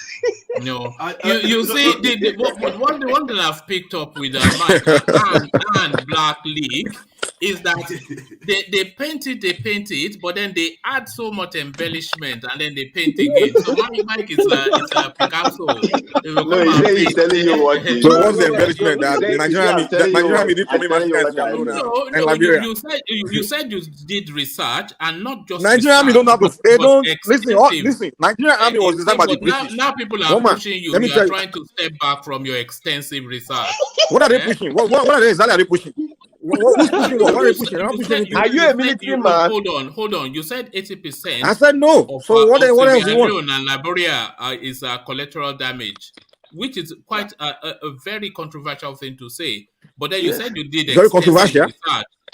Yeah, we've said 80%. So you need me to tell you the Nigerian army kill more civilians than actually who they're going after. For you to believe it. I didn't do extensive research, but you did extensive research. No, listen. You don't need me to tell you the Nigerian soldiers committed massacre in Sierra Leone for you to even believe it. Look at Lekki massacre.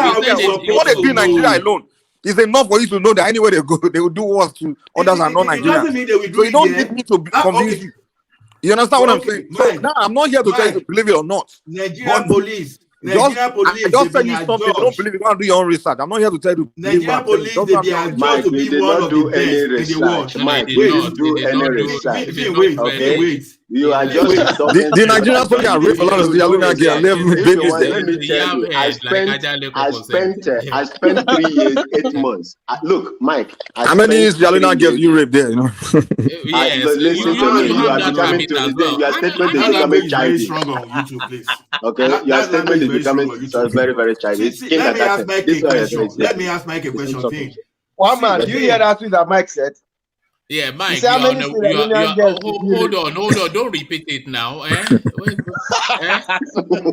Mike, you're on a warning. You're on a warning. Yeah. Please, I beg, don't let one man. You need to give Mike a strike. Yeah, you need to give him a strike. Give him one strike. Ejiro, you are saying because of how Nigerian military behave in Nigeria, we should judge them based on how they perform at the international level. Now, Nigerian. Are you talking to me or not? I never said that. Point of correction, not me. I never said that. No, Mike, not you, Mike. Now, Nigerian police, they be adjudged one of the best in the world by the United Nations because of the services at the international, at the global level. You understand? Now, can we? Where are you getting that from? Oh, again, no, that's so. Okay. Yeah. There's open information for the I will put it on. I will send it to you. Yeah. Once I can say, they adjudge Nigerian police as one of the best. But we're not talking about police now. We are talking about. You say we should use what our military is doing at home to judge what they will do at the international level. I'm telling you now, SARS are killing people at home. If they are killing people at the international level, with United Nations now adjudge them as one of the best. That is exactly what I'm telling you. First of all, listen, let me tell you about UN peacekeeping mission is the difference. The commanders are not Nigerians. First of all, this your research that you've done. Told you? Honestly, I want the to commanders in the peacekeeping mission, UN peacekeeping mission are not Nigerians. When we are talking about the Sierra Leone Liberian war, the commanders were all Nigerians. Hold on, Vin, you cannot query Mike now. He has done extensive research. There is what we call commanders. There is what we call contingent commanders, and contingent commanders are being controlled by the said nation that provide those soldiers. That's what we call contingent commanders. Does he know what contingent commander mean? My goodness, this guy. Is your name even Mike? How come you? Hold on, even in Sudan, I didn't hear you. In Sudan, therefore in Sudan, Nigerians are respected. In Somalia, all the Somalians here, they are very happy. The top of Obasanjo, Nigeria was having a battalion in Mogadishu. There was no Al-Shabaab, but the Yadwa did not continue. That is why we have with Jonathan. They just neglected the whole places. Tony, listen. You see, what we are saying here is this. Bottom line, I don't want to go on this marathon, race with somebody that will tell me that a different country will control or command a soldiers or armed men, soldiers from a different country. Without taking in the UN peacekeeping mission, Nigerians are respected. I'm not talking about African. I'm talking about hold on. They don't hold on. You made your point. On the top, you made your point. When it comes to commanding, I'm talking level of commanding officers, level of battalion commander. They don't allow Africans. They don't even trust you guys there. We are the best. Nigerians are the best abroad. That's what they put Africans. You understand? Listen to me. They watch you closely to make sure you don't. Who was the second in command? Who was the second in command in Umprofora in Yugoslavia? United Nations Peace Protecting Force in Yugoslavia. Who was the second in command? Second in command. Yugoslavia, not in Africa. Not in Africa, and they were judged. Look, let me tell you. Look, one man. They were judged. The Nigerian contingent, commanded by Brigadier General, former. He was the Brigadier General at that time. Brigadier General Musa Bamei they were adjudged the best. Because of that, instead of them to serve for 1 year, they kept them there for 2 years. This is in Europe, in Croatia. What are you telling me? I say the problem we have is this, that your government has refused to take that political bold step to erase these people. What does it take to erase a ragtag terrorist elements? What does it take? Hold on. Vin, you say the political will is not there, but this is a problem that the country has been contending with since Obasanjo. Obasanjo, a Yoruba man, Goodluck Jonathan, a Delta man. So I mean, you know. But what we are facing now is worse than what those people faced. Yeah, but it got progressively worse now. What Obasanjo but that is exactly the reason why they voted the general. What Jonathan faced is worse than what Obasanjo faced now. That is the reason why. Yeah, that is you see, everybody, they said the fowl can only bleed according to the size of his gizzard. That was the reason why they voted this man, Mr. Integrity and a general, to come and solve the problem.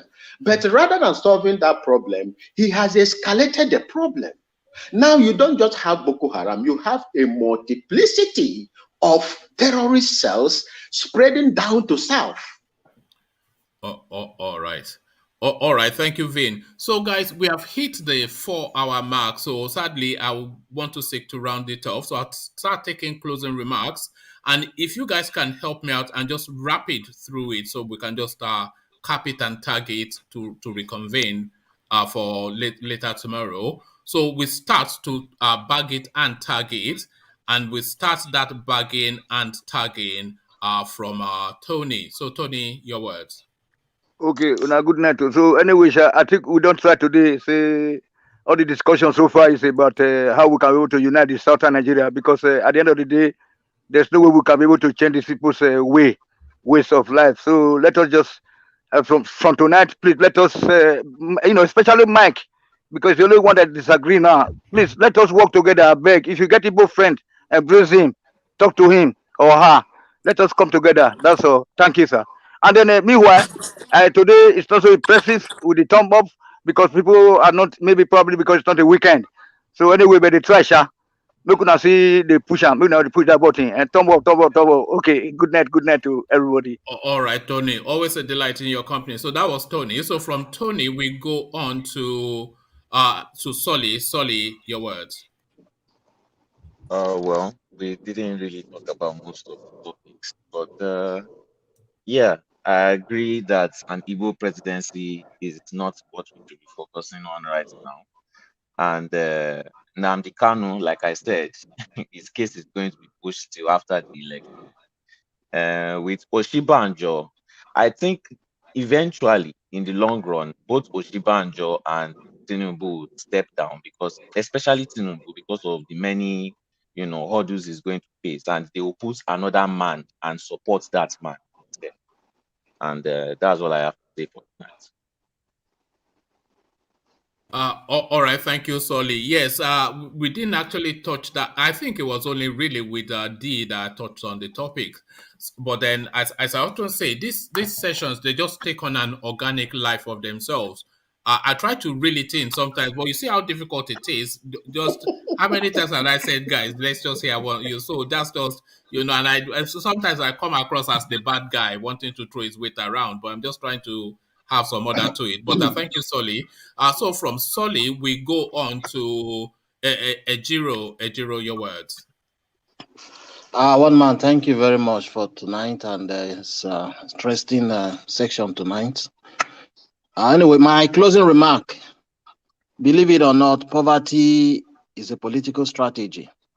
In my view, I think the only way the youth can get that #1 seat as the president of the country is if the youth, if they are able to infiltrate the two known political parties of the country, which is APC and PDP.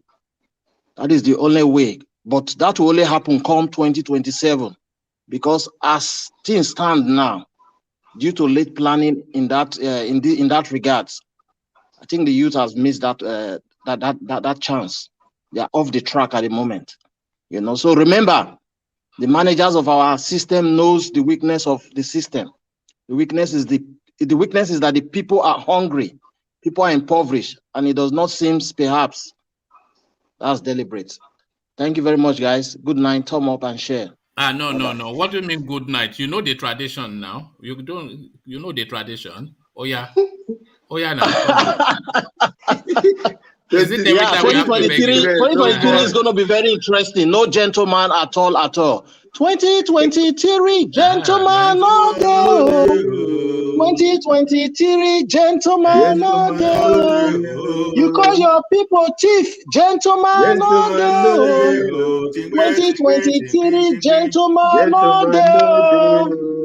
Thank you, man. Thank you, Ejiro. We will release that album one of these days. We must. Thank you, Ejiro. So from Ejiro, we go on to Vin. Vin, your words.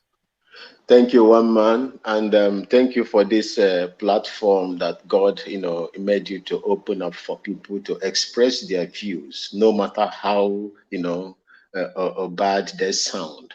And it is. I'm congratulating you, and we have to do more, at least to keep this platform going. I would like to say that there is a lot of injustices going on in Nigeria, and we must join hands together to fight these injustices, because injustice to one is an injustice to all. Thank you. If you have not stumbled or press the like button, do that immediately so that this platform will keep moving. And I would like to see a situation where this platform will be recording up to 500 to 1,000, 10,000. Thank you, and God bless all of you and to our listeners. All right, thank you, Vin. So you heard the words from Officer. That is a direct order from Officer Vin. So you must, you cannot disobey military. You know the consequences. So if you have no thumbs up, it's up to you. Direct order from Officer Vin. But before we go on, let me acknowledge Alexander Super Chat, which has been sitting there. But he was speaking actually to what we were saying about the social security systems then. And what Alexander Super chatted to say was that Ghana, in fact, Vin, just let Vin go. I'm not sure if Vin has a thought on this.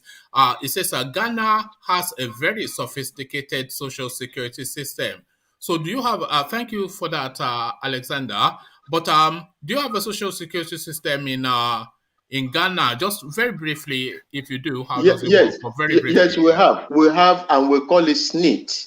We call it SNIT. Anybody that is employed, if you are gainfully employed, you will subscribe to it. And most often, the other people at the lower cadre also have their own. It is basic, and it cut across all the strata here in Ghana. Yes, we call it SNIT. All right. Thank you. So SNIT is the system in Ghana. So thank you for that. And thank you for the super chat, Alexander. Alexander never speaks to what he doesn't know. And he doesn't even do extensive research. He just knows. Ola, you do extensive research and you know your words, Ola. Me, I don't do extensive research. Otherwise, extensive researcher. Ola. I have got a PhD. I will have got a PhD if I do extensive research. So let's thanks everyone for participating. We really enjoy, and the session provoked serious thought, and I think many people are listening to us. And I've seen some situation whereby I think some people actually pick some conversation from this and they develop it in the media. So it's telling us how important this forum is. Even for the fact that when you walk throughout the day and you are tired, and this forum bring you to your desk and you still take time to watch it, that means it's offering us a lot. So based on that, I just plead to us to let's thumb up, like I keep saying, let's spread the good news. Let's have more people come online and share their progressive thoughts, so that from there many people can pick advice. I can pick some kind of content. We may think we are just talking to the air. No, those people that are creative, they go to some funny places to pick information. Before you know, you start seeing some kind of a global invention. They pick information from unlikely sources. we never know. This forum can even be one of the major things that we prepare, that prepare development in Nigeria, that we even give idea to some people how they behave whenever they get to power. So I plead to us, let us stumble up, and as we are approaching 2023, let us have our major strategy and our backup. So tell your people, don't let politicians deceive them. Tell them that they should take their destiny to the palm of their hands. Otherwise, they will be in for another long walk. So I don't have more than that to say this evening. Good day wherever you are. Hope to see you tomorrow. All right, thank you, Ola. So from Ola, we go on to X0. X0, your words. Yeah, I would like to first of all thank every participant today, from Ajanle Koko, Ola, Thomas. Was it Thomas that just finished speaking now? Vin, Ejiro, Tony, DOG, and Soli, and Mr. Mike. It's not Thomas that just finished it. It's Ola. Oh, it's Ola. Oh, it sounds like Thomas. Sounds so much like Thomas.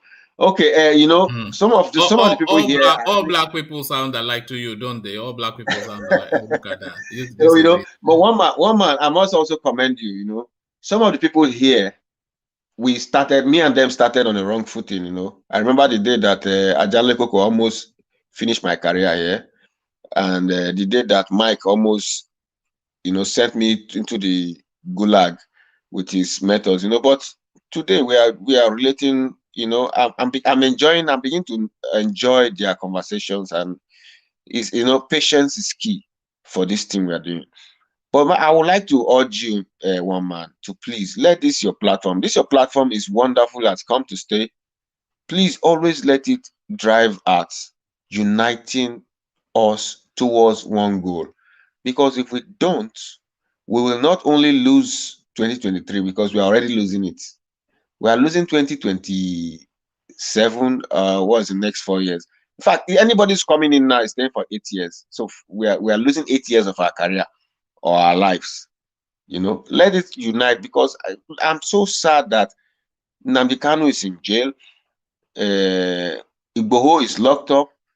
Up to today, Yoruba and Igbo are not yet united. That means we're not ready. The Hausas came out the other day to complain. Still, there's nobody to even stretch a hand and say, okay, come, this is the platform where Igbos, Yorubas, Middle Belt, and Niger Delta are uniting to form a coalition for the people. Nothing as we speak right now. I don't know what Ninas is doing. I don't know what the IPOB are doing. I don't know why these people refuse to see eye to eye. So please let your platform, at the end of the day, be a point where we all unite and say, okay, we know we have our differences, but this is what we can do to be able to extend that olive branch to everybody to say, okay, this is what is uniting us together. This is where we are going to stand. Thank you very much once again. Just on what you are saying, I don't necessarily drive, and hopefully I don't come across as though I drive an agenda with the only thing that I'm pushing for, that I can take, that I'm pushing for, is for the betterment of the average Nigerian who has been put upon for so long, just unjustifiably and cruelly and inhumanely. So that's the only thing I'm pushing for. So I'm not pushing for division. I'm not pushing for unity. I'm just pushing for, because what we have in Nigeria is just almost, it defies everything. We have fantastically brilliant people. We have the most fertile soil on the planet, and underneath that soil, the greatest wealth known to mankind. So how can all of that be, and we be as we are? You cannot, your brain cannot calibrate it. And we know what the problem is, and we know what the solution is. But to marry the two, we've been going at it for 70 years, and we have not really moved an inch. It's because people rather come and complain than do something, that's why.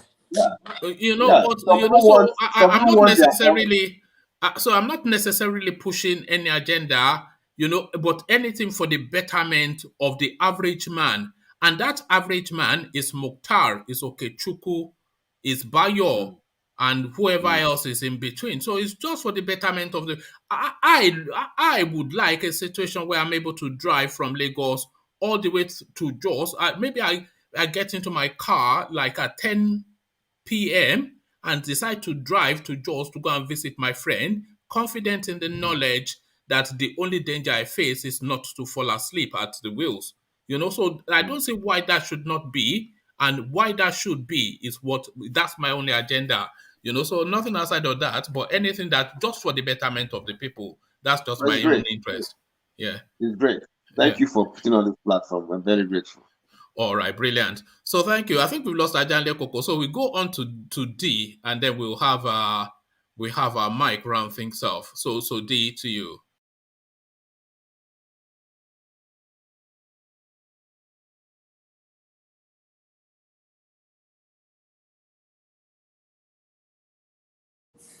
I don't think he knows that it's muted, DOG, you see, it's that hotel lifestyle, isn't it? D, look at that. What D? You see, he says he doesn't drink, and you see, he's just falling asleep at the wheels. Did I mute him? I didn't mute him. And there we are. We don't have D anymore. So that's it. So it's then down to you then, Mike, to round things off for us. So Mike, ladies and gentlemen. See, I'm glad you mentioned that in Africa we have the most fertile soil. We have all the resources. We have everything it takes to take off. The question is, why are they not? The root of it is just the mentality of the people. That's what it is. And whenever I see Nigerians have conversation, I always remind me of when I hang with some Black Americans, right? And I have conversation with them. They will sit around and say, the president didn't give us what did Obama do for Black people? What has this one done for Black people? This president, let's go for this one. Democrat, Republican. Then when I look at their white counterpart, those one don't even discuss, they don't even talk about presidency, or they don't talk politics. They are actually building franchises. They're busy starting businesses and expanding, building franchises and moving things, looking for resources, whatever. So I say, come on. I begin to notice, is it a Black man's thing? Like, we just like to sit back and complain and find someone to blame for our conditions, and we don't do nothing. He just described it. He said, in the soil there, we have the most fertile soil where it can grow for year round. And then when I look at whenever foreigners, other races come to Africa, the first thing they do, and I'm sure one might have seen story of Chinese people going into places in Oshun and all these places trying to dig out resources. Even in Rwanda, as soon as they get to those places, start going there because they already know that these Africans, they have things, you understand? Whereas you wonder, like, okay, if these Chinese people know that there's something in that soil there, how come these locals have been living there poor? They didn't know something is there. And this soil is so fertile. How come these Africans are not taking use of it? And when you look at Zimbabwe, you look at South Africa, 90% of the farmers are the white South Africans. And these farmers, they're pretty much the one feeding Europe. And they don't look to government for anything. They already know what they want. They know that these Africans, that they're so blessed. In Nigeria, that's why this morning, whenever you look at this thing, you tell Nigerians, the first thing you do is insult you, When you see Nigerians saying, the president is only growing small rice. He should be growing the whole rice. So he should be exporting. Right now, he should be exporting 30,000 rice. And you're in Nigeria, why don't you go and grow the rice yourself? And then when you tell them, they'll start insulting you. They say, you're an idiot. They don't want to hear truth. It's the same thing with my Black American brothers. When I tell them, I say, listen, why you guys are sitting here in your neighborhood drinking beer, smoking marijuana? Look around you. Look at the Chinese kids there. Look at them. Look at what they're doing. They're spending time in libraries, reading, trying to strategize, building their life. Even your fellow Black immigrants, they come here, they go to school, they do things for themselves. They don't wait for government to come and do things for them. And that's the same thing in Africa. We just following leaders, expecting our leaders to be the one that will change everybody's life. One president is the one that will come in and do things. When you guys can get together in Nigeria, there's no single franchise that I can point at. If you come to America, you'll see McDonald's in almost every few miles. You see Walmart it's one man that owns it, and those are the people employing everybody. You see, when a white man open a business, the moment that business succeed, he will open another branch. You open more branch. Next thing you find out that one man owns 3,000 branches of business. One particular business, a franchise, and he's one employing so many people. Even after making billions, they'll still insist to make sure that business stays alive because of the people, not because they need more money, but they want to make sure people are employed, communities are employed. You know, the way they think, the Europeans, white people and Asian, they think more community. Like, if I'm want to succeed, my success should be for the benefit of the community, not for my own pocket. But in Nigeria, once a man becomes a millionaire, the first thing we do is marry more wives. You find almost every millionaire made in Nigeria has at least 13 wives or 10, and 30 kids, 40 kids. Look at Abiola, almost 70 children. Almost by the time the money, by second generation, the money is gone. You use that wealth to even create poverty. So we have so many mental issues that we need to start talking about rather than sitting around just keep complaining about the same thing. Like I said before, you keep doing the same thing over and over, expecting a different result. That's insanity. Since I was a child, it's the same thing my father's and them is saying. Oh, the president. Babangida said this one. Oh, Abacha came in the same topic. Obasanjo came in the same thing. Jonathan came in the same thing. Now Buhari. Now the next one, even if Sowore become president, we'll still swear give him because we are sitting down waiting for Sowore to come and change our lives. Our problem is we need to start looking inward, looking to the population. Like, what the hell? All of you, start using your brain and coming together and start thinking. How can you change your community by yourself? It's not a president that will come and change everything. Even the banditry, the insecurity issue we have, communities can even come together to figure, hey, what the heck? This is our community, man. We should be the ones strategizing how we can secure our own community. But they're not doing that. To me, the strategy to eliminate banditry is the cooperation between the good men of every community and the army and the government. Because the good men of the community can protect their communities. All they have to do is strategize how to protect their community and approach government like, listen, okay, this is what we need. This is the strategy. Let's work together. And this is a solution to protect this. So the people themselves start coming up with solutions, man. Stop waiting for government for everything, man. And Nigerians need to stop being emotional. When people are telling them something that they don't agree with, you start insulting the person.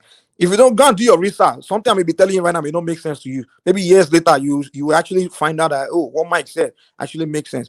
But Nigerians are so fond of when you say something they don't understand, they will begin to insult you. Like, these guys are idiots. And I've seen people that had conversation with 5 years ago. Today they come in and say, Mike, that's what you tell me, your boy.